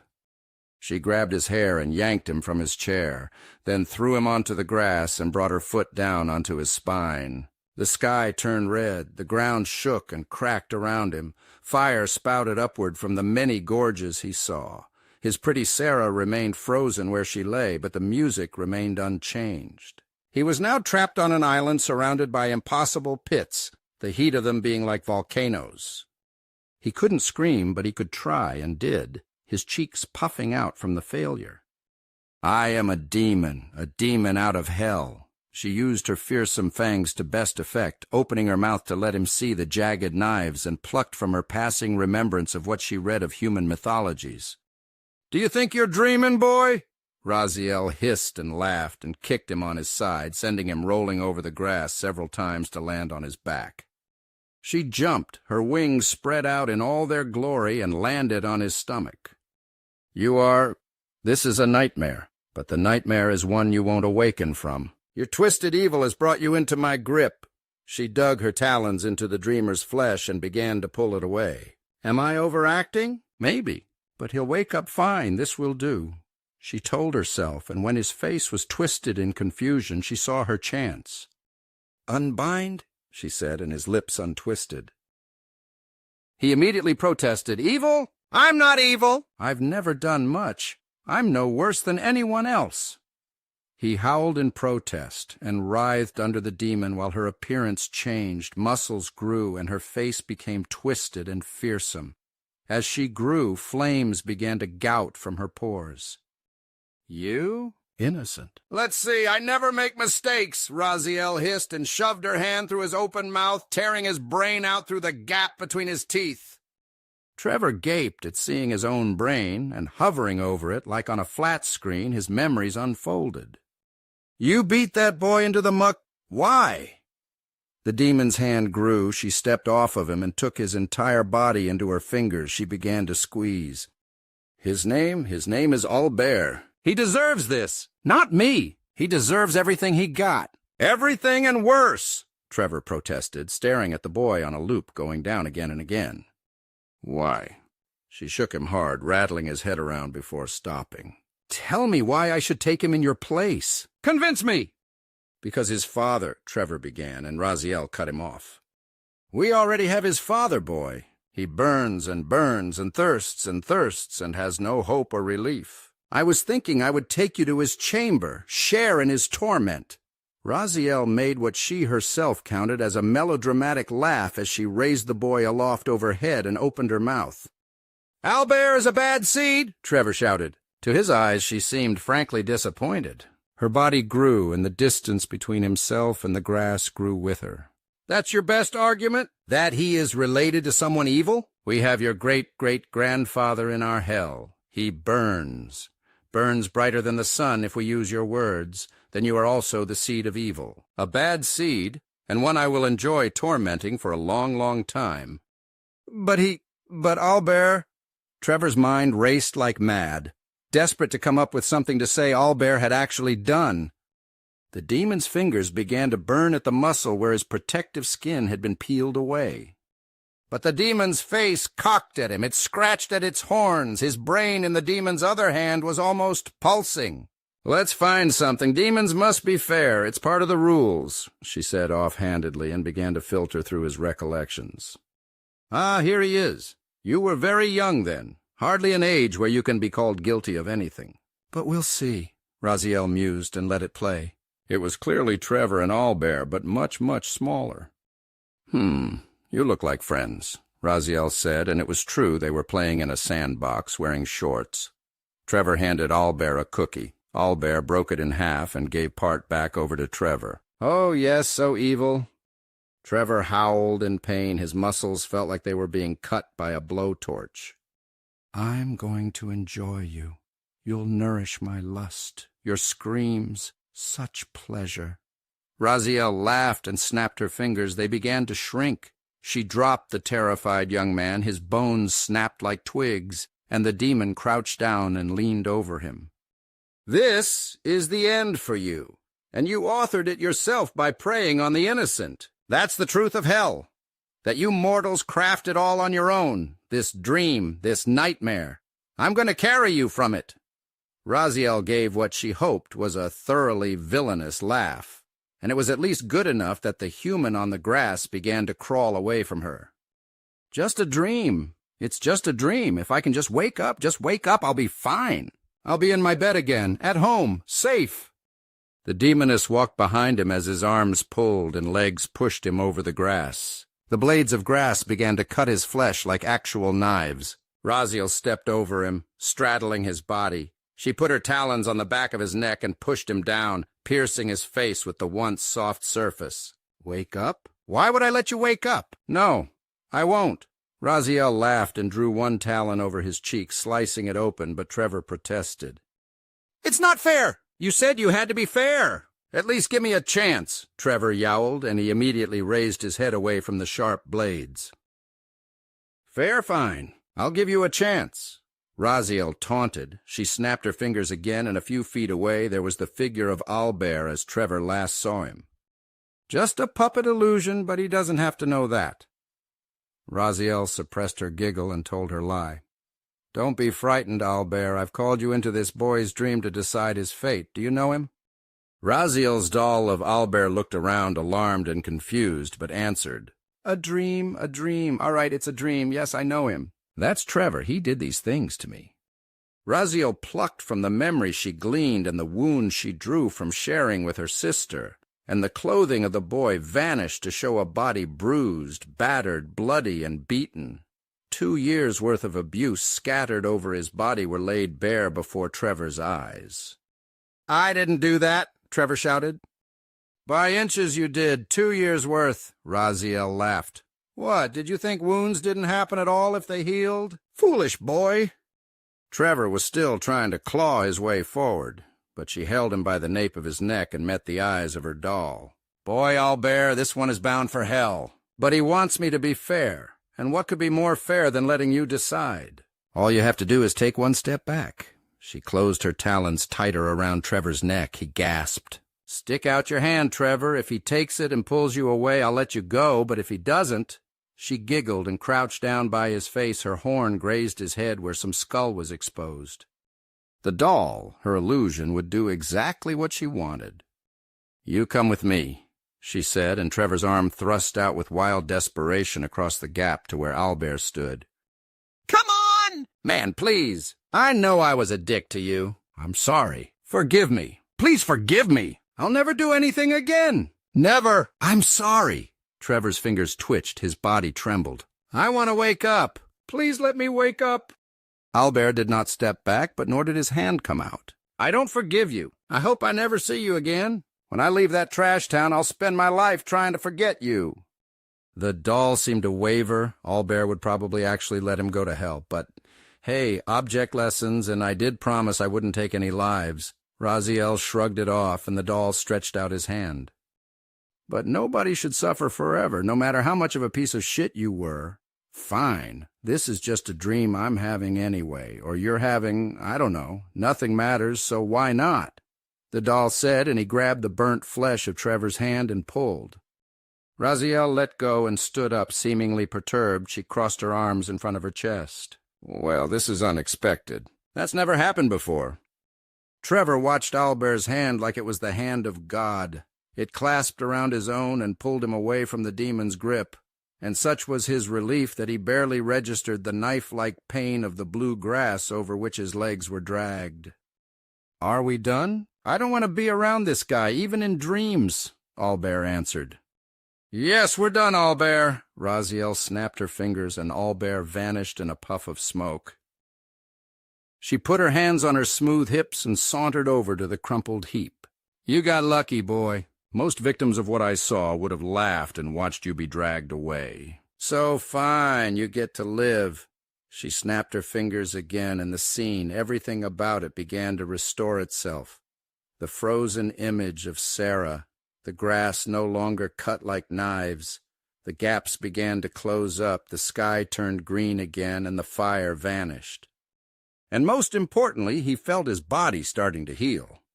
She nudged him onto his back, but didn't kick. However, she did put her foot on his chest and held up her red hand with the sharp taloned tips. "Oops, I healed all of you. You need a reminder, something to tell you how close you came. Not that it will help.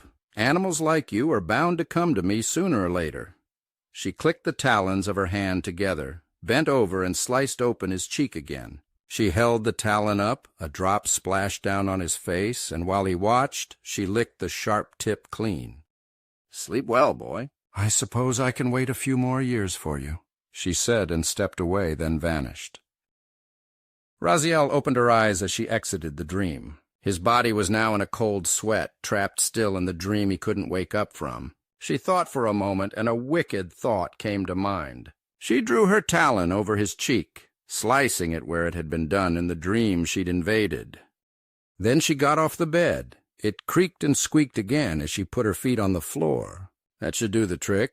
Delay cancel magic 1 minute. She set the spell to end after muttering her satisfaction, gave a sharp nod, and went for the window. She held the windowsill, pulled the glass down, and pushed off, wings spread, and took to the air to return to Albert.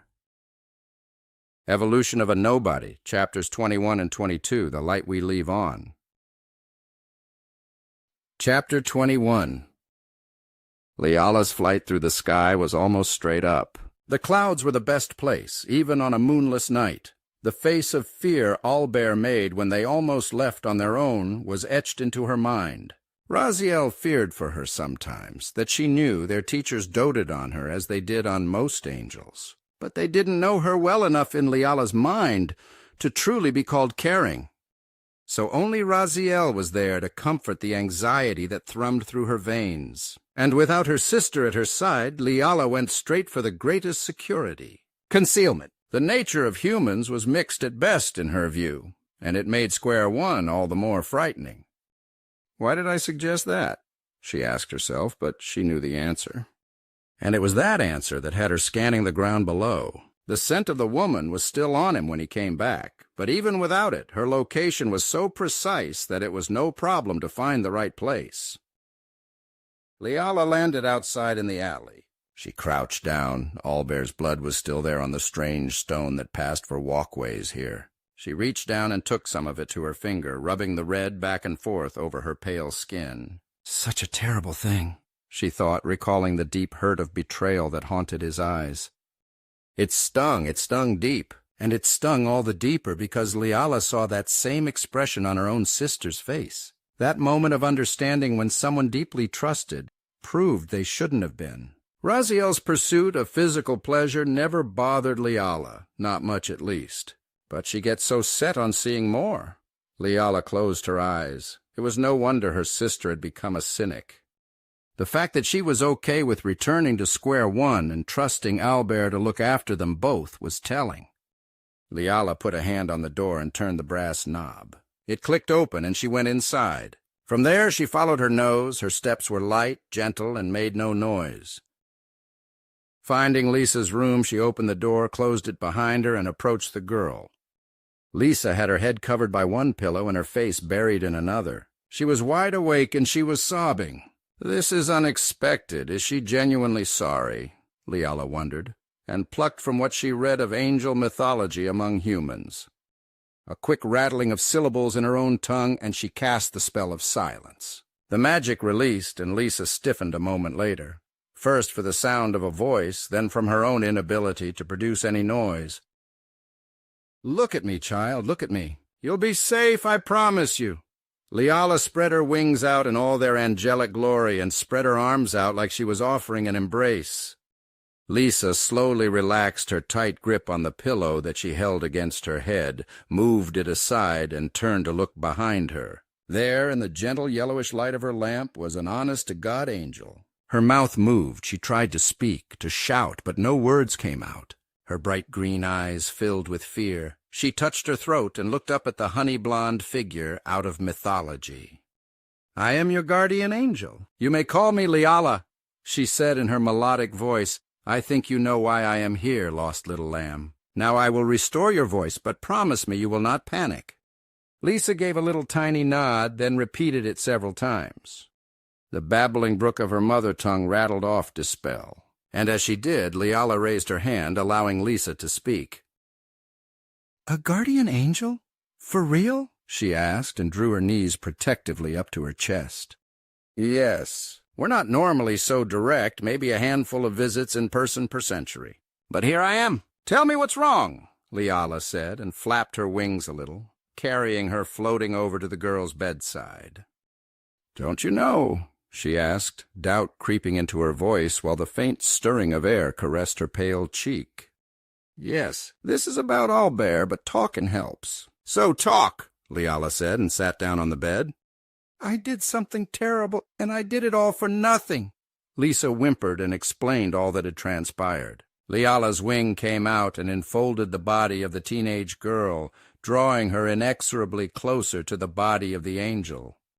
"So do what he said. Confess before they can hurt him more. Do you want him to hurt more when they start taunting him? You know how the rumors will go, don't you?" Leala gave the girl an indulgent smile and put a hand on her thigh. "Yes. They'll beat him up. Then at school, they'll talk about him being a cot creeper or a sis-stalker. They'll say all kinds of mean things, and then I'll have to agree, because if I don't, then I'll be the bad seeds girl, or they'll say I'm into creepers." "I'll be an outcast. I don't want to be an outcast," she cried. "An angel, a real angel. This has got to be a dream I'm dreaming. Well, if I'm dreaming, I'll go with it," Lisa told herself. "Do you think Owlbear wanted this?" Leala asked, and brushed a hand over Lisa's forehead, and in an instant she transferred the emotional load taken from him while he was healed. The shock and hurt of her betrayal, it ran through her mind as if it were her own instead of his. Lisa hurled herself into the bosom of the angel and yowled, "I didn't mean to! I was just afraid and I said the wrong thing. The worst thing! I didn't mean to." Her tears burned on her cheeks until they pooled in the bosom of the angelic being. Warm wings encircled her, folding the young girl into her embrace with heavenly warmth. "You did a bad thing. He may never get over it. He may live for the rest of his life carrying the memory of you taunting him in front of his bullies, by people you wanted to like you. Why do you want that? You saw what they did to him. Why would you want to be friends with them? Leala asked. It was for her, a genuine question as much as a rhetorical one. I'm sorry. I don't know, I really don't. I just want to be liked. I don't actually like them. I just want to enjoy my time at school, and they're the best way to do that, Sarah insisted. I like Albert, but after what his father did... So you're saying you want to use people for your own benefit, and you threw Albert to them to hurt so that you could better your chances of using the people who hurt him? Leala asked the question in the starkest terms, and Lisa didn't try to deny it. I won't do it again, she promised. Will you tell the truth? Leala asked. I can't, Lisa all but begged. Then you're already doing it again. Leala rubbed her back. Tell me who you spend time with, and I will tell you who you are. The angel said, If you do nothing, nothing changes. When school begins again, the rumors will begin with it. He will suffer more humiliation, be taunted ever more, and that will be your fault. I won't tease him, Lisa promised, and looked up at the beautiful angel's brilliant face. I won't. But you'll give them more to hurt him with? You must know that heaven doesn't have lawyers. You can't think pleading that you didn't personally do it will alleviate your responsibility for what happens because of you? Come now, child, Leala said with a voice as soft as a cloud. She rubbed the girl's back. And you can't think Albert will care about the distinction either. No, I guess not. He's already told me he hates me and he won't forgive me. I messed everything up. And do you know the worst part? Lisa asked, her hands trembling around the angel. She didn't wait for a response. I have a crush on him. I've liked him for years since we were little. And now I've not only made him hate me, I deserve it. We were friends as little kids. I've known him most of my life. If things hadn't happened with his dad, we might be boyfriend and girlfriend now. He's so smart. But he's nice, too. He was always willing to help me with my homework, study. He even saved my granddad's life once. He found my grandpa on the floor of the store and called 911. It's why my grandfather kept him working there. He thinks of Albert like a grandson, though I doubt he'd ever admit it. And now I've messed everything up, and I'm sorry. You poor thing. You poor cowardly little thing, Leala whispered into her ear. If you like him that much, help him. Be brave. Do you think your choices end with this one? The angel asked the weeping girl. I don't understand, Lisa asked, and Leala asked immediately. If you find a boy you like and your friends make fun of him, will you join them? If a man promises you happiness, will you cheat on your husband to have it? I think you will. You'll feel guilty again and again and hate what you've done. But you'll keep making the wrong choice because it's easy. If you can leave the boy who helps you to be torn apart by the wolves because you're afraid of a scratch, what can't you do? But I don't know. No, that isn't me, Lisa sobbed, but she couldn't meet the angel's piercing blue and hung her head.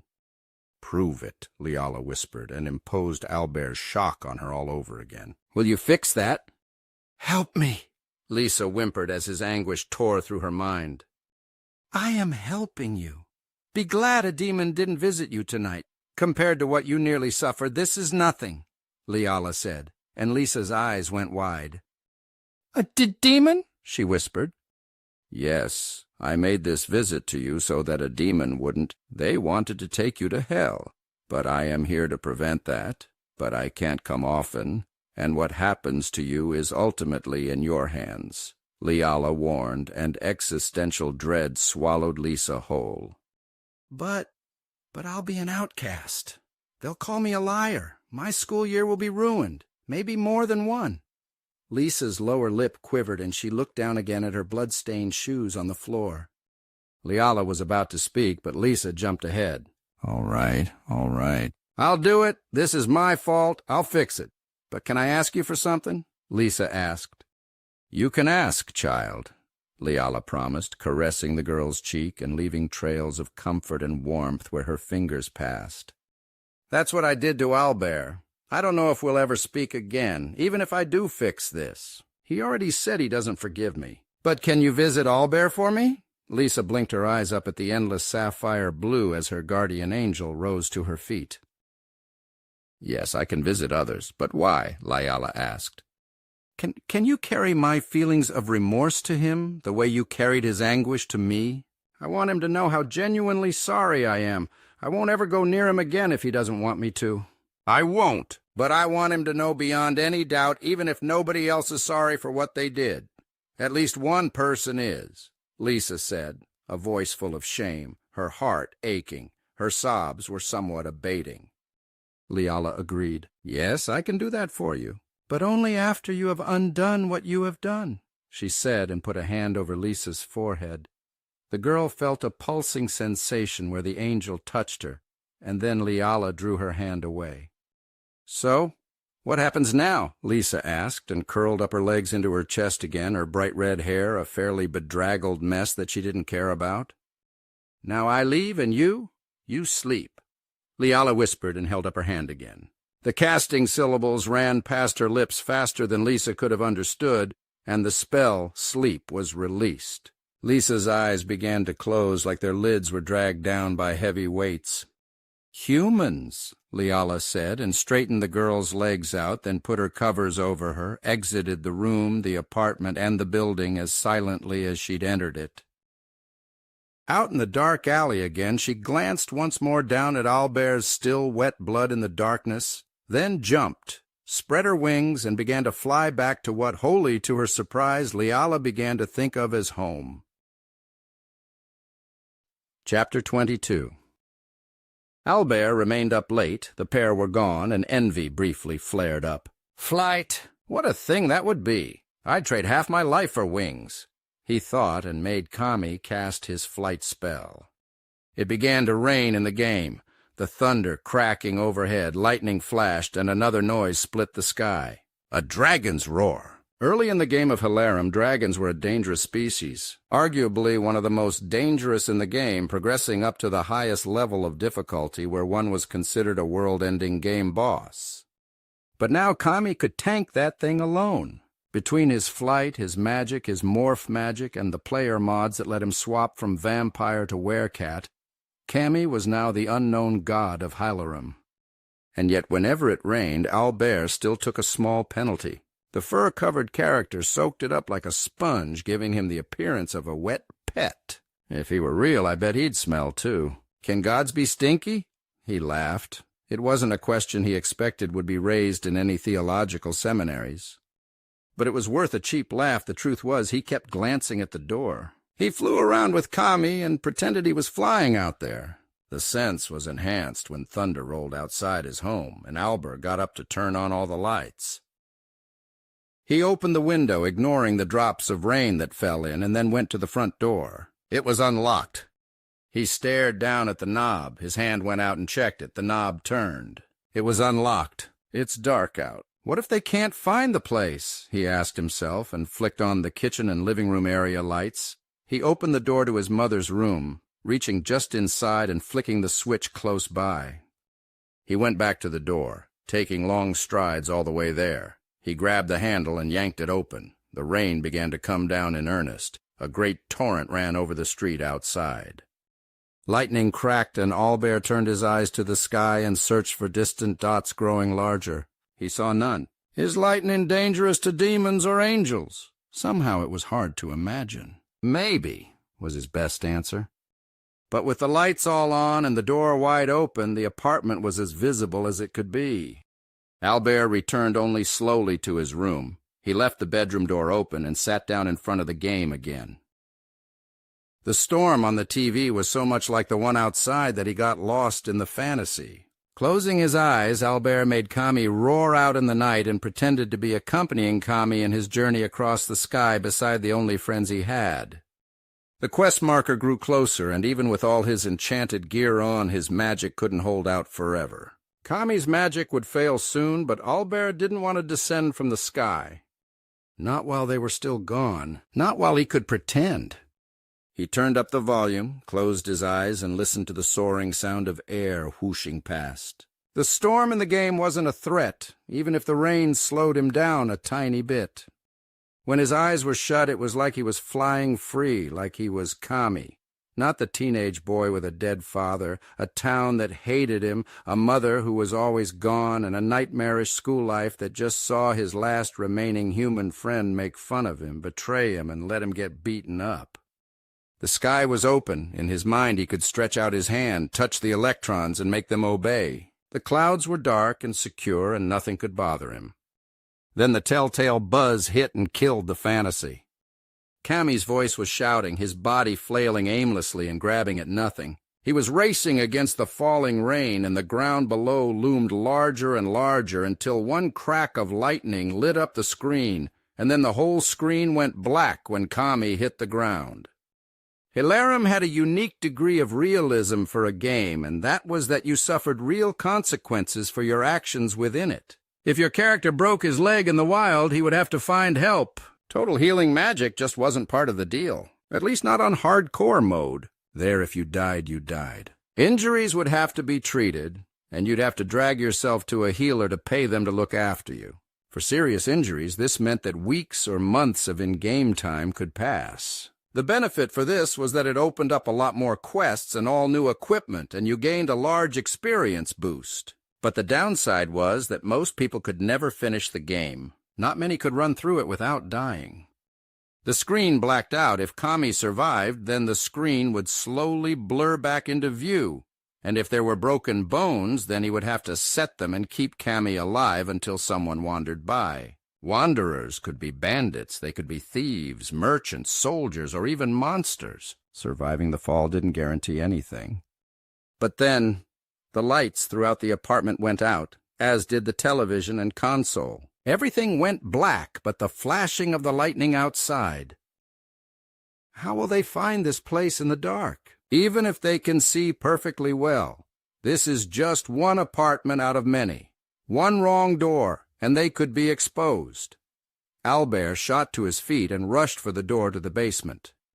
His hands fumbled for the light switch, slapping around on the wall. I have to make sure they can find this place. He slapped around in the dark for a good 10 seconds before he realized, oh, that won't work anyway. He then clambered down the steps, the wood thudding under his feet, his heart racing, the basement even darker than before without any light from the upstairs to help him. But for some things, Albert needed no help. Countless trips, countless memories, countless outings, and now all the things from it were packed away. He rushed for the place where the fishing rods hung. A bin sat there, large and blue, with a tight seal on it to keep the contents protected. Albert flung it open and tossed the lid aside. His hands dug through in the dark. Come on, I know you're in here, he thought with frantic urgency. You've got to be. You've got to be. He yanked things out and tossed them on the floor until the nylon-like feel brushed over his hands. His fingers snapped closed like a bear trap around the object, and he pulled a bright white tarp out of the bottom. He then dug through further. We've got to have some left. We didn't get lost that often. That was one of the scariest and happiest of his memories, he and his dad, the sun overhead, fishing out in a national park, going for a hike that weekend. A bright summer day, then getting thoroughly lost. He still smiled back on it because his father was fearless. The lesson still rang true. Follow the flow of water and you'll find people eventually. Fire is both friend and foe. Yes, it can burn you, but the smoke and light can easily be seen from the air, and when you want to be found, that's your best chance. He could still see his father's bearded face, a smile that would one day be grandfatherly. He'd simply pitched a camp, waited, and then ignited flares and started a fire. A helicopter rescued them in no time after they failed to check in. So he got a helicopter ride on top of everything. His hands fumbled around, the noise of scraping and his heavy breathing was the only noise in the house, and then he found one. Flare hoe, he thought with relief and headed back for the stairs. His feet pounded on the wood, and he rushed out the wide-open front door. Wind was howling, and Albert's imagination ran wild. Raziel blown off course, landing somewhere, being found, dragged off to a lab. Liala knocked into a power line, electrocuted, or being stumbled upon by the police, carted away for a life of experiments and interrogation. Nothing happened. Nothing happened, nothing happened, nothing happened. Albert reminded himself as the wind and rain beat and battered his face. He unfurled the white tarp and tied off a corner to the beams that held up the stairway to his upstairs neighbor. Thankfully, the corners had ropes permanently secured to them, so this proved easy even in the rain. Confident it would not blow away, he unrolled it, held out the middle, and popped the flare. The bright red light lit up the area around him. Albert held tight, keeping the square as visible as possible, even though his side had no corners to secure to anything, and waved the red flare back and forth overhead. Lightning brightened the darkness again and again. How long can this take? He had to wonder. Rain continued to rage against him. What didn't strike him hit the ground, and the rushing torrent moved past his home and soaked his shoes and well past his ankles. Is this doing any good? He wasn't sure, but he kept at it. Albert's flare cast him in red light sharper than Raziel's skin, the light reflecting off the tarp and catching the eye. He could only hope they'd realize it was him. Hopefully they'll realize no other idiot would be standing around out here in the middle of the rain holding a reflective tarp and a bright red light. Albert was just beginning to fear it was all for nothing, that they'd taken shelter elsewhere, or worse, something went wrong. Then a lightning strike showed 2 pairs of wide-spread wings against the night sky. He waved his flare faster, his arm nearly ready to fall off. He held it high above his head and began to jump around, splashing water about and soaking what wasn't soaked enough already until he saw them start to descend. Albert sighed with relief as they finally splashed down. "Thanks for the light show. I was honestly worried we'd get lost," Raziel said and smacked him on his weary shoulder. He dropped the flare to extinguish in the water. "Same here. Without that reflection, it was getting really tough to tell one place from another. I was starting to get worried we'd gone too far." Liala squeezed his hand as she followed her sister into the dark apartment. Yeah, no problem. I knew you'd be fine, of course, but can't be too careful." Albert covered his thoughts up and undid the cord to bring the tarp inside. When he closed the door after they were safely inside and dripping wet, he spoke to them with a very straight face. "I'm just glad you're back, and safe." Then asked, "So how did it go?" Evolution of a Nobody, Chapters 23, 24, and 25, The Weight of Trust. Chapter 23. Moments later, the lights began to flicker on and return to life, lighting up the apartment. Raziel put her hands behind her head and whistled as if she had absolutely not done anything wrong. "You know what's funny, Albert?" she asked as she proceeded to run her hands through her silky black hair and gave her head a vigorous shake. "What?" he asked as he headed past them toward his bathroom, thinking to grab a towel. "You humans developed a lot of the same beliefs about demons, succubi in particular, as our homeland. Some of those beliefs are even kind of true. We have a natural affinity for certain types of dark magic. Succubi can infiltrate and manipulate dreams. It's one of the first things we learn how to do. I just paid Trevor's dreams a visit." "Okay, I don't think I want any details," Albert said while they followed after. He rubbed his head vigorously with a brown towel and tossed it to Raziel. "I wasn't as subtle. Lisa was awake." Liala explained what happened, and Albert's face was carefully neutral, showing no emotion, while he reached out and took another towel to throw to her. Liala caught it and began to dry herself off. She is genuinely sorry for what she said and what she did. "I don't care." Albert shook his head. "I literally really do not care how sorry she is." Liala approached. "I think she'll make it right. Confess so that you don't get more bad treatment over it." She put a hand on Albert's arm. He looked down at it. Then up at the angel, inches away from him. "If she does that, that's more than I expect, but it just prevents future attacks that haven't happened yet. I'm still on the bottom at school, and that's how it will stay as long as I'm in this place, and I can't leave." Liala looked away from the hardness in his lustrous brown eyes. "I'll heal you every time. I promise. Every time you come through that door. I don't have all the magic I used to. How could I? But we'll help. It's the least we can do." Liala's eyes became steady. "I hope that's enough." Albert softened. One hand came up and touched the hand that still held his wet arm. You know, if I hadn't met you two, I might have forgiven Lisa. I might have been willing to let it go just to keep her around. Humans are social creatures. We need community. We need each other. We're unhealthy in the absence of others in the long term. I was so desperate just a few days ago that if she'd done that, I'd have said, I forgive you, just to pretend I had a friend. Oh, come on, no you wouldn't, Raziel said, straightening up as she dried off her hair. Yes, I probably would have. His lip curled up a little at the corner. I hate to overuse the word pathetic, so I won't, but there aren't many other words. Let's just say I think of you two as friends. It hasn't been long, but maybe because we've traded trust. I don't know. Albert shrugged. If I've got friends here, I'm not worried about being out there. Raziel rolled her eyes.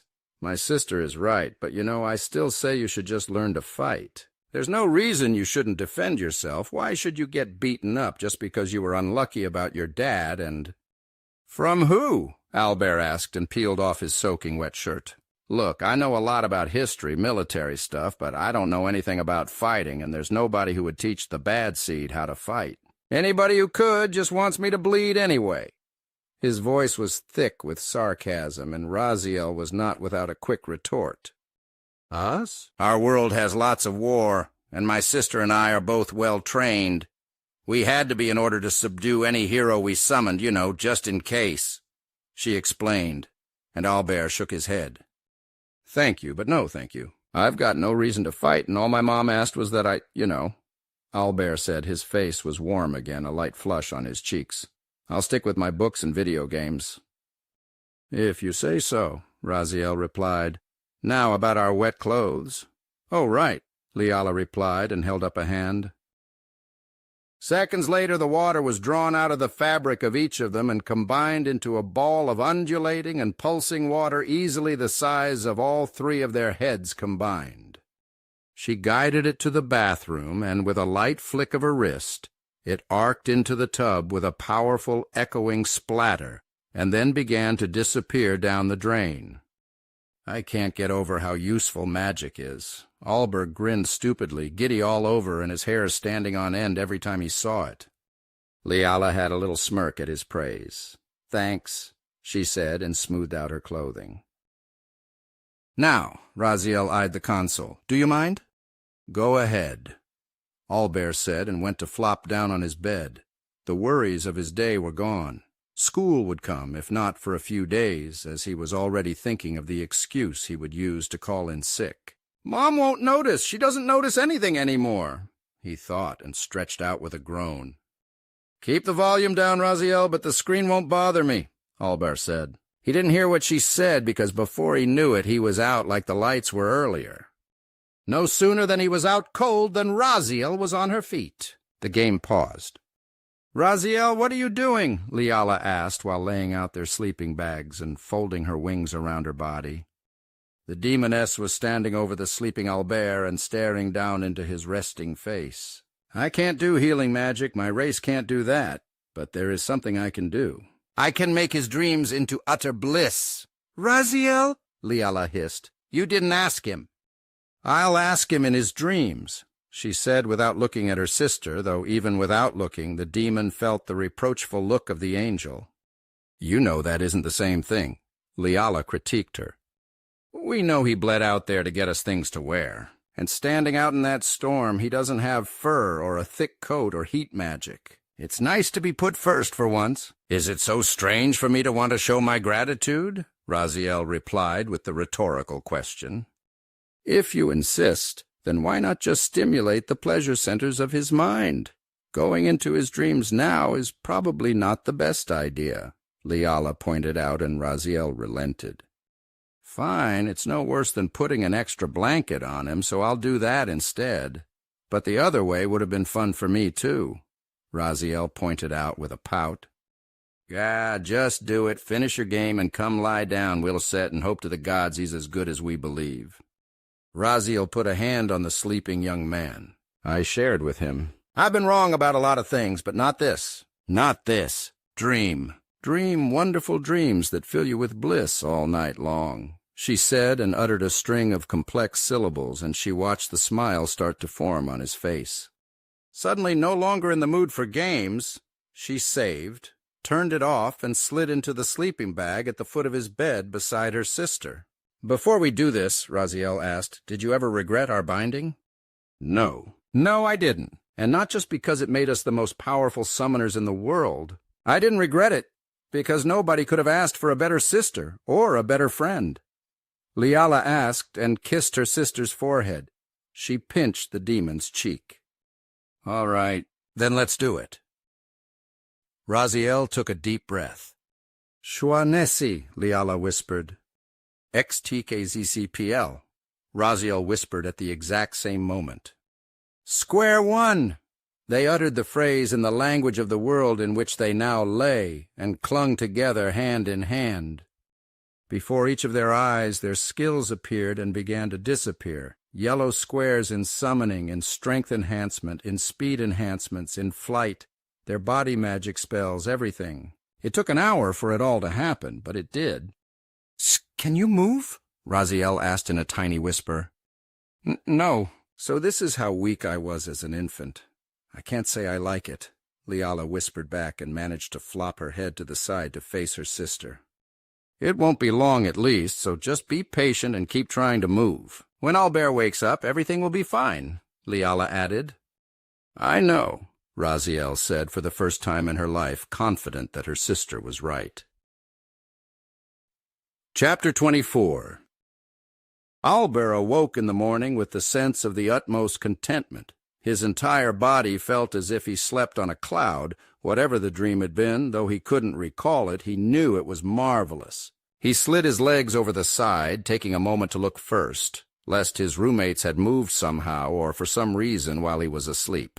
Then, seeing that they weren't there, he set his feet down, scrunched his feet over the off-white carpet, and stretched his arms above his head while arching his back with a groan. "That was the best night's sleep I've had in a very long time," Albert said and walked over to check. He found a ruby-eyed demoness looking up at the ceiling and an angel lightly snoring beside her. "Well, we did it. We went back to square one." "I assume my sister told you?" Raziel said in a quiet, scratchy voice. Albert stared straight down at her. Yeah, how did—" Raziel's lips moved at a glacial pace. "Because of course she would tell you. I love my sister dearly, but she is hopelessly predictable. Predictable and far too trusting." "She said while lying helpless on her back beside that same sister," Albert pointed out. Raziel wheezed out a laugh. "I'm one to talk, aren't I? I'm lying here the same as she. Can I ask, if you're so naturally suspicious, why not do it separately? One of you go back to square one, let the other protect her, and then the other one does it?" Albert asked, his curiosity piqued. "Because we bonded in order to perform the summoning for Kami. Our squares were linked or stacked, maybe like links in the chain. You can't shorten it without breaking it." Her head flopped to the side, and she looked up with the one she had available. "She couldn't go back to one unless I did, and I couldn't unless she did. We either went together or not at all, and from what I've read about your world and what we've seen with you, we won't survive unless we do it at all." "So now that you've done it, what happens?" Albert asked. Raziel was very, very quiet. Only the snoring of her sister broke the silence. If it was possible, the demoness went even more limp. "That's up to you. We'll have a few days where we're completely helpless. Our strength resets to barely enough to speak. We can't feed ourselves, we can't drink, we can barely turn our heads. In my world—" "Yes?" Albert asked and sat cross-legged close by her so it would be easier for her to see his face. "In my world, going back to square one is the deepest possible form of trust. Usually it's only bonded pairs or family or the closest of battle comrades that will be trusted to be present because any horrible thing can be done.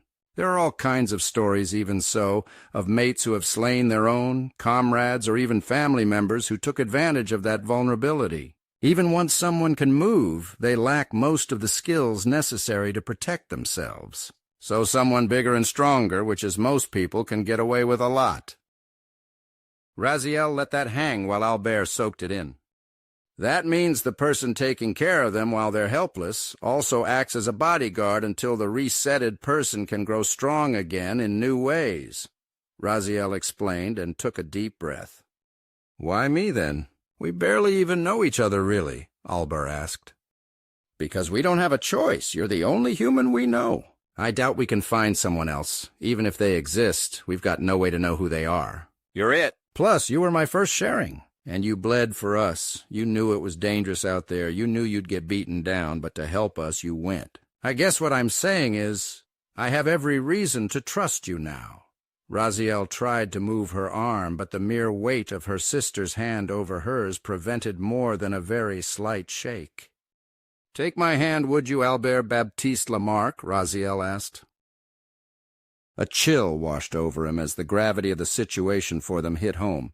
He took her hand and folded it in his. Her hand was very, very warm, and her fingers moved only a little, the sharp talons barely more than a light scratch. This wasn't easy for me or for her. All I can do is hope we made the right choice. I'd be lying if I were to say it isn't scary. I've seen your internet. There's a whole genre of hentai based on this exact situation. Raziel was not smiling when she said it, nor did she laugh, and neither did Albert. "You did," Albert said and patted her hand. "You did. I promise. No harm will come to you, but I will ask that you be careful about what internet websites you go to. Viruses are a problem." Raziel gave a half snort. If I was at all unsure, I'd have said something along the lines of, "Just take me and leave my sister alone." But if I had to say that sort of thing, we wouldn't have done this in the first place. "I suppose not," Albert added and patted her hand again. "How do I take care of you?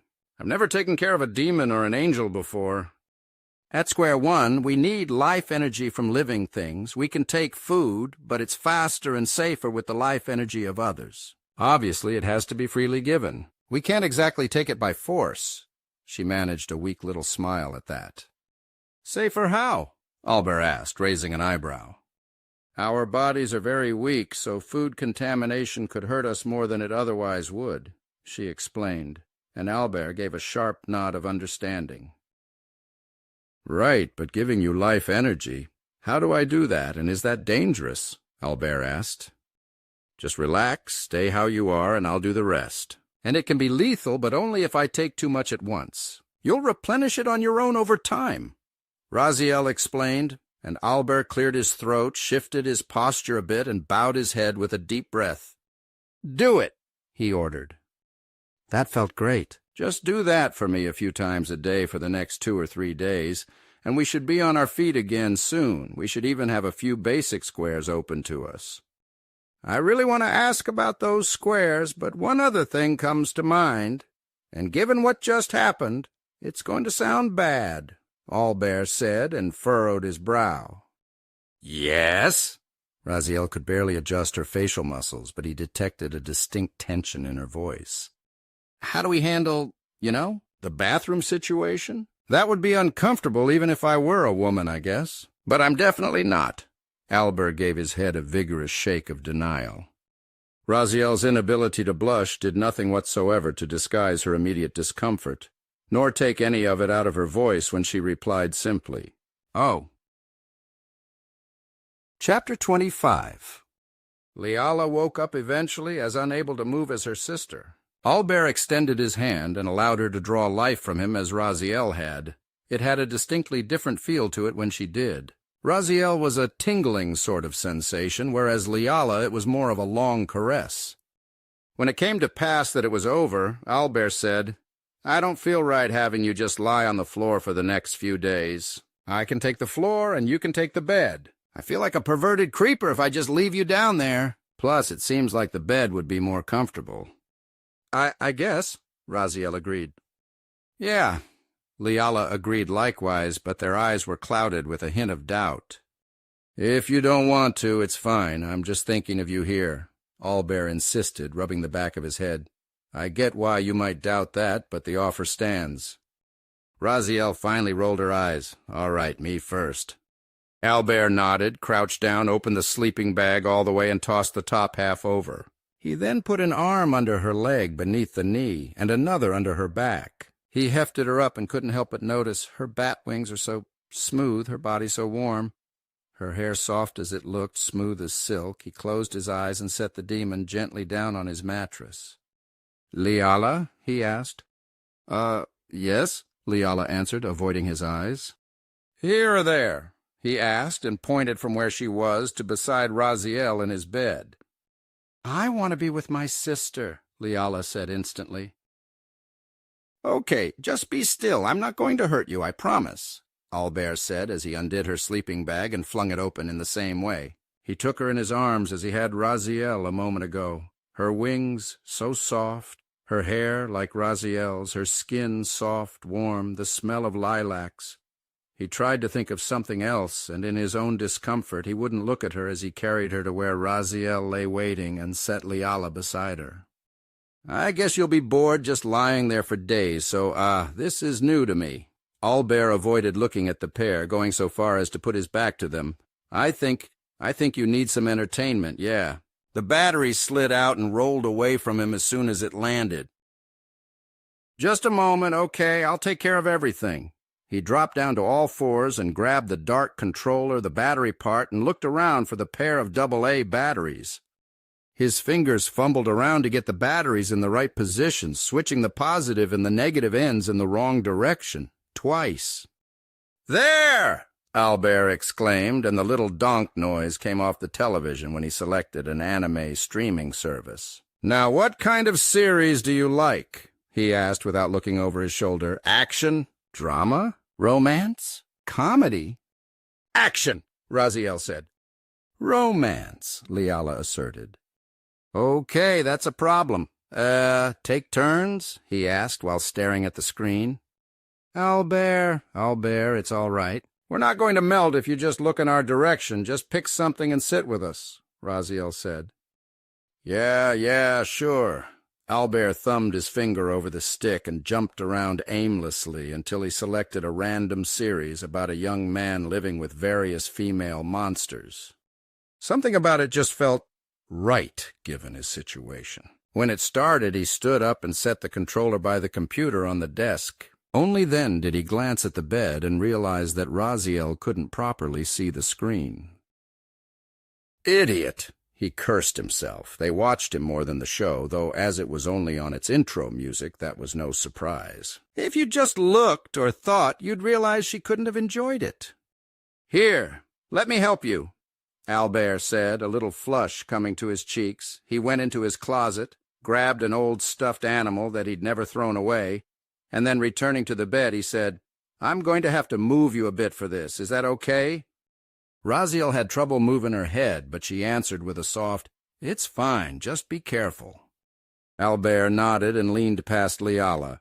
He put a hand under Raziel's upper back, raising her up, and then shoved the old stuffed bear under her pillow to give it some extra height to let her see the screen. He lowered her back down and stepped aside.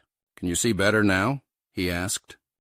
Yes, much better, but I'm very thirsty. Could I have some water? Raziel asked. Me too, please, Leala asked with the faintest potential hint of a smile of encouragement. Yeah, sure, of course, anything you want, Albert said and left the room.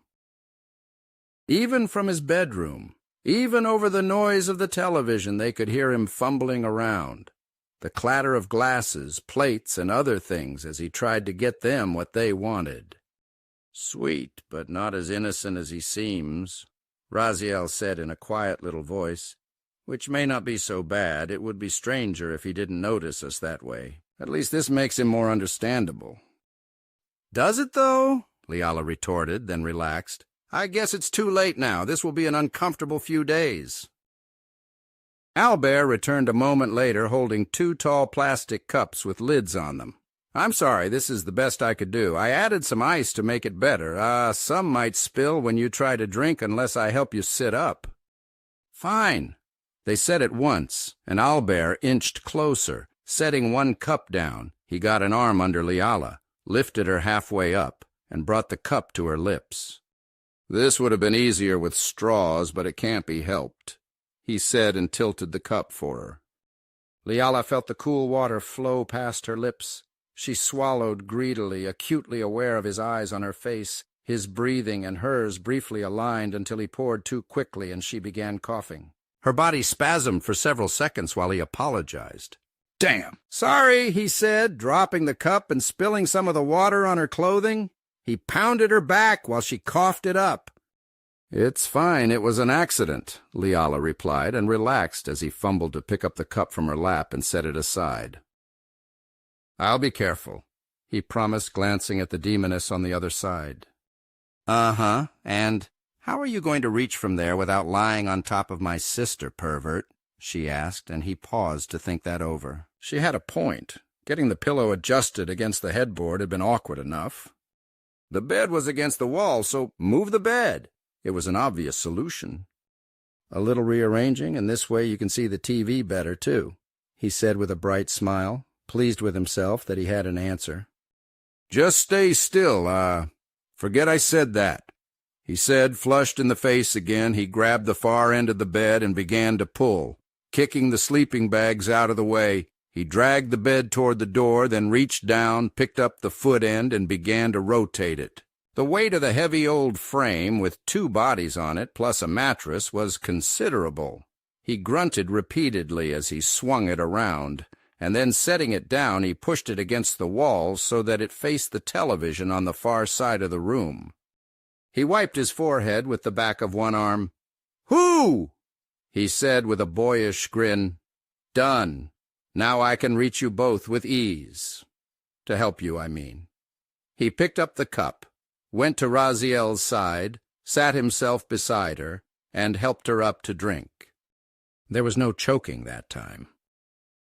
Evolution of a Nobody, Chapters 26, 27, and 28, The Quiet Before Becoming. Chapter 26. The next few days were not that different from the first few hours. Albert allowed them to absorb some of his life energy several times per day. He brought them water when they needed it and let them pick what to watch while he searched for work on his computer. His frustration was difficult to hide, and he tried to do his best, and he was certain that neither picked up on it until Raziel spoke up. Liala was asleep, snoring quietly, and the demoness did the unexpected and slid her legs over the bed. "You can move," he said with widened brown eyes as Raziel stood on unsteady feet, bracing her hand against the headboard.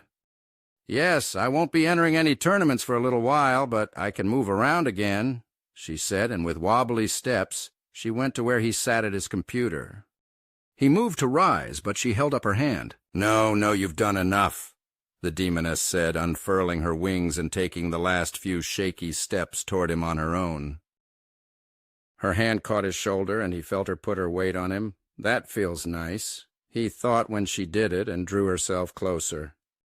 "You're worried about something, aren't you, Albert?" she asked, the sharp points of her talon-tipped fingers dug into his skin just a little bit. He lowered his head. The urge to lie was overwhelming, but somehow it felt futile. "Yes," he admitted. I quit my job over what Lisa did. I'm trying to find another one, but I'm not having any luck." "You can find work over that thing, too?" Raziel asked, intrigued. She leaned over his shoulder. He swallowed. Her proximity passed her warmth to him, but her focus was on the screen. "Not me, evidently," Albert admitted self-deprecatingly. "But other people, yes, they can. I was hoping to find something that would let me work from here so I could—" Albert kept his mouth shut for a moment, then said, "No," but it felt nice to feel needed. Raziel fell very quiet then as she heard the way he said it. "Albert," she said while he continued scrolling through the screen. She caught a glimpse. The message he had was another rejection. Her sharp ruby eye caught the phrase "bad seed." Though missing the context, it wasn't hard to work out given what she knew. He clicked on another message on the dark screen of the browser. "Albert," she said, putting the tip of her finger under his chin and tilting his face up to her. When she had his attention, she went on to say, "You've been a big help, really. Not just now, before this also. But if we're going to live here, being trapped and helpless doesn't appeal to me or my sister. I don't want to be a ward you have to watch over. We're friends. We should be helping each other. A team, okay?" Albert sighed and leaned back in his chair. His hands fell away from his desk. Yeah, you're right.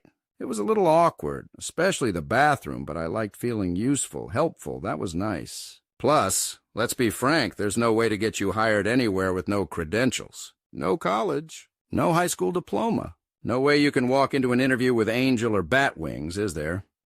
No, I suppose not, Raziel pointed out. However, that isn't the only thing that can happen. What do you mean? Albert asked, and at that Raziel giggled. Square one means starting over, and my sister and I have a lot of options. We need the basics, of course, our flight skills, our strength and speed, the simple level things. But that won't take long, just practice. Then we can start building up our magic again. Illusion magic, for example. Raziel stretched out, arching her back and putting a sharp talon between her teeth. I'd make a really pretty human, don't you think? Wait, you can do that? Albert gasped, his eyes popped. Yes, if you're willing to help us some more, to be our test subject while we practice. My sister and I could try with each other, but we can't possess our opposite, and our resistance to magic is naturally too high for us to succeed at lower squares. Raziel asked, and that took Albert from excited to see magic to wondering what he'd be getting himself into. That sounds dangerous, he frowned. Her teasing succubus air melted away, and her hand came back down to his shoulder. I will never hurt you, she vowed with a steely look in her blood-red eyes. What do I have to do? He asked after searching her for any hint of unspoken pain ahead. Today we're just going to be able to move around, walk, get things for ourselves. We may need your shoulder to lean on a little bit. But if we do that, then tomorrow we can start building strength properly. Using you, Raziel said, and he stared dumbly back up at her. Angels and demons are both essentially spiritual races. We can grow on our own, but we work best with a host. In short, I would take over your body and take you for a run. When you do, I gain. My sister would do the same, and we'd get back more of our old physical power. It's painless, I promise. The worst you might have is some sore muscles from the exercise. But the whole experience for you is like just being asleep, Raziel promised, and Albert thought it over. You won't be sorting through my memories, changing anything, nothing like that, Albert asked. Raziel shook her head hard enough that her long dark hair bounced wildly about behind her. Never. I guess you do need some familiarity. How long would you need to take it over? I do need to go back to school again soon. I skipped 2 days and called in sick. But that can't last forever, Albert reminded her, and she thought about it. What if we just take it while you're asleep? You still get your rest, and you'll just need a shower after that, Raziel suggested. Albert could think of no problem with that. Agreed. When I'm asleep, I'll entrust my body to you two. You put yourselves into my hands, I'll do the same. Great. After we've got what we need, we'll get ready for the next step in learning to live among humans. Raziel chuckled a little. Next step? Albert asked, raising an eyebrow. A yawn caused him to turn toward the bed. Liala was stretching out, able to move as well clearly. Yes. She yawned again, blinking her brilliant blue eyes. Cultural exchange. Cultural exchange? Albert asked, and looked up at Raziel and back over to Liala. We need to know more about humanity, this world, its customs, so we need first-hand experience. So, once we can disguise ourselves properly and manipulate the minds we need to, we're going to go to your school, Liala said, and sat up on the bed, slowly rubbing one eye. I hope you'll be as helpful there as you are here, Liala added, along with yet another yawn. Yeah, of course, how could I not? That'd be great, really great. Can't wait to have you there, Albert said, speaking far faster than he intended, and wishing to get the taste of the lie out of his mouth. Chapter 27.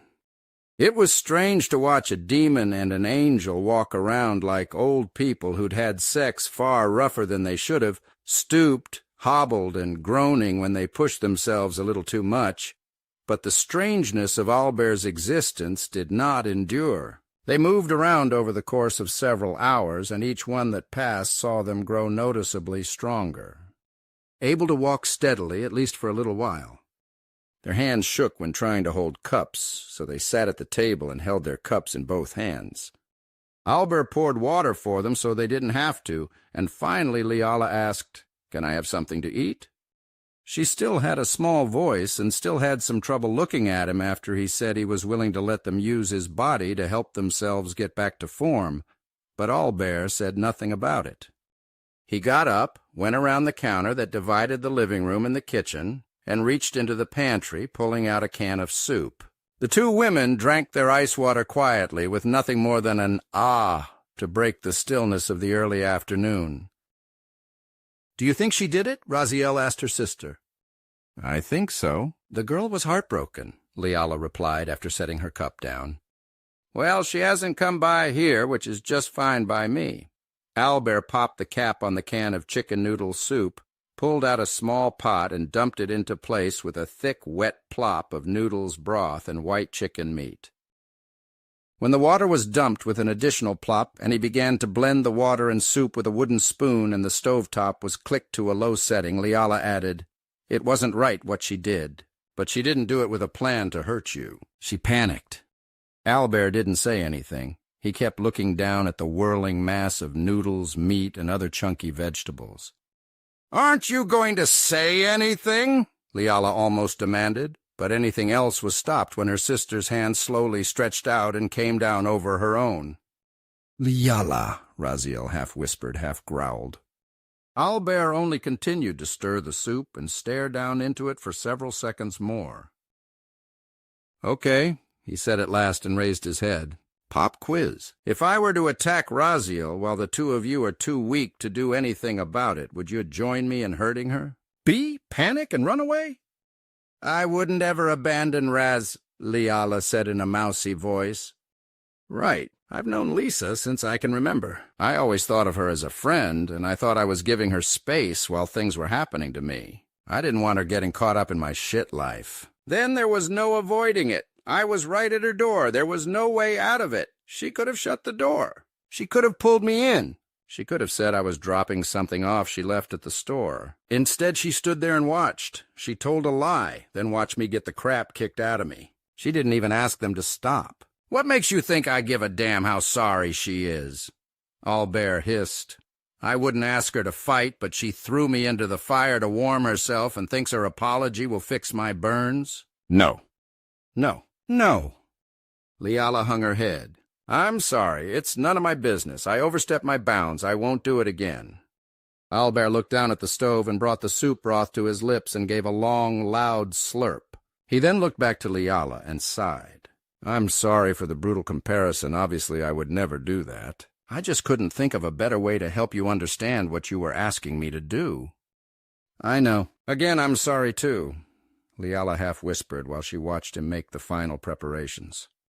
"It's fine. I can forgive. All you wanted to do was help. But some things you can't make okay just because you want to." Albert replied. His voice was hard, but sincere. The clinking of glasses, plates, and bowls came out of the kitchen as he reached up and pulled down a pair of gray glass bowls and plates. Leala wasn't looking any longer, though she could hear him put down the metal spoons. "Stupid. Stupid. Stupid. Stupid. How could you not see that? You knew what you were going to go see. Even if you didn't expect genuine remorse, why did you think you could fix that? You can't fix it. You can't really fix anything. But hopefully at least she did the least of her promise." Behind her, Albert ladled the soup, then reached into the pantry area and snagged a bag of salty crackers which he shook out to line up around half the bowl each. He carried the plates to the table and laid down one each. "It isn't a lot, but I need to order groceries, so this will have to do for now. Besides, if you're still feeling weak, you shouldn't have anything hard on, I guess, whatever kind of stomachs that you have." Albert scratched his sandy hair as he tried to work out how to put that. "Anyway, enjoy." The pair ate in silence after that, sipping at the soup until it was gone, their minds so far elsewhere that they didn't notice when Albert excused himself to go back to his room again. Chapter 28. "You really shouldn't have said that," Raziel said when she finished her soup and noticed that Albert was gone. She leaned forward, catching her hand on the table to stop herself from falling over from the weakness that hadn't yet left her. Leala's heart was filled with shame. "I know, but she was just sad. I hate seeing anybody sad. I thought if he could know what she felt, maybe they could—" "Could what?" Raziel asked, her own heart burning with age-old frustrations of her own. Her talons dug into her palms, too weak to draw blood.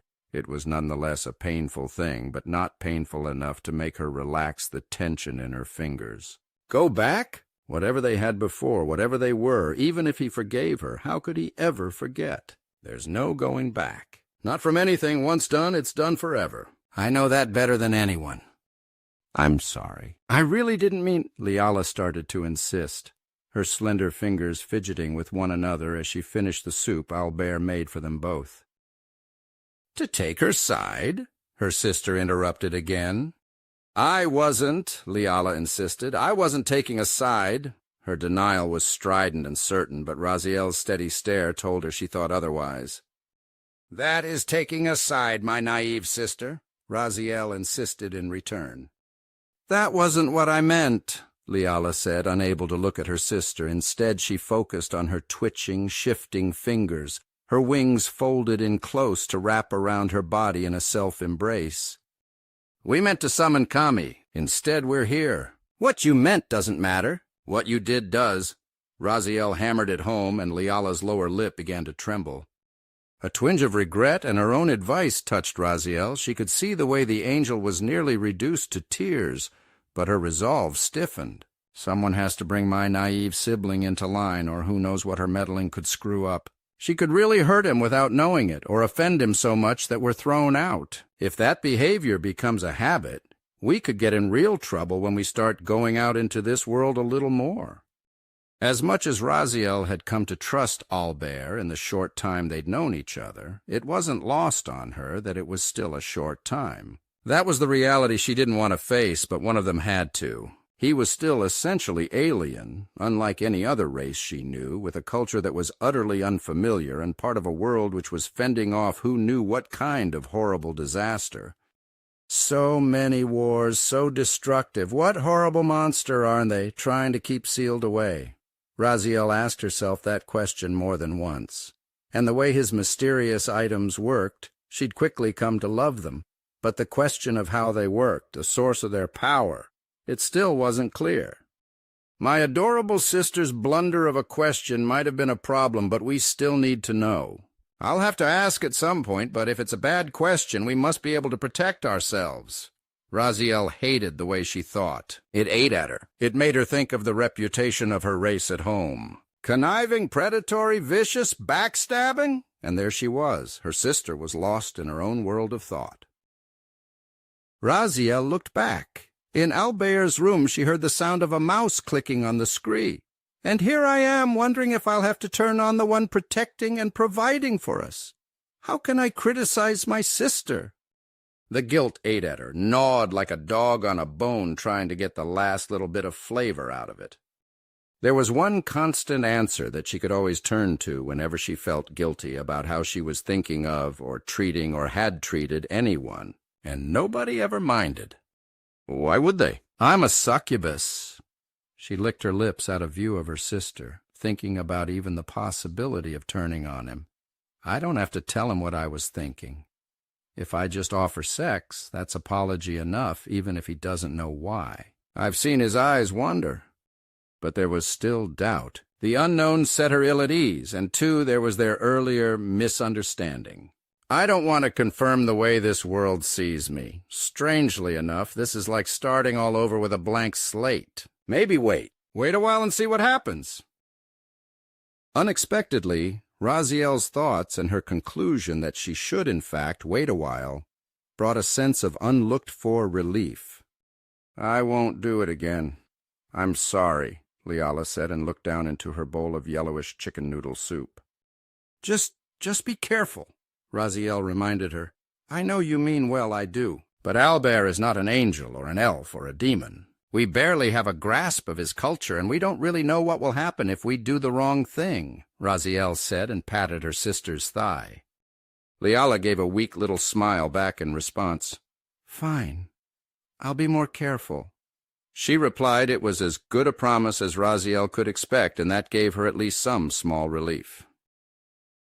Another submission, another rejection.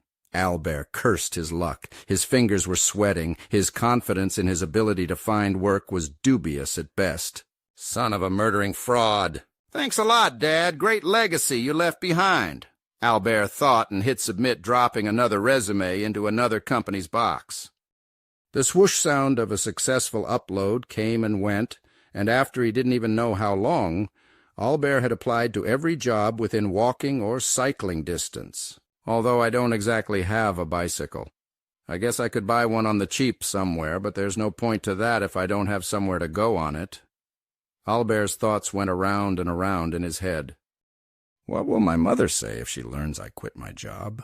She'll find out sooner or later I can't disappoint her. She needs me to be responsible. Working as a nurse pays nothing. Everything is expensive and costs more all the time. Where will we get more money? There's got to be something I can do, someone who will hire me. If I let her down, I don't know what she'll do, what we'll do. And those two out there, I told them they could stay here.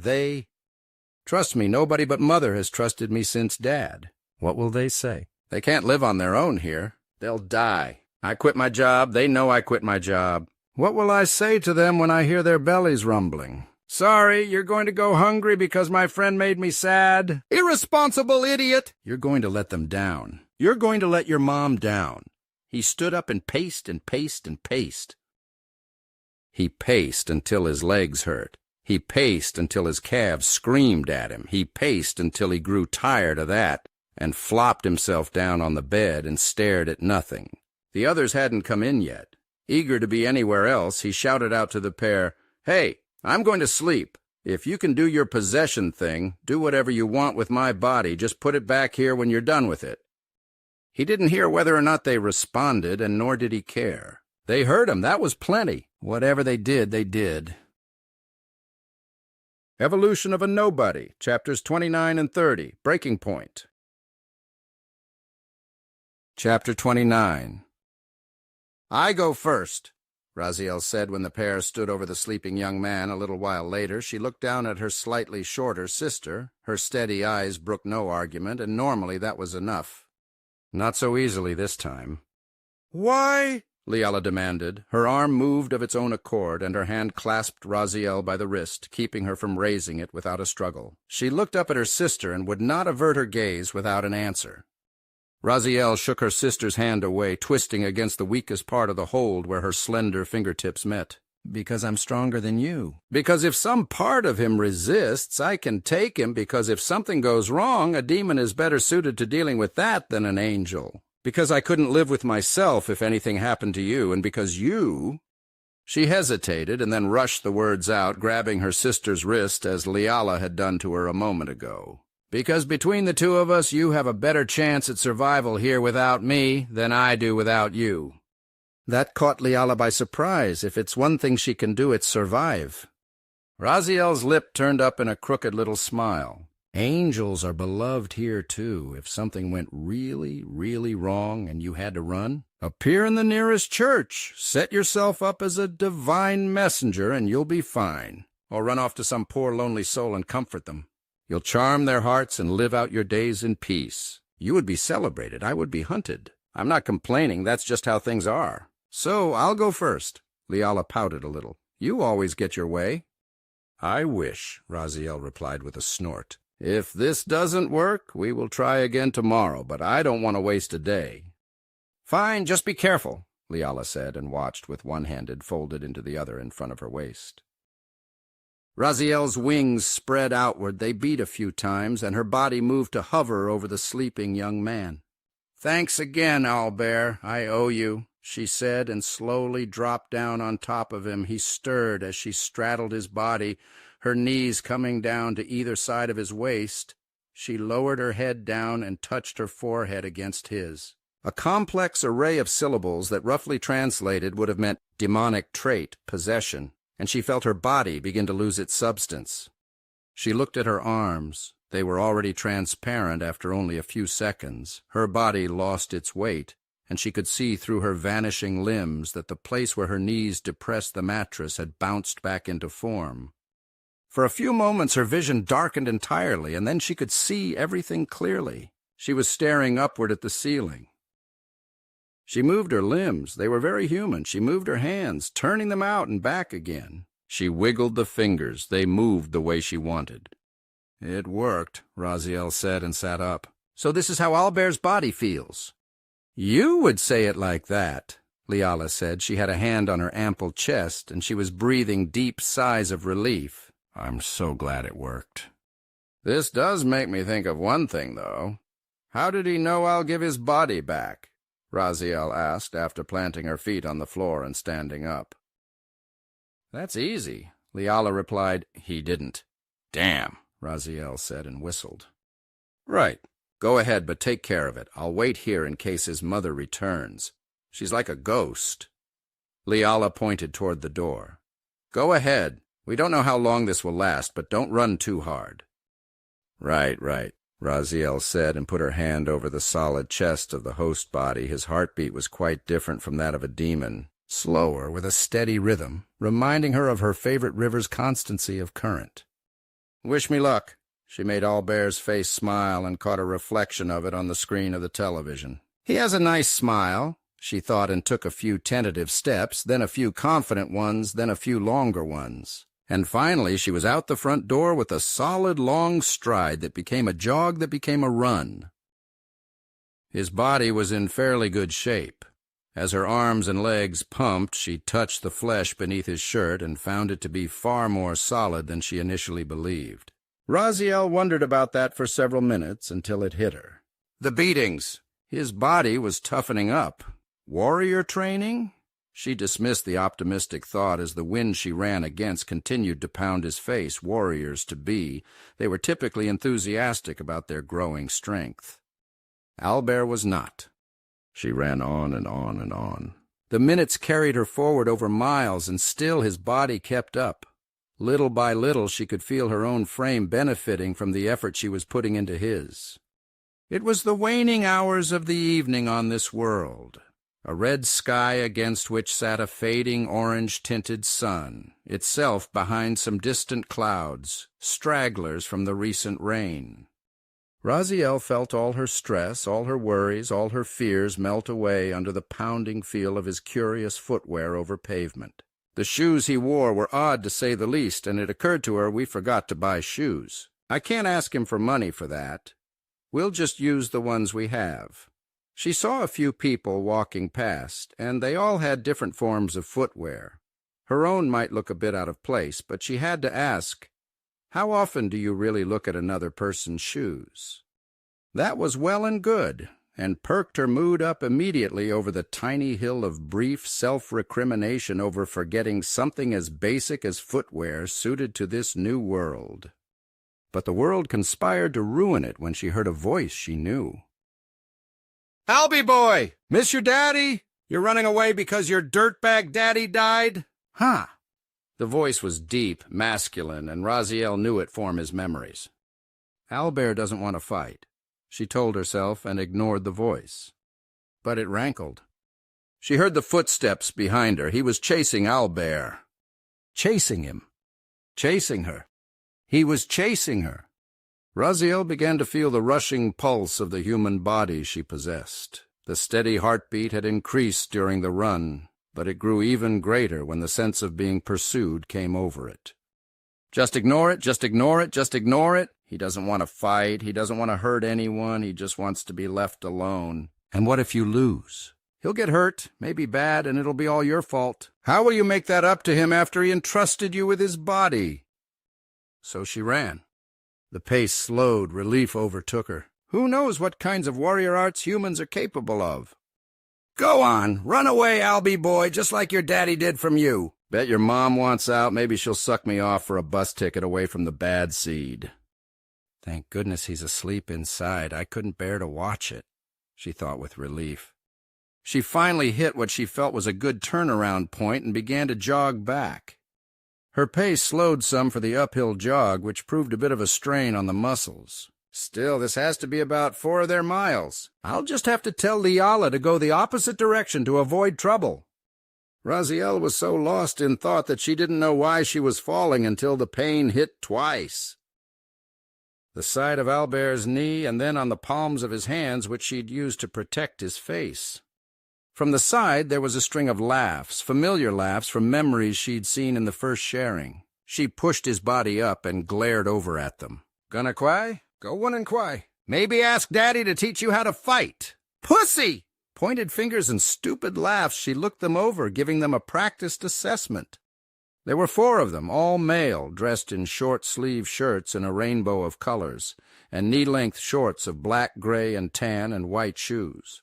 They were a little larger than Albert in body, but not noticeably, and a look at a few told her it definitely wasn't all muscle.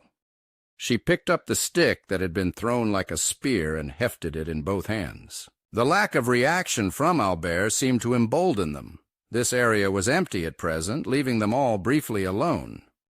It wasn't a bad throw, but I really don't want to fight. I'm trying to keep a promise, she said, and rubbed the side of the knee where she'd been struck. No serious damage. Liala can heal it before going out. Even at square one, she has that much power.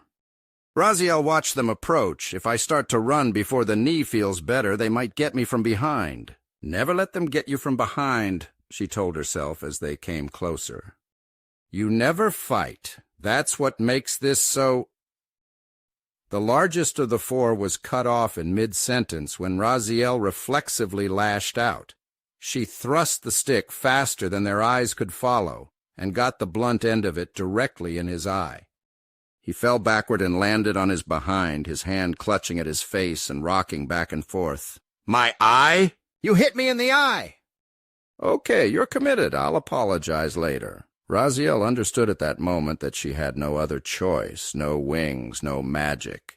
But the body she controlled was a good one. And more importantly, she had her instincts from her education at home. An education that included hand-to-hand combat training from the time she could walk. And the demoness was unleashed.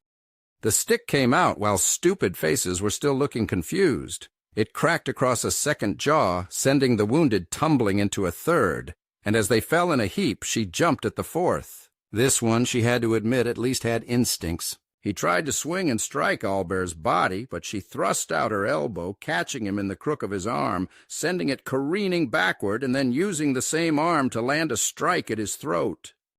He fell to his knees, choking and grabbing at the place she'd struck when she used Albert's knee to hit him in the nose. A spray of blood went out. "Ma node! You woke ma node!" He yowled from on the ground. While the others were rising, she held the stick in both hands, raised it up, and they had a single look of unmitigated horror at what they saw. Albert's eyes were soft, gentle, and brown. But there they saw the bloody red of his demonic possessor, and a mask of endless hatred twisted across his snarling face as she used his body to bring the stick down again and again and again, until those 3 fell limp and unmoving, leaving only the first, who was finally staggering to his feet. Fear was etched on his face. His friends were unconscious, or so he hoped that was all it was. He found himself ensnared in the unblinking eyes of the angry demon. He took a step back, the stick thrust out, hitting him in the sternum. He fell, hacking, coughing. Raziel grabbed the dark mop of hair and tilted his head back. He yelped at the sudden pull at his scalp, but couldn't tear away from the grasping hand. You will never touch Albert again. You will never speak to him. You will look away when you see him. Neither you nor your friends will ever cast your eyes toward him again, or I will take those eyes away. Raziel growled down at him. Confusion, fear, and pain were etched on his face. His mouth was open, but his head was shaky, and no words came out, only hard breathing as he tried to make sounds other than huffing. She gave his head a violent shake. Tell me you understand! What is this? This isn't Albert. It sounds like him, it looks like him except for the eyes, but it isn't. Taylor's mind was a rushing stream of consciousness fixated on a path of horror and dismay. His friends moved a little where they'd fallen, but the merciless beating they'd taken while on the ground would not be easily recovered from. The sound of cracking bone had reached his ears more than once in those few seconds, and now he had only himself to fear for. Please, please, he whimpered and tried to raise his shaking hands. Tell me you understand me. The low voice growled like gravel through a wood chipper. Yes, I won't. I understand. I'll tell them the same. I promise, Taylor answered. Good. As for your trash friends, they'll live. And you're going to tell people that you got into a fight with each other and that it went too far. Albert, he was never here. Raziel insisted again. Albert was never here. He repeated. The merciless bright red glowed like a red moon at night, and all he could think of was his desire to leave this spot. The hand released its hold over his hair, and Raziel turned away, then threw the stick up on top of a nearby roof. Raziel did not run the rest of the way back home.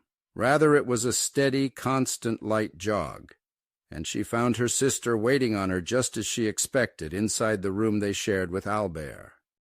No sooner than Raziel entered than Leala knew something was amiss. "Just heal me up, I'll explain everything. Then you can take his body out for a test run. It's really pretty good. If he'll ever let us teach him how to use it, he might make a passable fighter," Raziel said, and waited under the disapproving frown of her sister, while the most basic form of healing magic did its work.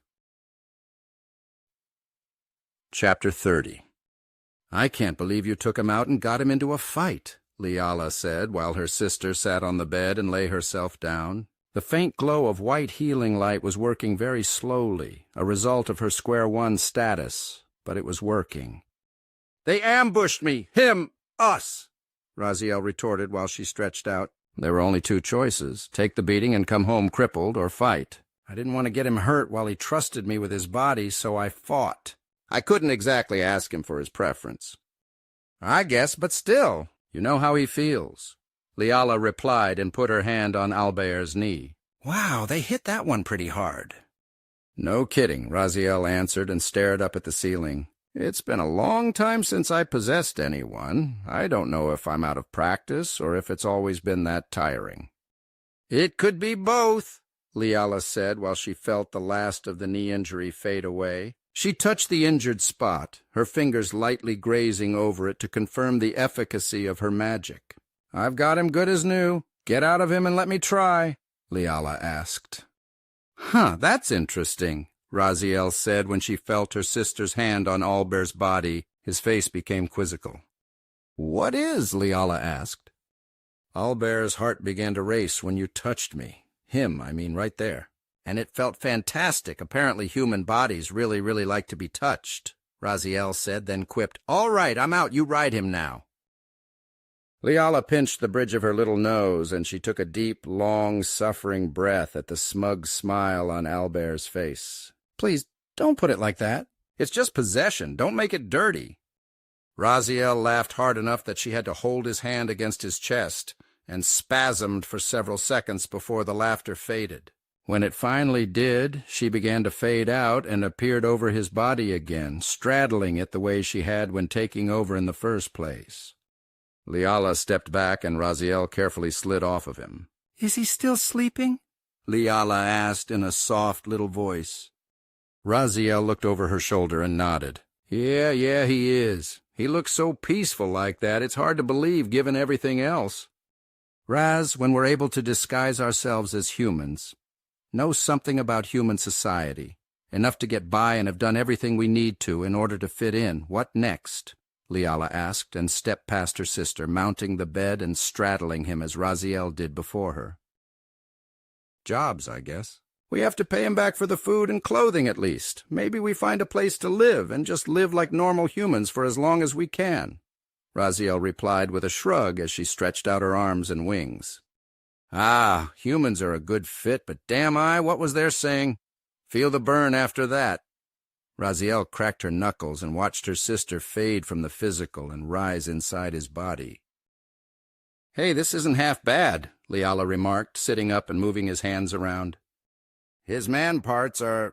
Ah, wow, that's going to chafe," Leala said, shifting a little bit before standing up. "Yeah, they do that. I've never possessed a man of any race before. How do they walk around with those things in the way all the time?" Raziel made a face, then, after giving a low laugh, "Just go, and run the other way." "Okay, Raz, don't worry, I can handle myself." She brought Albert's arm and bent the forearm to make his bicep bigger. "I'm a tough one, despite my sweet and innocent appearance." Raziel shook her head and rolled her eyes. "Just go, ridiculous little toughie." Another laugh followed behind the angel in the human body, and Leala left the apartment. She started to jog, and after the first few minutes realized, wait, she didn't tell me what the other way was, and I didn't ask. Unwilling to turn around, Leala kept his body running at a steady, constant rate. She probably took him off at a dead sprint for most of it. So impatient, impulsive, Leala thought as she saw the world through Albert's eyes. It really was beautiful. There was no smell of butchered meat. The streets were relatively clean. The sewers were not just open pits that waited for the rain to wash the waste away. And there wasn't the smell of shit from chamber pots just dumped outside. While she felt a longing for her own home and a fear for its well-being if another hero wasn't summoned, this one isn't bad. Once I get used to the culture and can hide my nature, I might even be happy here. She savored a short fantasy as she jogged. A home in some comfortable place, those marvelous cooking implements manipulated under her skilled hands, producing fragrant aromas to delight the taste buds. Her sister yelling at the video game screen as her character died on the easiest difficulty setting. Albert's voice coming from somewhere asking about what to eat. Albert. That caught her off guard, but then she thought about it. Even if we leave, when we leave, I can't imagine not seeing him again. He has no idea how significant some of his actions are for us at home. It would be nice to keep seeing him. She enjoyed the thought and kept up her steady pace until a voice she knew caught her ears. "Albert! Please! Please wait!" A woman's voice. Lisa's voice. "Albert, you haven't been in school. You haven't come to work. Please just wait and talk to me," she was shouting, a deep catch of pain in her voice. Leala turned and looked, and frankly Lisa looked far, far worse for wear. While she was dressed well enough, blue shorts, a white T-shirt that hung loose, the long, fiery red hair hadn't been brushed in days at least. Her cheeks were flushed, one green eye was puffy, and another was swollen shut. "I did it! I told the truth like I said I would. Just talk to me, okay?" Lisa said as she jogged over to where Leala stood. Leala closed her eyes. "Is that why your eye is swollen shut?" she asked. Lisa gave a tiny nod and touched the swollen part. "I told my grandfather everything, too. He's not talking to me now. He fired me. Now my parents aren't talking to him, and they're mad at me, too. I told the truth at school to Sarah. I got to her before she could start any nasty rumors about you. Her boyfriend smacked me. Now they're not talking to me either." Lisa reached out to grasp at Albert's hand, and Leala stepped away reflexively. "Please, I'm sorry for what I did." I like you a lot. I know what I did was bad, but I told the truth. Doesn't that count for something?" She stamped her foot, and angry tears began to run down her good eye. "Why do they care if you lied about Albert? That's strange, isn't it?" Leala asked, a tiny bit intrigued, at least by the odd turn of events.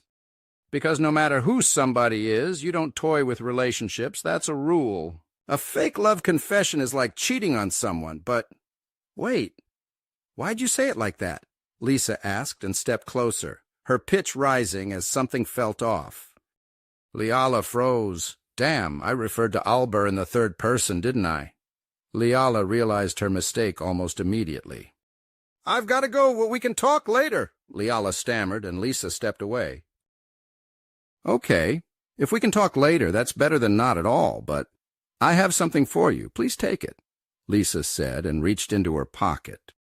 Leala opened her eyes to look at the closed hand and heard a gasp. "Albert has brown eyes, yours are blue. You're not Albert, are you?" Lisa asked, and then shook her head, bouncing her red hair around.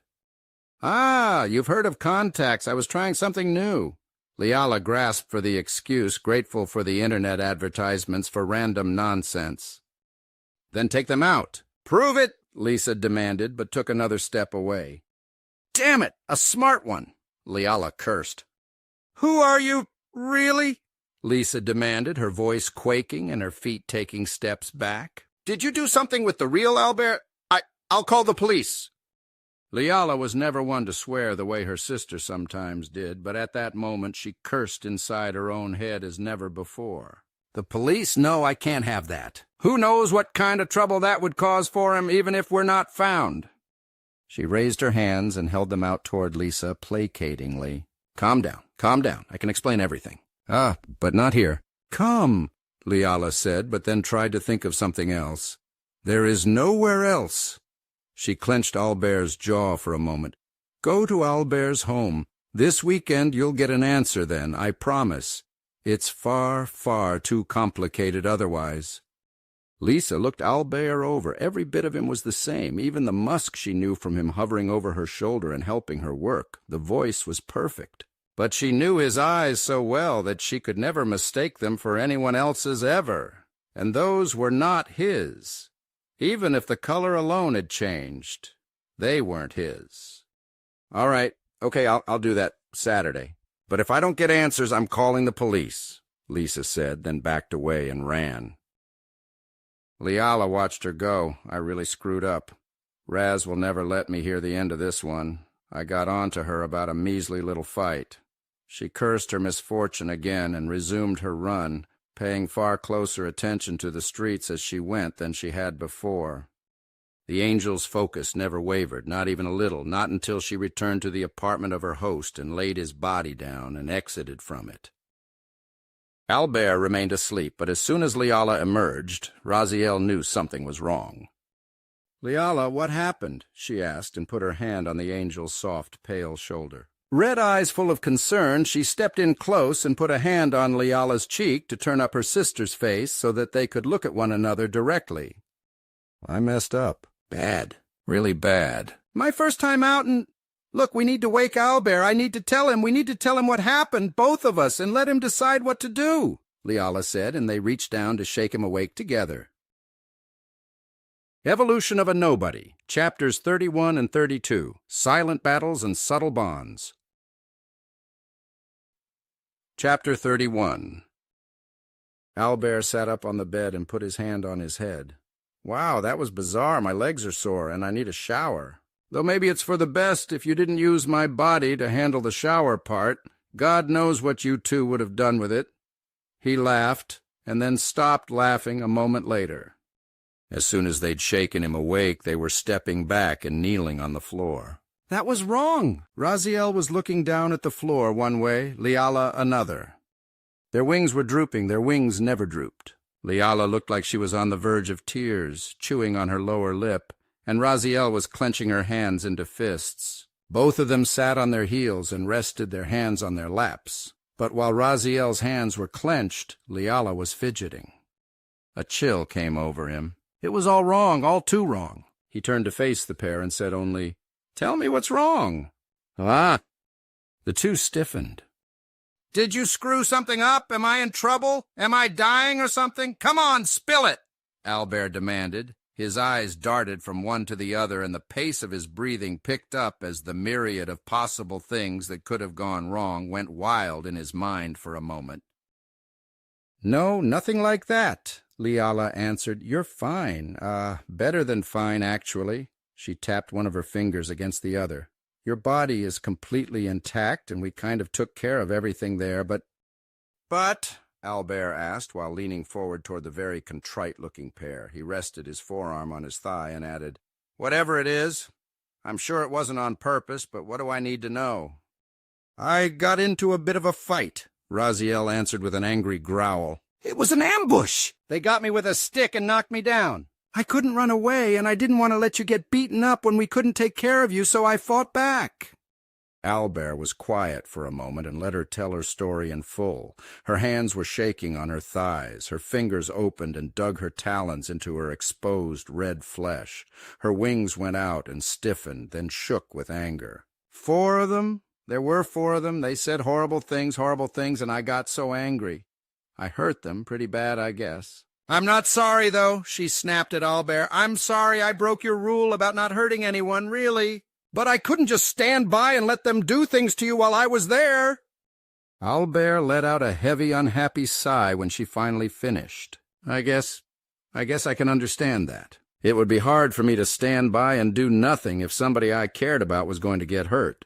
And from what you say, it sounds like it won't get around." No, it definitely won't," Raziel insisted with a shake of her head that made that beautiful, silky, cascading hair dance at her back. "So what about you, Leala? Did you get into a fight?" Albert asked. He smirked a little. "It's okay. Just tell me what happened." No, not exactly." Leala said without turning to look his way. She explained it all from start to finish. and Albert's already light skin paled. "You can't be serious! What am I supposed to say to her? Why didn't you just keep going? Why did you stop and talk to Lisa of all people? And you invited her here." Albert's voice was full of alarm as he imagined the police coming to his apartment. He looked toward his door, beyond which lay his mother's room. "Do you know how much trouble that would make for my mother?" "Doesn't she have it bad enough without having the police show up for the bad seed?" Albert didn't shout, but he hissed every word with a serpent-like anger. "And now you expect me to talk to her?" "Nay." "Albert, that isn't everything," Leala said, and he fell quiet while she blinked back tears and explained why she was brought up short, the swollen shut eye from having been hit at least once, and Albert went quiet. "It was just an accident, Albert. My sister didn't mean it," Raziel insisted, snapping at him sharply. Albert forced himself to calm down. "It's fine, it's fine, it's fine. You're right, you're right, you're right. It was just an accident. There's no way you could have predicted that. I couldn't have. Why should you, and how should you know what to do in that situation? You're not even from this world." He wasn't really talking to them at that point, more himself, and so they remained quiet and waited. "Lisa Foxworthy is one of the smartest girls I've ever known, very much her grandfather's grandchild. She knows something is up. A regular lie won't do. Can you erase her memory or anything like that?" Albert asked, his eyes blinking as rapidly as his heart was now beating. "There is magic for that, and you humans don't seem to have defenses against magic, but we don't have that square available yet. We just recently reset. We'll get it soon, but probably not before she comes to see you." Raziel lowered her head. "I'm sorry." "Right." Albert looked up at the ceiling. "Really sorry, but we'll get it, even if you tell her the truth. It's not a high-level spell. If she'll just cooperate for a little while, we can use it later," Leala said in a squeaky, nervous tone. I guess. Albert muttered, "Okay, that's fine. I'm going back to school. We'll see what happens." He looked down at them both and put on a charming smile. "Buck up, you two. It'll work out. We've got a few days before she comes by here, and whatever happens, happens. Just build up your magic as fast as you can in ways that will help you make the best of being stuck here, and then everything will be fine. Now, if that's everything," he glanced out the window, "I'd better go back to sleep. What about you two?"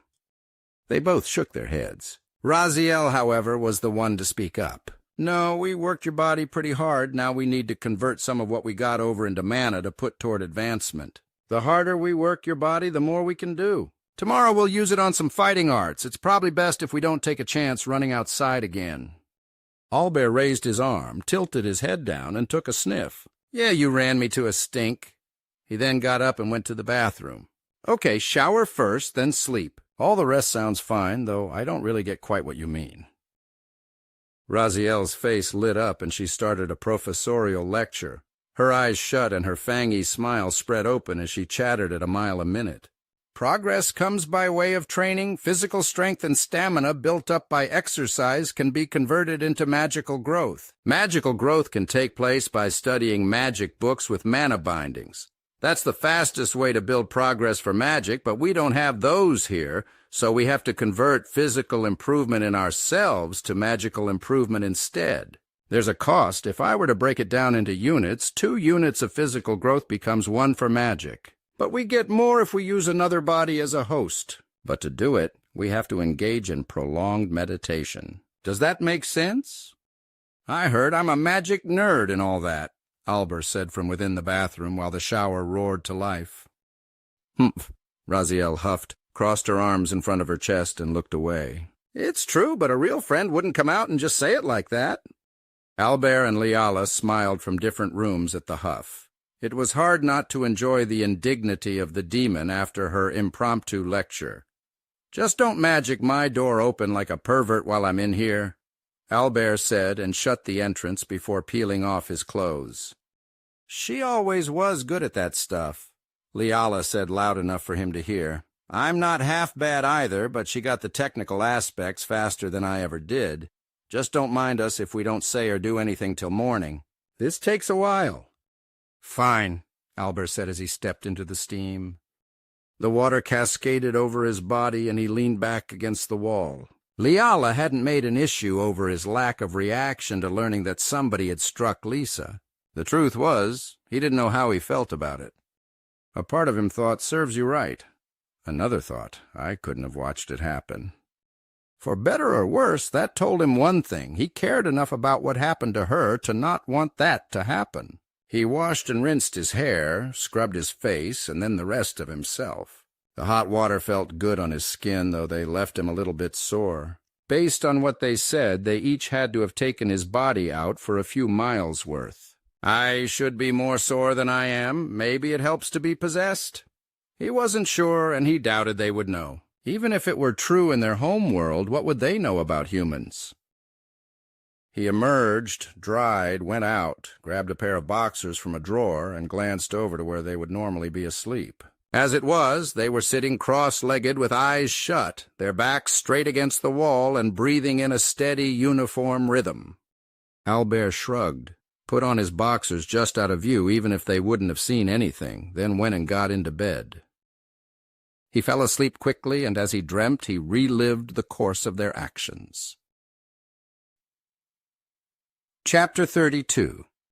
When Albert awoke, he found the sisters had finished some time during the night and gone to sleep beside one another, a little closer than they previously did, and Albert felt a twinge of guilt run through him as he took care to go about his morning routine without awakening them. I was probably a little hard on them, especially Liala. Maybe it was justified, but still, it was just an accident. She had no idea she would run into Lisa, and she still knows nothing about human culture.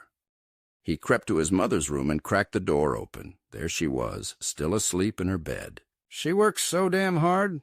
She'll be up and gone soon, though, really soon. I should get a move on. Albert closed the door quietly and rushed to the kitchen. He poured 2 cups of milk, then 2 bowls of cereal, and added 2 spoons. For good measure, he added 2 cups of juice and set all of those things on a plastic tray which he carried into his bedroom. He scribbled out a quick note. Mother sleeps, leaves for work in a few hours. Stay quiet and in here. Enjoy your breakfast. I'm sorry if I was a little mean last night. Albert. He then set the note and the food on the desk with his computer, then snatched his backpack and headed out of the apartment. His trek to school was an uneventful thing. It took very little time, and when he arrived, others were still streaming over the open ground to the front door.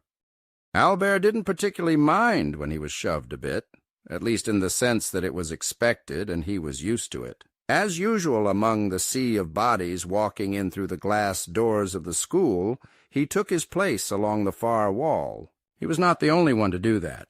Larger students, athletes, and popular students got the middle. The rest went around them, and the lowest on the social totem pole took the wall and kept their heads down. His first class of the day, the predictable things happened. A tack was on his seat. He saw it, and the usual options passed through his mind. Demand to know who did it, get laughed at. Knock it out of the way and probably get publicly shoved or something afterward for ruining their joke. Tell a teacher and watch them do nothing. Or... He clenched his jaw and chose the least evil. He sat down on it. It pierced the fabric of his pants and stabbed at his flesh. It was a small tack, nothing serious, and only drew a drop of blood. He winced, and behind him he could feel the stares of others waiting for him to react. But he pretended to not even notice it, not even feel the pain. But he did feel it.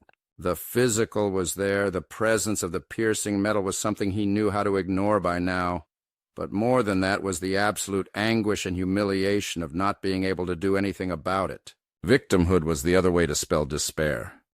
Their eyes and the disappointment from the sniggering assholes who waited for him to wince, that was the only tool he had with him to fight back. He used it.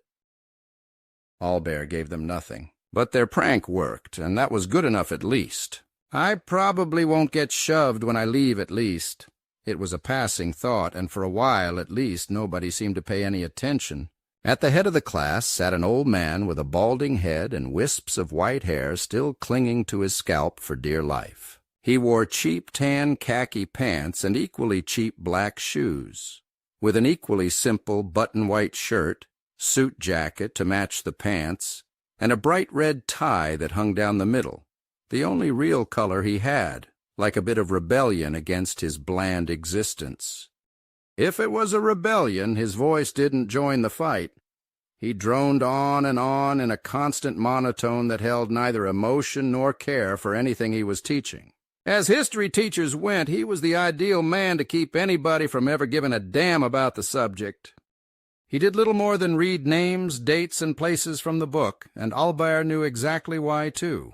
The old man was actually the physical education teacher, a coach for their basketball team, and so all he really cared about was basketball. The school had a great team, and as such, he had a great reputation as a coach. As a teacher, Albert didn't care if the old man was there or not, because even if the teacher was physically present, mentally he wasn't. The students at least paid enough attention that they were essentially just writing down test answers so that they could pass. A few of them were players. Unlike any other students, they wore jackets. Another thing Albert thought was just dumb. Wearing a jacket in the summer so everybody knows you put a ball through a hole really well is just crazy. On the other hand, they're not likely to ever kill hundreds of people or ruin a town either, so there is that. Again, Albert cursed his father and tried to focus on the material. He stopped listening to the indifferent teacher and focused on reading the book instead, which went quite well until the bell rang. Albert waited. The athletes got up first and headed out, and the rest of the class a moment after, so nobody would get in their way. They walked out chatting. Most of the students were already talking about anything but class. Their voices buzzed about this or that thing that Albert didn't really care about. He plucked the tack out of the seat of his pants without wincing and moved on when he could. His next class took him to English. His teacher was Mrs. Simons, an older middle-aged woman, overweight but not obese, with chubby cheeks and a cheerful disposition. She talked excitedly about her subject, which today covered the writings of Edgar Allan Poe. She was one of the few teachers Albert enjoyed.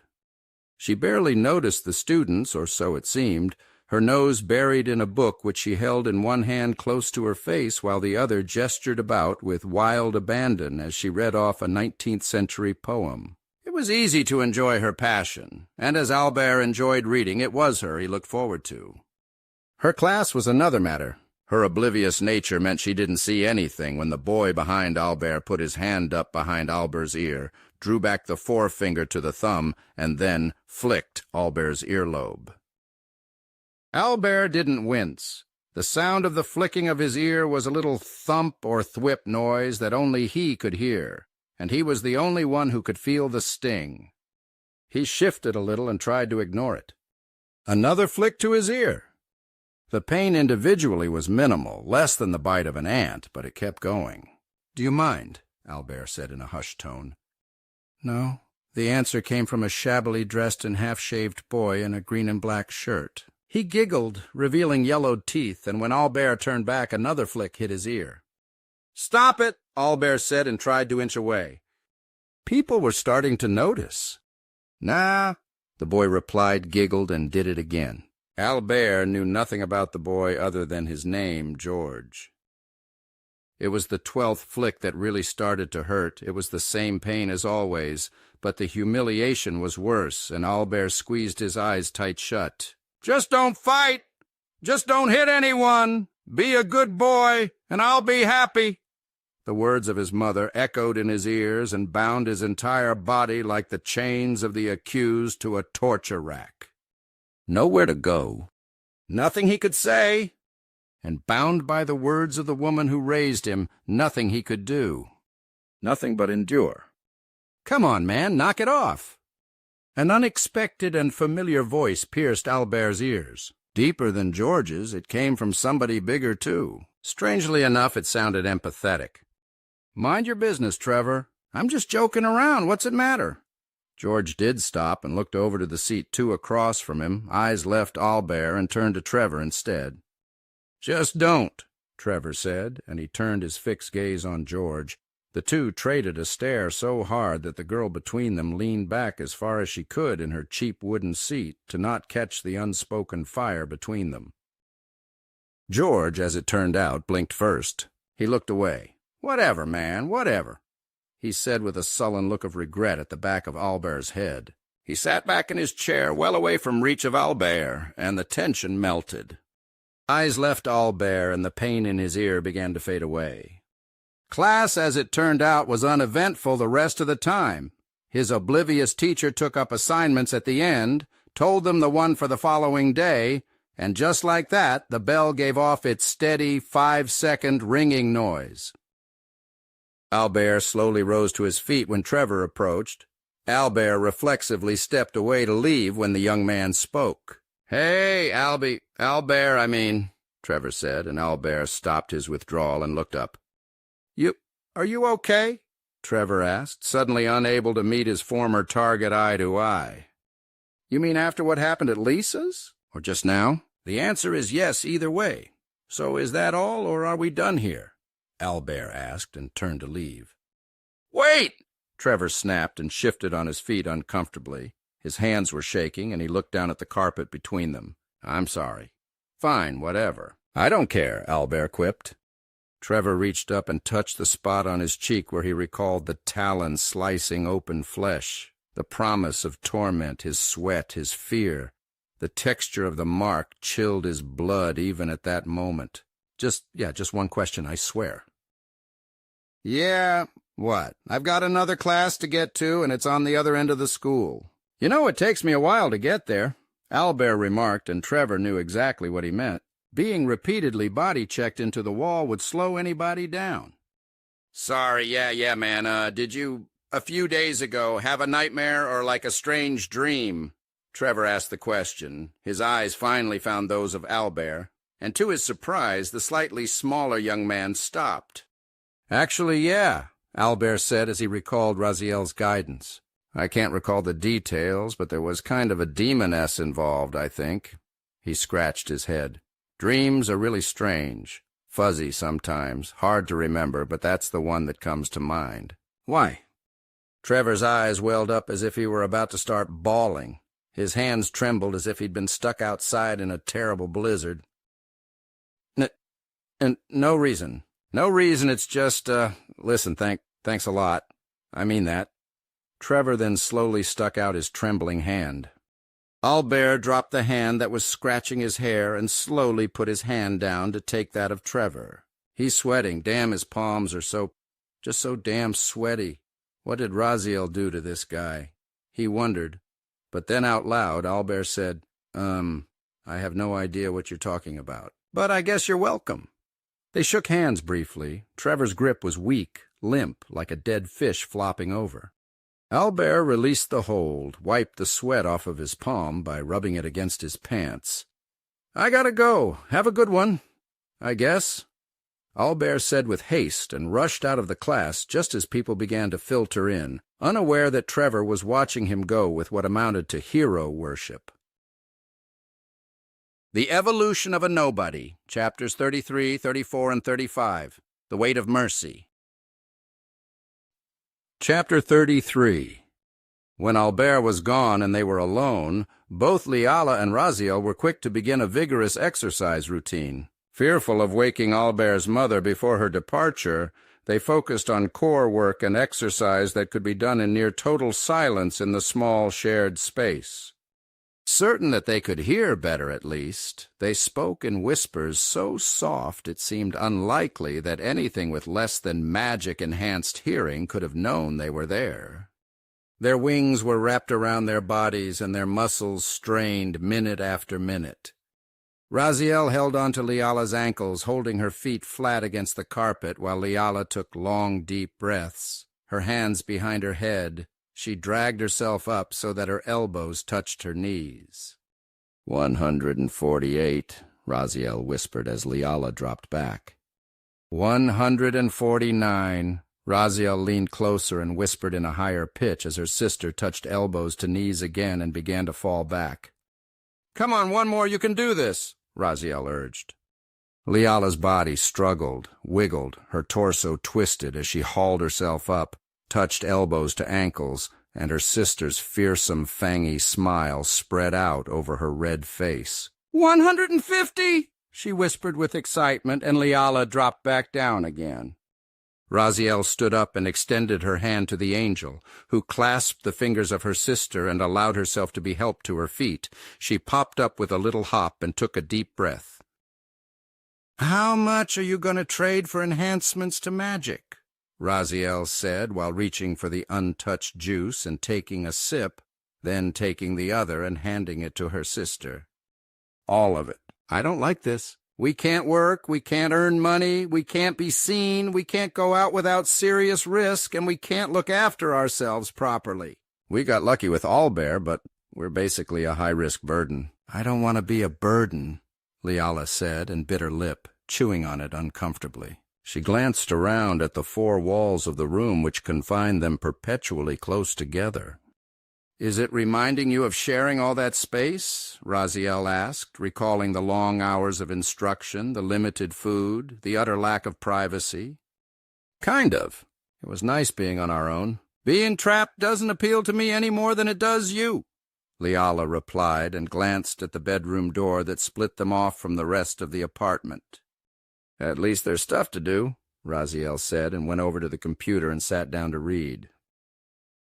Leala turned on the television, activated the console, scrolled to a streaming service, turned on subtitles, and began to watch something muted. The quiet was eerie. Every creak and noise was caused to turn and look in alarm. Their heads darted more than once to the ceiling, to the shut window, to the door, to the bedroom. Their bodies tingled with the fear of being caught, being forced to flee. Being on their own in a world that wasn't their own. But the company was good. And little by little they relaxed until the tension melted away entirely on its own for the rest of the day. It wasn't lost on Owlbear that Lisa wasn't in class that day, not in any of the classes they shared. Given that he knew that she knew that something was amiss, he wasn't surprised. Owlbear endured the remainder of the day and began the walk home. "Hey, how's your dad doing?" The voice started it off the way it always did. "What'd you give your dad for Father's Day?" "Go cry to your daddy! Go on, go cry!" The taunts and steps followed behind Owlbear, and every fiber of his being screamed at him to either turn and attack or take off at a dead run. Even if I can't outrun them, and I'm pretty sure I can, their words will follow after, and I'll be back there tomorrow again, he told himself, and there's no way I can take on that many real brave, that 6 or 8 of you chasing after one of me. So brave. So tough! His hatred boiled up like bile in his gut. It churned like the waters on the rocks beneath a high waterfall, roaring in between his ears like an air raid siren. Only the gentle-voiced admonition of his mother stayed his hand, and his desire to be what she wanted, to do what she wanted, to make her proud of him. After Dad, somebody has to do it, he thought, and so he hung his head and pretended they weren't there. There were fewer of them today, and a rush of gratitude toward Raziel hit him like a typhoon wind. Her little scrap might not have made the rounds, but they're not here, so that's a few voices I don't have to put up with.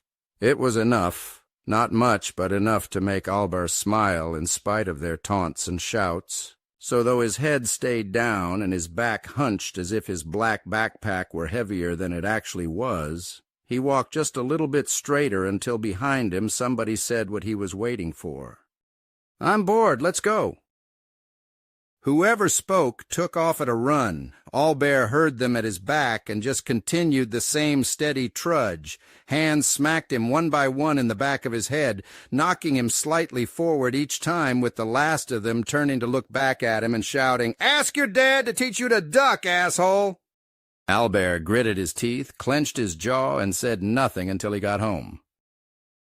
"I'm home," he said as he unlocked the front door and walked past the kitchen. "Mom?" he shouted. No answer. "Okay, you can come out," he said, and Raziel exited the room, followed quickly by Leala. They had warm expressions on their faces, their wings closed halfway, and each of the two gave him a soft half-embrace to welcome him home. Raziel's talon-tipped fingers barely grazed his arms. She took exceptional care to ensure she did no harm. "What's with the hug? That's new," Owlbear said when they had each stepped away. "We saw it on some TV shows. It's a traditional welcome home here, isn't it?" Leala asked, briefly blushing. "Did I get that wrong?"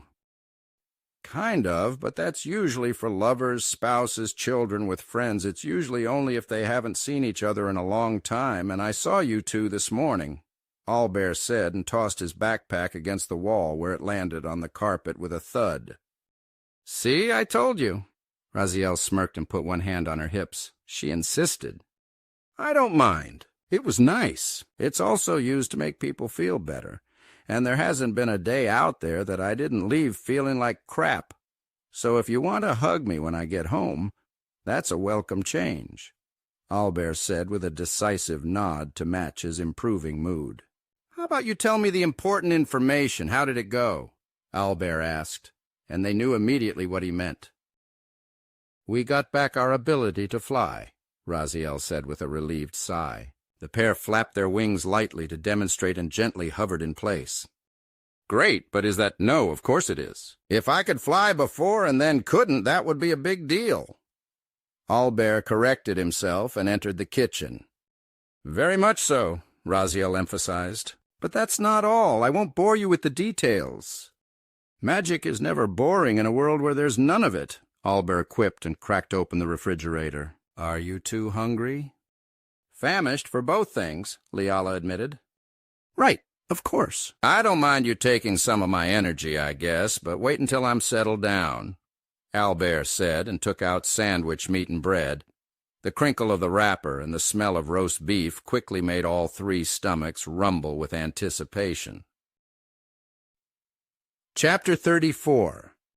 The next 2 days were busy enough for Owlbear. Homework and material he missed out on had to be done, tests and quizzes taken. Life. Just normal life. But one thing definitely differed. Owlbear would sleep, and one or the other would take over his body and emerge into the living area with her counterpart, and the fight would begin. Hit harder, Raziel said as her sister struck Owlbear's body with an open palm to the chest.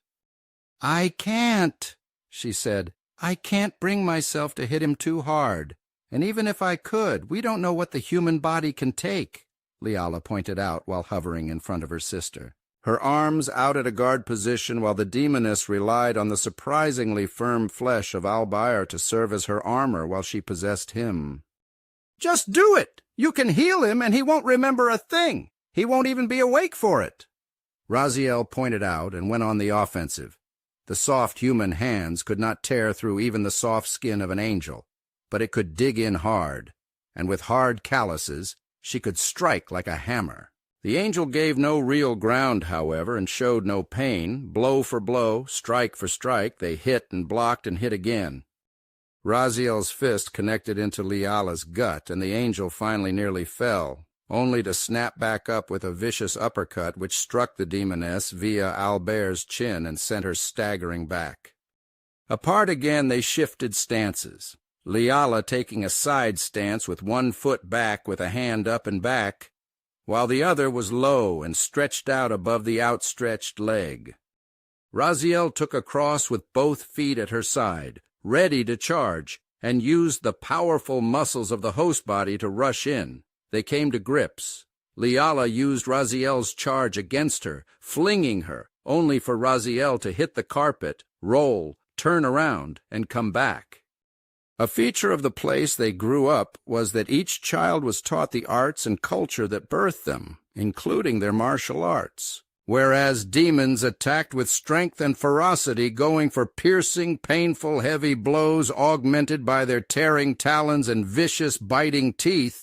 Angels did not. Angels fought like flowing water, redirecting strikes and controlling the flow of the fight, always in motion, always keeping their opponent off balance. Contesting at one another while in possession of a human body had its stumbling blocks. Raziel jumped back out of the way and then promptly landed on her ass. Damn it! No wings! I swear, she said, and rose to her feet, rubbing her bottom where she'd landed with a thud. Owlbear's face expressed her sheepishness while Leala waited for her to get back up. It happens. His body isn't half bad. Humans are tougher than I thought they'd be, Leala admitted while she looked over his bruised-up, shirtless, sweaty torso. I probably shouldn't get too touchy with his body, but if I were to guess, humans are at least as potentially strong as orcs, maybe more so. They dropped their hands in a mutually agreed-upon breather. And their weapons. Did you know they built a weapon that can destroy entire cities? Albert was right. It's way too dangerous out there if we don't know what we're going into, Raziel said, and eager to rest, Liala took a seat at the table. Since we can't sacrifice Kami, obviously, do you think they found another sacrifice for the seal, or do you think another hero war got started after we left? Liala asked. She didn't really look at Albert's face then. The red-eyed sympathy would have been too painful, especially on a face so emotive as his. Raziel approached. Albert's sweaty hand stroked her cheek. Don't think about it. There's no point. We can't go home to do anything about it, and even if we could, it took 2 years just to find Kami for all the good that did us. For all we know, we might end up in the same situation all over again, in this world or some other one. Liala pressed her hand against the back of Albert's and held his firm against her cheek. I know, but look at us. I have nightmares about more orphans like us being made in the struggle to create sacrificial heroes. So many lives, so little peace, all for what? Tomorrow, as many tomorrows as we can make, Raziel said while she looked down at her sweet-tempered sister. That's all we can do. This place must be similarly poorly off. They probably fight all these wars as weapons tests in case a seal of their own gets broken. But then, with weapons like these, who knows? Maybe they're the ones sealed out of somewhere else. Raziel gave a grim laugh that was only half joking. So, what do we do about Lisa? Liala asked, eager to change the subject. You want my honest opinion? Raziel replied. We kill her. Liala regretted the subject shift and stared open-mouthed up at Albert's grim face. She knows something is wrong. If you leave the decision up to me, wait until nightfall, I'll snatch her up, fly her up as high as possible, and drop her to her death in the middle of the night a long, long way from here. I don't trust anyone who would betray Albert or any old friend just for some popularity on the spur of the moment. And I remind you, our lives are on the line. Humans are dangerous. Say we tell her the truth, she promises not to tell, then what? We let her walk out and she blabs. The next thing we know, we're test subjects until we die. Raziel crossed Albert's arms and shook her head. I will absolutely not allow that to happen to us. I say we get rid of this bitch. But she was genuinely sorry, Liala replied, aghast at the merciless demoness. She also genuinely betrayed Albert, so some nasty bitch would like her. He's done with her anyway, so it's not like he cares. Maybe down the line she'd feel bad about selling us out, but what good is that to us if we're poked, prodded, cut up? And gods of home alone know what else before then. No thanks, Raziel replied. I felt her sorrow. She'll grow from this. She's just a girl, a young girl who made a mistake. I don't believe she'll do it again. And we can just wipe her memory later if we doubt her. It won't take that long to learn invisibility, more for illusion magic. The first few squares are fairly easy. We won't have to trust her for long. Liala took Albert's hand and looked up into the bright red eyes of the one to possess their benefactor. Albert wouldn't approve, you know that. He says he's done, but someone kind enough to take in mythic creatures of unknown origins because we have nowhere to go. He wouldn't want us to act like that. Maybe he's angry at her now, but Liala clutched the warm human hand, and she saw the bright red eyes relent. Fine. I won't do anything without talking to Albert first. But at the first sign of her turning on us, if we choose to trust her, we'll find out how high up in the air I have to drop a human from to finish them, Raziel said with exasperation and a heavy sigh of frustration. And you say I always get my... Wait. Maybe not always, but too often. Liala said and stood up again. Another round, I'll take his body this time? Liala was still blushing even when it was Albert's cheeks instead of hers. Chapter 35. It was the night before Lisa was to visit. Albert was used to dreaming of the things they did with his body, which was very strange and sometimes amusing. At least it's not a mystery about what they're doing with me. I wonder if I should be insulted that the only thing they've said about my dong is that it's in the way. That question came up sometimes during his most private minutes of relief, which had him watching the bathroom door and dreading them bursting in or needing to use it. It didn't happen, however. They're extremely respectful of my privacy, and they don't seem to know their actions with my body replay in my head. Later. But looming largest in Albert's mind was Raziel's suggestion of simply killing Lisa and disposing of her body. Demon. Or, I suppose that's not fair. Would a human think differently? And how do I feel about that anyway? Am I seriously considering it?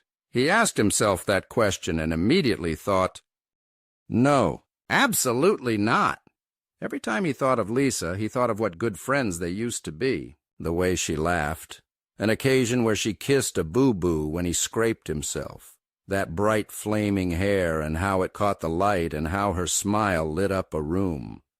Then there was her mocking laugh before he fell down at her feet and how she stood there watching, saying nothing, doing nothing until the others were gone. He compared that to the angel and the demon with whom he now lived. It hasn't been a lifetime. It's been no time at all, really. But Raziel protected my body, and both sisters took a risk flying out into the night to do something to help me. If Lisa lets things slip accidentally or in hopes of getting something out of it? Albert hated asking that question because the answers were worse than either Liala or Raziel could possibly have imagined. The Japanese imperial experiments on Chinese prisoners, the American concentration camps of Asian Americans that didn't even get an apology for more than 50 years, the German genocide of the Jews, Slavs, Roma, and others, the Turkish genocide of the Armenians, the horror and slaughter of the last century and what humans did to their own kind. How much worse would they do to a demon that is automatically despised merely for existing? What horrors would they subject a gentle soul like Liala to in order to work out the secrets of magic? While they're too weak to resist? Albert's imagination could not have been anything but horrible.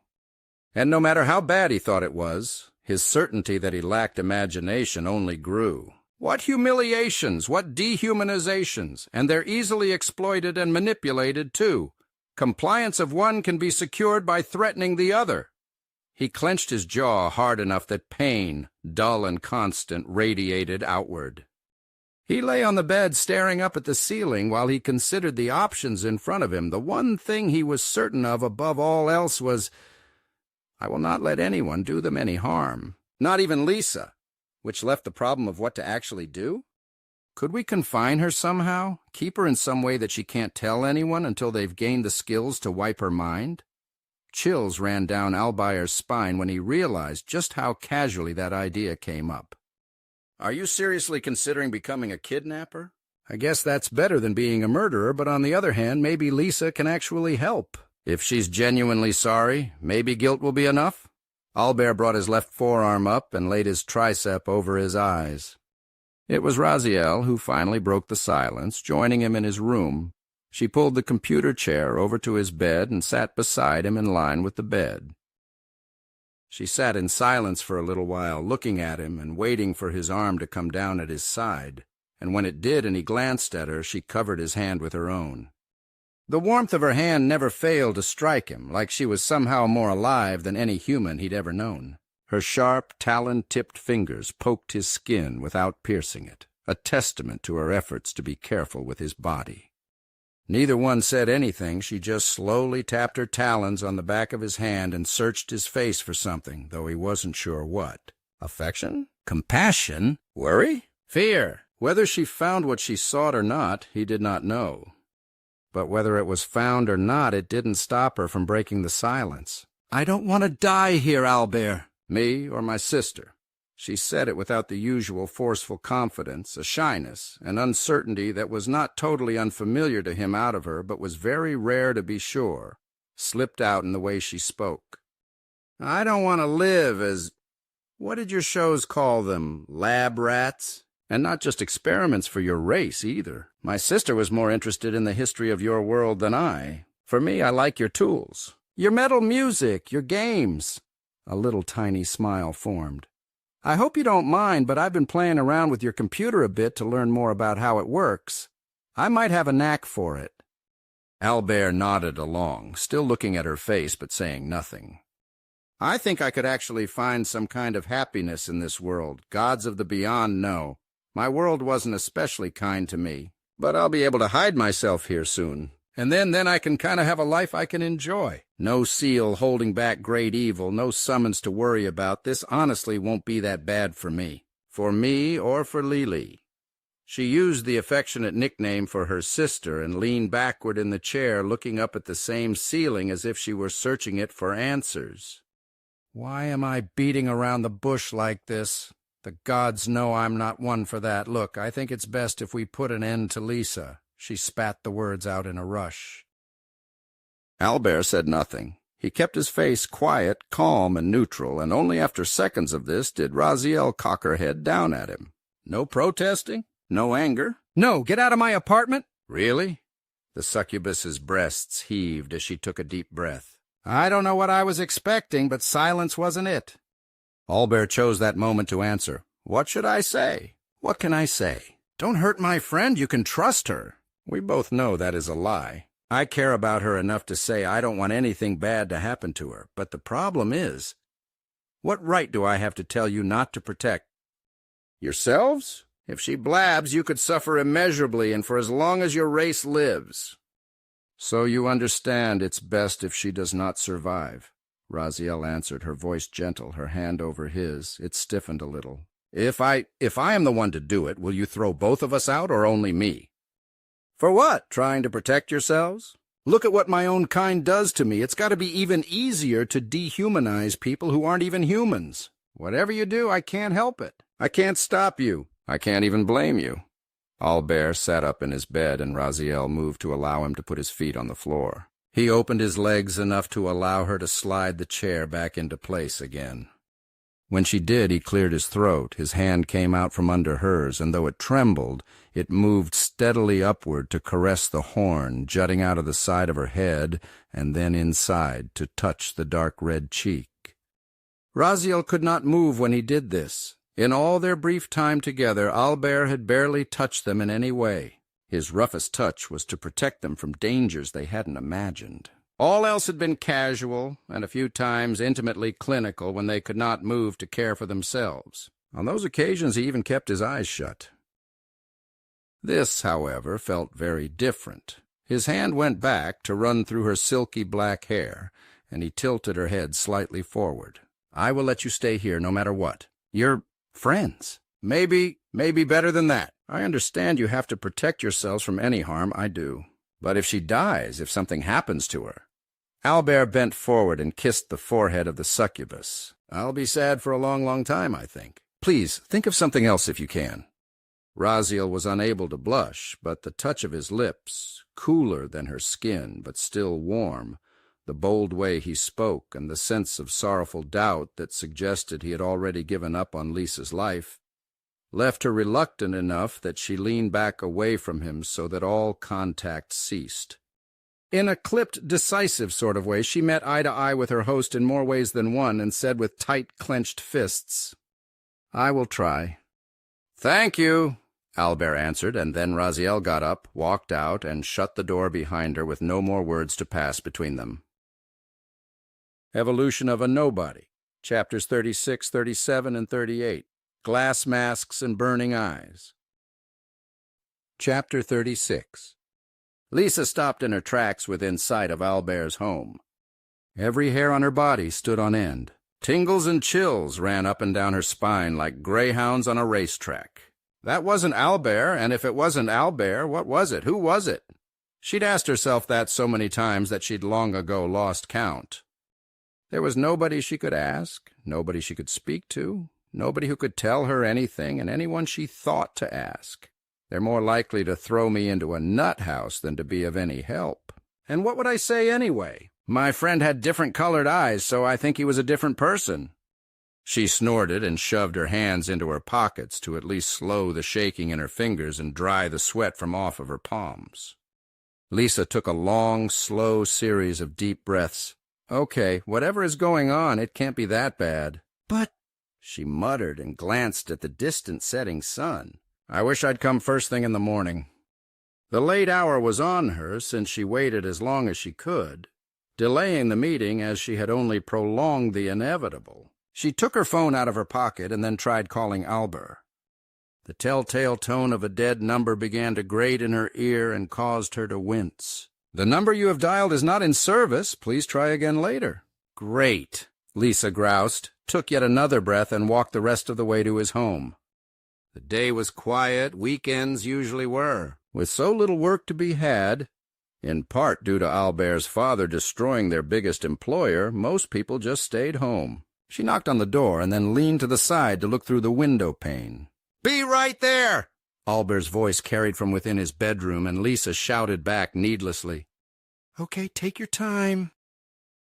"Are you sure you can do this?" Albert whispered to the seated demoness.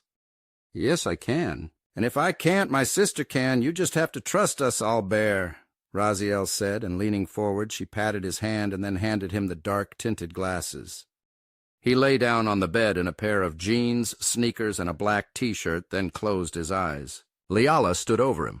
A string of syllables flew out of her lips, and she uttered the sleep spell. As if he were worn out after a very long day, his eyelids felt heavy and slowly closed in slumber. Raziel climbed on the bed and straddled him, then pressed her forehead against his, and within moments she began to disappear as she occupied his body. Raziel stood the body up, put the shades on over his eyes, and gave the shirt a quick tug. "Wait here," Raziel told her quiet sister, and Liala sat down, her fingers fidgeting with one another. The angel gave a tight nod. "I know. This is my fault. Just fix it, please," Liala pleaded, and Raziel left her alone, shutting the door behind her and then opening the front door. Lisa took a step back when she saw that Albert was wearing tinted sunglasses indoors. "Albert?" she asked, lowering her head a little. I'm here like you asked." "Come on in," Raziel said with the tranquility of a lake on a windless day. "I'll put some coffee on," she said, and Lisa crossed the threshold of the apartment. "I'm sure you have questions, and I want you to be at ease." Yeah, Lisa felt her blood run cold. Albert's motions were always steady, a constant rate that never really changed. But the person she watched through the open area between kitchen and living area wasn't like that. That person made hard, fast gestures that gave the impression of decisiveness, even anger. "I do," Lisa got out. When Raziel held the pot in the sink and the slow trickle of water began to fill it, Lisa could speak again. The fury which underlay the tone was another red flag. Albert's eyes, Lisa could never forget them. He hadn't been angry when he looked up at her from down on the ground. Sad, unbelievably sad. She recalled, "I'm sorry," Lisa said with tears in her bright green eyes. She brushed a hand over the black eye she wore. "At least I confessed. And I was punished." She bit her lip. Albert wasn't looking at her. The young man was focused on the glass pot that still hadn't filled. "It was a bad decision in a moment of panic. If I could go back and undo it, I would," she added. "Everybody makes bad decisions," Raziel said. "You, me, everybody. But even bad decisions we wish we didn't make, they have consequences. You know that. You're wearing the proof of it."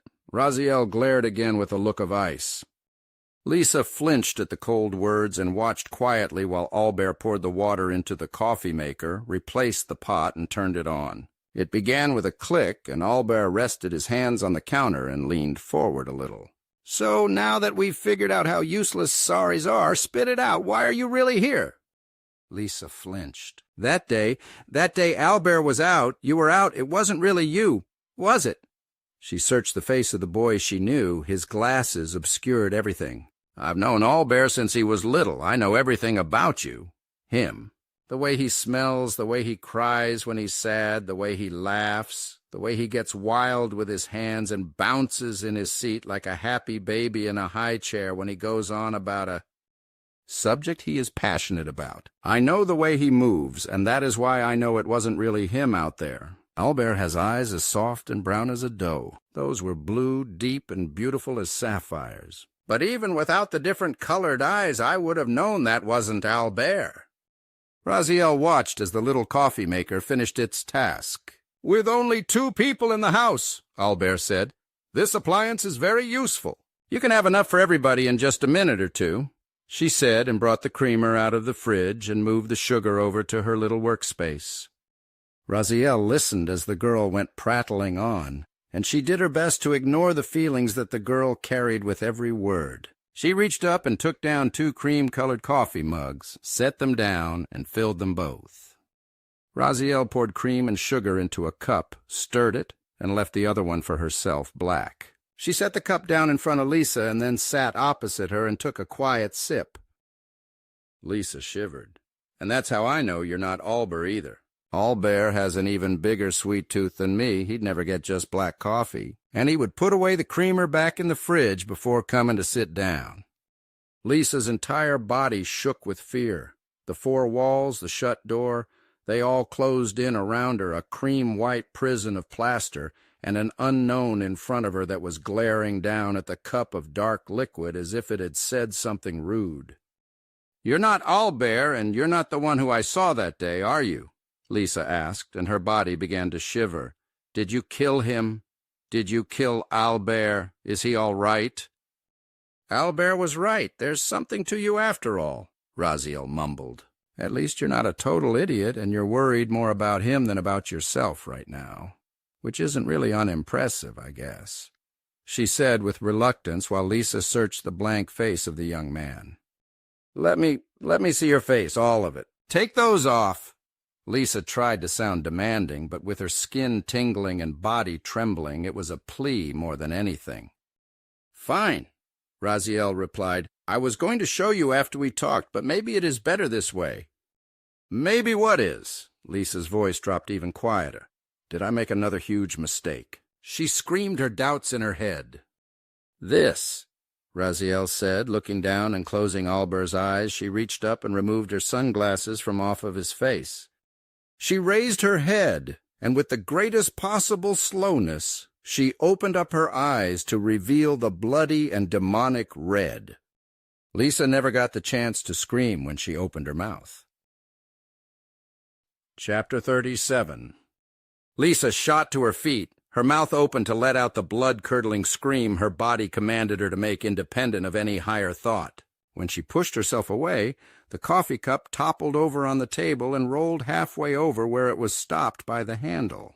The tan-colored coffee was not as confined as the cup. Immediately it gushed out to spread over the table and drip down to the carpet below with a noise so soft that only Raziel and Liala could hear it, while the liquid put a permanent stain on the fabric below. Raziel was now well versed in controlling Albert's body. Her hand shot out, and her fingers entered Lisa's mouth to grab her tongue. She inched closer, Albert's head tilted back. She lifted up, forcing Lisa to look upward. Now, stay calm, girl, just stay calm." Raziel looked down into the fear-filled green eyes.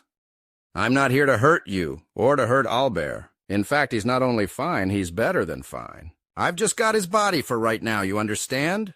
Raziel shook the hold on her tongue, forcing Lisa to nod. Focus now, girl. This'll be a whole lot easier if you just keep your cool." Albert did. He was shocked, but he didn't scream when he saw me, and he saw all of me, not just my eyes. "You want me to let you go?" Lisa whimpered. Her eyes were wet. She was still struggling. Her hands grabbed hold of Albert's wrist and tried to drag his hand away from her tongue. She made no progress.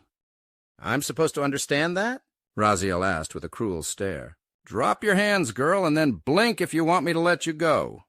Raziel gave the order, and after a few seconds more of struggling, Lisa dropped her hands to her side. "Good. We're getting somewhere," Raziel said with a serene smile. "Now I don't trust you, human, so I'm going to let you go, but first I'm going to push you down to the floor, and you're going to lie down on the carpet on your back, and you're not going to move while we have our little chat. Do you understand?" Raziel asked, and Lisa tried to answer. "Oh, for—" Raziel's eyes rolled. "Blink if you understand." She repeated her prior instruction, and Lisa blinked several times in rapid succession. Raziel then slowly brought her down with a gentle tug until Lisa was put on her knees, and then, to Lisa's surprise, Albert's body put a hand on her back and helped her lie down gently on the carpet. Raziel got down on her knees so that she was straddling the red-haired girl and gently patted the pale, freckled cheek. "Good girl, now, if you scream, my hand goes to your throat instead of your tongue. Blink if you understand." Lisa blinked. "Oh, God. Oh, God, oh, God, oh, God. Please, what's happening here? What's going to happen to me?" "What happened to Albert?" Why? How? So many questions filled her mind before his body settled on top of hers. In some of her lewder moments, when she imagined what sex must have been like, she thought of Albert in this position, or herself, but now experiencing something close to the reality of it, she felt anything but the desires that had her keep her door locked at night and her face buried in her pillow. Now, Raziel withdrew her fingers, releasing her hold on the tongue. To Lisa's surprise, Albert's body shook the two fingers and looked at them with a little grimace. You're free. Sort of. Humans make a lot of saliva. Do I make that much? Lisa looked up, aghast. Whatever it was on top of her had gone off an insane tangent, and she could say nothing to it. "Damn it," Raziel said, and her shoulders slumped. "That's what I get for setting flags." What are you? Why do you have his face? Why do you have my Albert's face? Lisa half squeaked out, only for the dismayed face of Albert to fill with sudden rage and his fist come down and land by her ear with such force that she felt the brief breeze it made wash over her skin and the floor shake at the blow. You're Albert? The last I heard was you let him get beaten into the muck and made fun of him. And even before that, you barely talked to him anymore, all to boost your own status. You don't get to call him yours, girl, Raziel hissed over Albert's tongue, and that was enough to make Lisa cry harder. I told the truth, though, and I'm here. Now, please, is he all right? What do you mean asleep, and what are you? Please, I need to know! What did I meet before? What am I seeing now? Lisa barked her questions more fiercely than she thought possible, but whatever this thing was, it clearly knew a great deal more about her than she did about it. But one thing she was sure of. "You're a girl, aren't you?" Lisa guessed. Raziel closed Albert's mouth. "What?" she asked. "The way you talk about him, like you want him, like you have feelings for him. Whatever you are, you're a girl. I'm sure of that," Lisa said with confidence while she looked up at the conflicted face and the red eyes that briefly looked away. "What if I am?" Raziel asked. "I just didn't expect that. But what else are you? Are you a ghost? A dead ancestor? A great-grandmother, maybe?"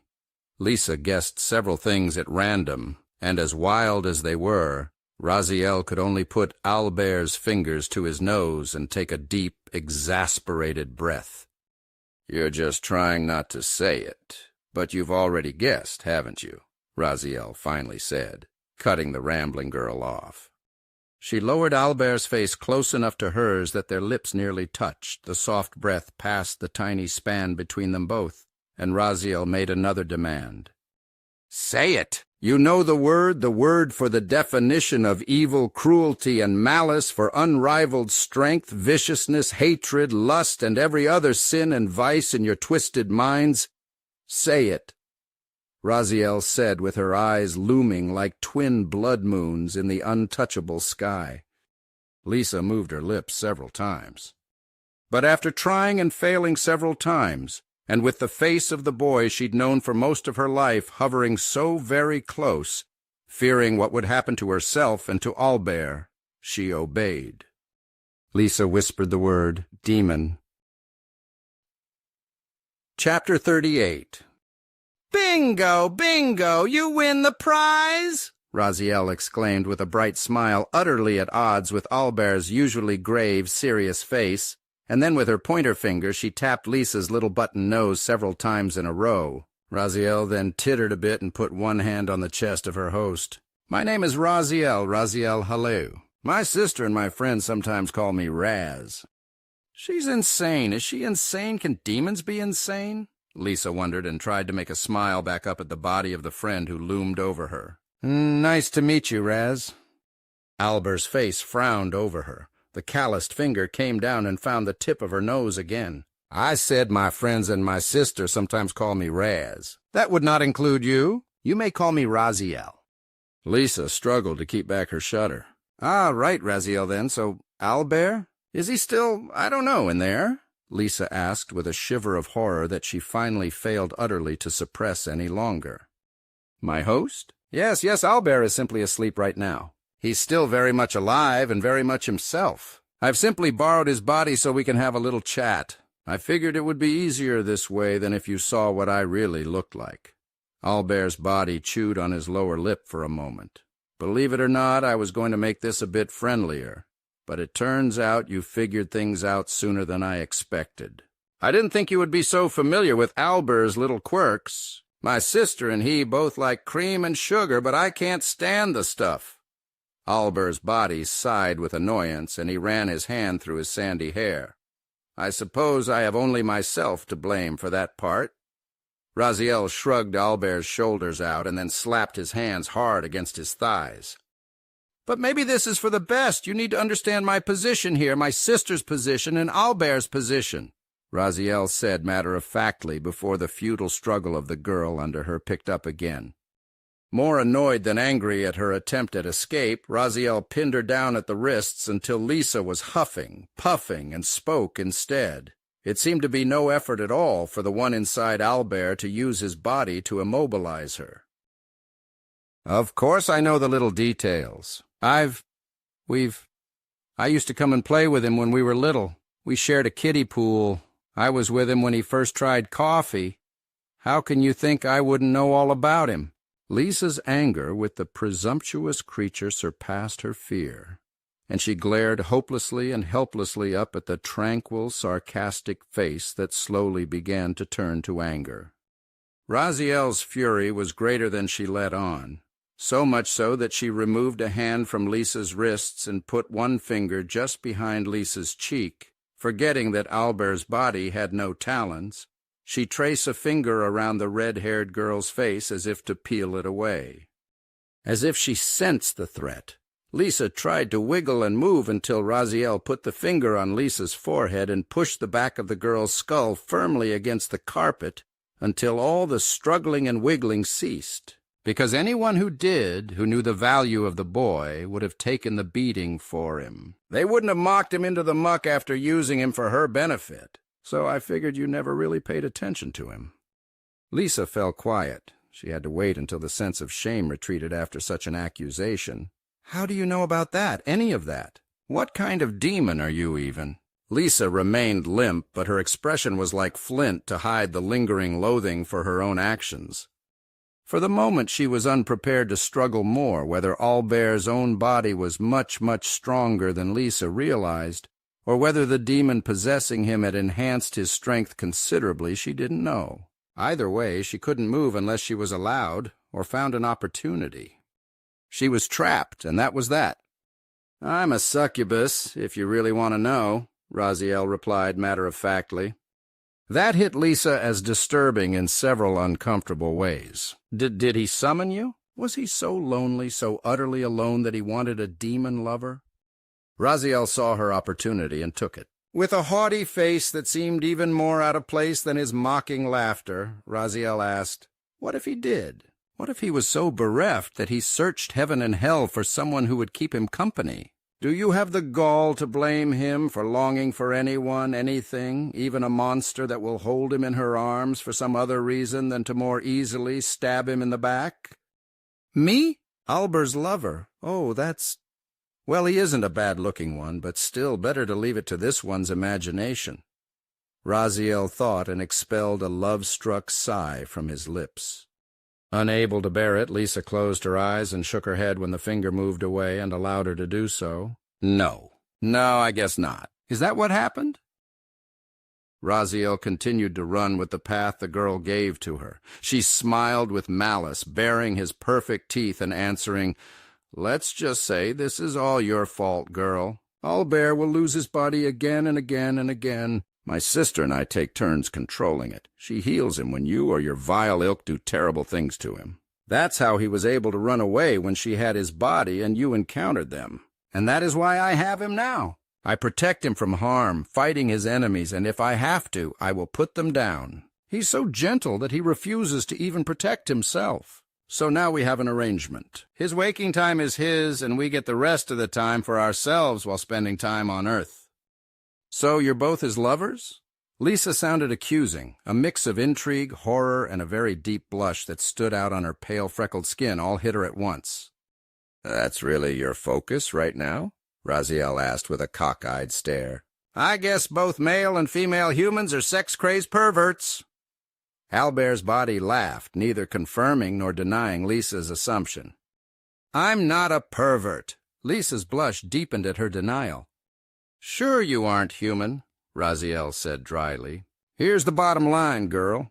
Raziel raised 3 of Albert's fingers and arched his back. "First, this is all your fault. I know him with the utmost intimacy. He was my first in ways that only demons and angels can experience, and whatever you think of my kind, I am bound to him. Neither I nor my sister can ever do him any harm, which, considering his recent experiences with humans, is a huge plus. Even for a demon, you are one cold bitch," Raziel said, and lowered 1 finger. Raziel then lowered her 2nd finger and said, "Second, we will protect him from all harm, including any harm you might do. If it were up to me, I'd be finding out how far you can survive a fall from, then I would drop you from twice as high. But my sister thinks you might have redeeming qualities. Also, Albert would be sad to see you die. He's had enough sadness. I don't want to bring him more. But and this 3rd one is very important to you personally. If you put him in danger again, and I mean in any way, even by blabbing that poisonous tongue of yours again." She brought the 3rd finger down and lowered herself so that Albert's cheek was pressed to Lisa's. "I will. And you!" Albert's body came up, and Albert's pointer finger came down to touch Lisa's nose again as gently as could be. Lisa could feel the abject conviction in the body on top of her. "Do we understand each other, girl? You will remain quiet, never say anything, never reveal anything. Go on about your pretty, pathetic life, chasing popularity and status, and maybe it will make you happy. But leave Albert to those who will not betray him for a seat at a table of snakes." Raziel was done, and Lisa deathly quiet. I won't say anything. Not because of you or your threats, but because it will cause problems for Albert. I don't want to bring more trouble down on him." Lisa vowed, then protested, and she felt Albert's body come to a more relaxed state. "There's just one thing."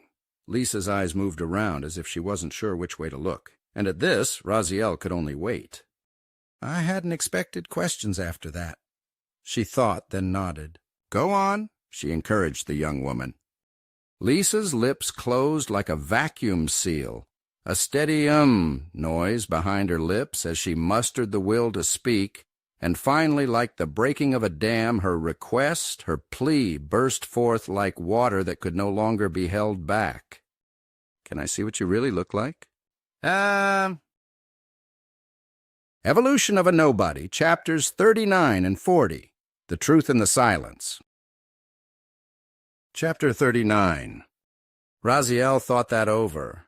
Whether she should have expected that question or not was something she was a little uncertain of, and her instinctive answer was no. However, just as Albert's mouth opened to say no, she gave it a second thought. She then closed his mouth and nodded. A quick shrug, and she said, "All right, why not? Maybe it will drive the point home about just what you're dealing with. I'm going to stand up, lay Albert's body down on the carpet, and then I will emerge. Don't think you can run. I promise you that whether with my wings or with my feet, I can catch you. If I have to chase you down, I'll drop you off at home from 1,000 feet up." Lisa shivered. There was no mercy to be had in that voice. Albert's body stood up, stepped back, and then with glacial slowness lay down on his back. Lisa watched with a mix of fascination and horror. It wasn't lost on her that this possessing demon was taking a great deal of care with the body of Albert, and that was almost more disturbing than her presence in the first place. The ratio of which was more disturbing, however, began to change when she saw the demon come into view. Over the top of Albert's body, a red-skinned demon woman was coming into view, an honest-to-God demon, right down to the bone-white horns emerging from the sides of her skull, which came to sharp points at the forehead. The skin as bright red as cherries, trending toward the shade of darkened blood. She came into view straddling Albert, the position looking lewd enough that Lisa's horror was mixed with jealousy. Yet other than the nature of the position, Lisa could not feel any illicit intent.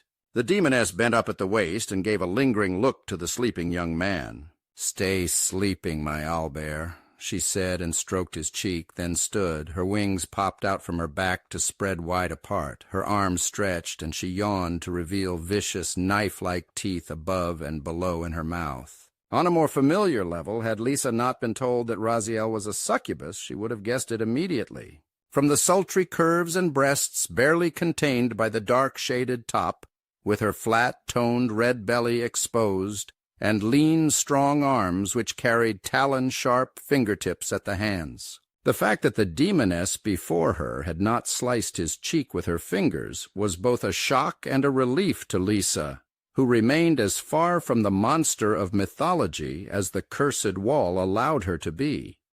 Raziel put a hand on her hip and waved the other up and down the length of herself as if to say, "Take it all in." "What's that saying you humans like at surprise reveals? Voila? Ta-da? Something like that?"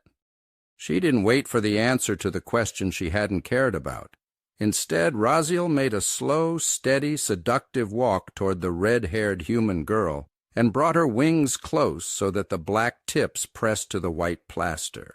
Raziel then brought her hands in close on either side of Lisa's head, pressing her red palms flat. She bared her fangs, and her bright ruby eyes caught the light to glint and cast Lisa's fear-filled reflection back at her. "Do I need to say anything more, human?" Raziel asked rhetorically. No, I won't ever say anything." "Never, I'll never say a word, but is he happy? He likes you? Likes your sister? Can I talk to him?" She tried to lean and look past the demon, but the ink-black wings obscured her view, their leather impenetrable to Lisa's limited eyes. Lisa's heart palpitated madly in her chest. Trapped under the demoness's eyes, she sought an escape that didn't exist. "No, not today. This has been hard enough, and I won't risk it.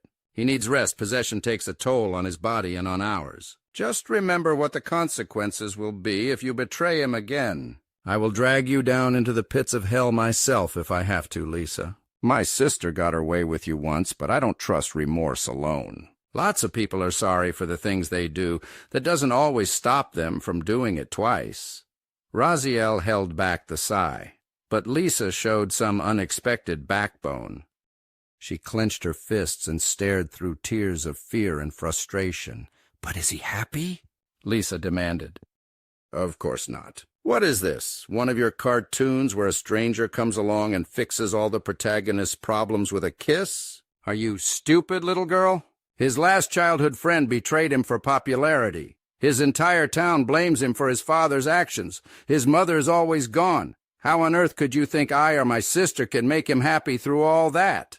Raziel hissed. "We do what we can for him. I will fight for him. My sister will heal him. We laugh, we play games, we do have fun, and—" Raziel smiled with quiet contentment. "He has a charming smile when he's not being so serious. We make his life better. That's all that we can do." "I want to make it right, though." "I have to," Lisa quietly exclaimed. "I have to do it because—" She looked down, her clenched fists unfurled. "You're not going to confess your love for him and expect sympathy from me, are you, human?" Raziel looked at her with incredulity, her dark eyebrows furrowed and her arms crossed in front of her chest again. But the bat wings still barred the way of Lisa's eyes and where the boy quietly slept. But God wasn't listening, only the succubus. "You say that like that's supposed to make sense," Raziel said with disinterest. "A lot of people knew about the scam. I know because it's a small place. I heard my parents talking to each other and to others, and the way they always shushed me when I asked what they were talking about. Albert's father was part of it, but he wasn't the only one involved. One man couldn't do all that. The state prosecutors were after a lot of people, but Mr. Lamarck was the key. He killed himself to take what he knew to the grave and let people go back to normal lives. Our lives went on, and the whole town turned on Albert." "Wow," Raziel shook her head. "You're awful, awful people." Lisa wanted to argue, but found no words that would allow her to do a good job of it. "I don't think anyone was supposed to die, but nobody could have stopped things after a certain point, and then people started dying, including people here." Lisa confessed, "I was a coward. I just wanted a normal life." So first Albert's father was sacrificed on the altar of your convenience, and then Albert follows." "What a wonderful place," Raziel hissed with disgust. Raziel looked away from her and toward the door. "Just get out. If you really want to make things right, you can start by not making things worse. And remember this, if ever you do, I'll never stop chasing you. If you want to talk to him, do it at school. For now, let him rest. He needs it." Raziel said, and moved her left wing out of the way, allowing Lisa to walk out alive. The green-eyed girl gave a lingering, longing look to the sandy-haired boy and watched when, to her surprise, the demon crouched at his side and picked him up with the utmost care to avoid disturbing his rest, and then carried him back to his room without paying her any further mind. And Lisa had no idea what to make of that or anything else. Chapter 40. Before Lisa was out the door leading to the outside world, Raziel was at the bedroom door with Albert. "It's over," Raziel said through the door, and it opened to allow her through. She turned to the side and slid into the room to lay Albert down. He was breathing lightly, barely audible even to the delicate hearing of either of the sisters. Liala put a hand on her sister's back. "Things will work out for us." "Ever the optimist," Raziel replied without looking over at the radiant, innocent, angelic face. "But we can't risk optimism here. That's dangerous. We got lucky once, we can't count on it happening twice." Liala's spirits went up despite the seemingly dire tone of her pessimistic sister. "How long do you think it will be before he wakes up?" She put a hand over his chest to feel his heartbeat. Even at rest it was many times the speed of her own. "It won't be long, but it's better for him to rest longer," Raziel said, and covered her sister's hands with her own. His heartbeat was heavy to her touch, strong if slower than hers. She could feel it even through her sister's hand. She glanced away, toward the way out of the room and the apartment they were forced to share. "I wonder what it feels like to be possessed," Liala mused. "To be like a puppet on strings." "I asked my teacher about that once. He said there was nothing but white light and a buzzing sound, a blankness, like a dreamless sleep," Raziel remarked, then brought her hands together in a sharp clap and a fangy grin. "Now, I'm going to get back to reading this stuff and—" "Is it the game guides to Hilarum again?" Liala asked with a knowing smile that was wiped away when her sister denied it with a shake of her head. "No, I've been reading all about these electronic systems and computers. I've even been tinkering with Albert's stuff. I'm getting pretty good at it. Plus, I've now managed this." Raziel stood up, babbled a few syllables in the guttural language of demons, and her horns began to fade, and then her skin began to go from red to a lighter tan shade. "Your eyes are still red," Liala said, and Raziel shrugged it off. "Nothing some color contacts can't fix, so there is no sense in wasting mana," the demon replied. "And the wings?" Liala asked, waving toward those. "A little more work, that's all. A few more nights of his body and some more sparring between us then." The demoness snapped her fingers and struck a pose with one arm up and the other waving up and down the length of her body. "I'll be ready to disguise myself as the beautiful, the exotic Isadora Blackworth, one of his online friends. His mother took me in as an act of kindness due to a difficult home situation. And you," the demoness put her hand on the pale shoulder of the angel, "my dear Liala can be my sister Karen." Liala crossed her arms and stared deep into the smiling eyes of her sister, and at the spreading grin over the demoness' face as she tried to keep from bursting into laughter. Liala made her answer abundantly clear. "Do you think I've learned nothing about this world since coming here? Did you really think I would fall for that? No. Under no circumstances, none whatsoever, will I ever take the name Karen." Raziel let her hand fall away from her sister's shoulder and clutched her gut as she bent forward while she broke down laughing. Liala tried not to smile and wasn't very successful. The deep, rich, full laughter of the demoness had been too often rare for her to not savor it when it came. But she tried, her lips fighting against her will until the smile began in earnest, and she flung up her hands in dramatic despair. "You're impossible!" "And you love me for it," Raziel said when straightening up. "No, I'll take Alessandra," Liala insisted. "Oh, all right. Fine. Call yourself whatever you want." Raziel quipped, and then left the side of the sleeping Albert to sit down at the computer. She went to a free education website and began to stream videos of computer repair. "I planned to," Liala retorted and snatched up the controller to stream a forensic drama. The familiar ding of her selections rang predictably from the television, and within minutes Liala was engrossed in the scene of a body discovered by fishermen, and the case began. Humans make some of the best entertainment, Leala said, and sitting cross-legged on the floor, she leaned forward to catch every subtle nuance of the male and female detective team. They do. But I prefer their video games, Raziel said as she clicked through the slideshow that the video linked her to. Interesting, but not for me. Leala passively disagreed and watched the story unfold, and for a little while there was quiet between them, if not their chosen ways of passing the time. Albert woke up when the other two had already gone to sleep. It was pitch dark in his room, but he could hear the gentle sounds of their breathing on the floor a few feet from them. His dreams relived it all through his own eyes first, and then, after she emerged, confusion. Only what I could hear, no sight, but what I heard. He drew his legs up to his chest. Never in his life had Albert felt more like a small boy, even when he was a small boy, than at that moment. He lowered his head between his knees. Bastards, bitches, and bastards, assholes!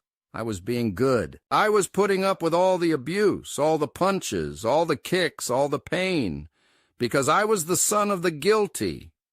The only guilty one, and he ran away from his obligation. I wanted to prove I was the good son, the good boy, the good man. But fathers, mothers, the ones who sneered at me and didn't care when they saw me limping, the ones who whispered bad seed and son of evil whenever I passed, they were guilty too. I didn't do anything! They did. Everything heard howled like a gale-force wind, a hurricane of pain, and the weight of the days since his father's arrest and suicide battered him like a tiny ship in a stormy sea. It was all for nothing, all for nothing. I was never the bad one. I never had to suffer. Mom never had to suffer. I have to tell her the truth. And Lisa knew, though maybe she didn't know that I didn't. One thing was sure, one thing was absolutely and totally sure. My mom couldn't have known. I have to tell her. He thought, even if she's asleep, Albert told himself. Disturbing her rest was probably the worst thing he could do to the hard-working woman, but this was an exception. First, however, he had to calm himself.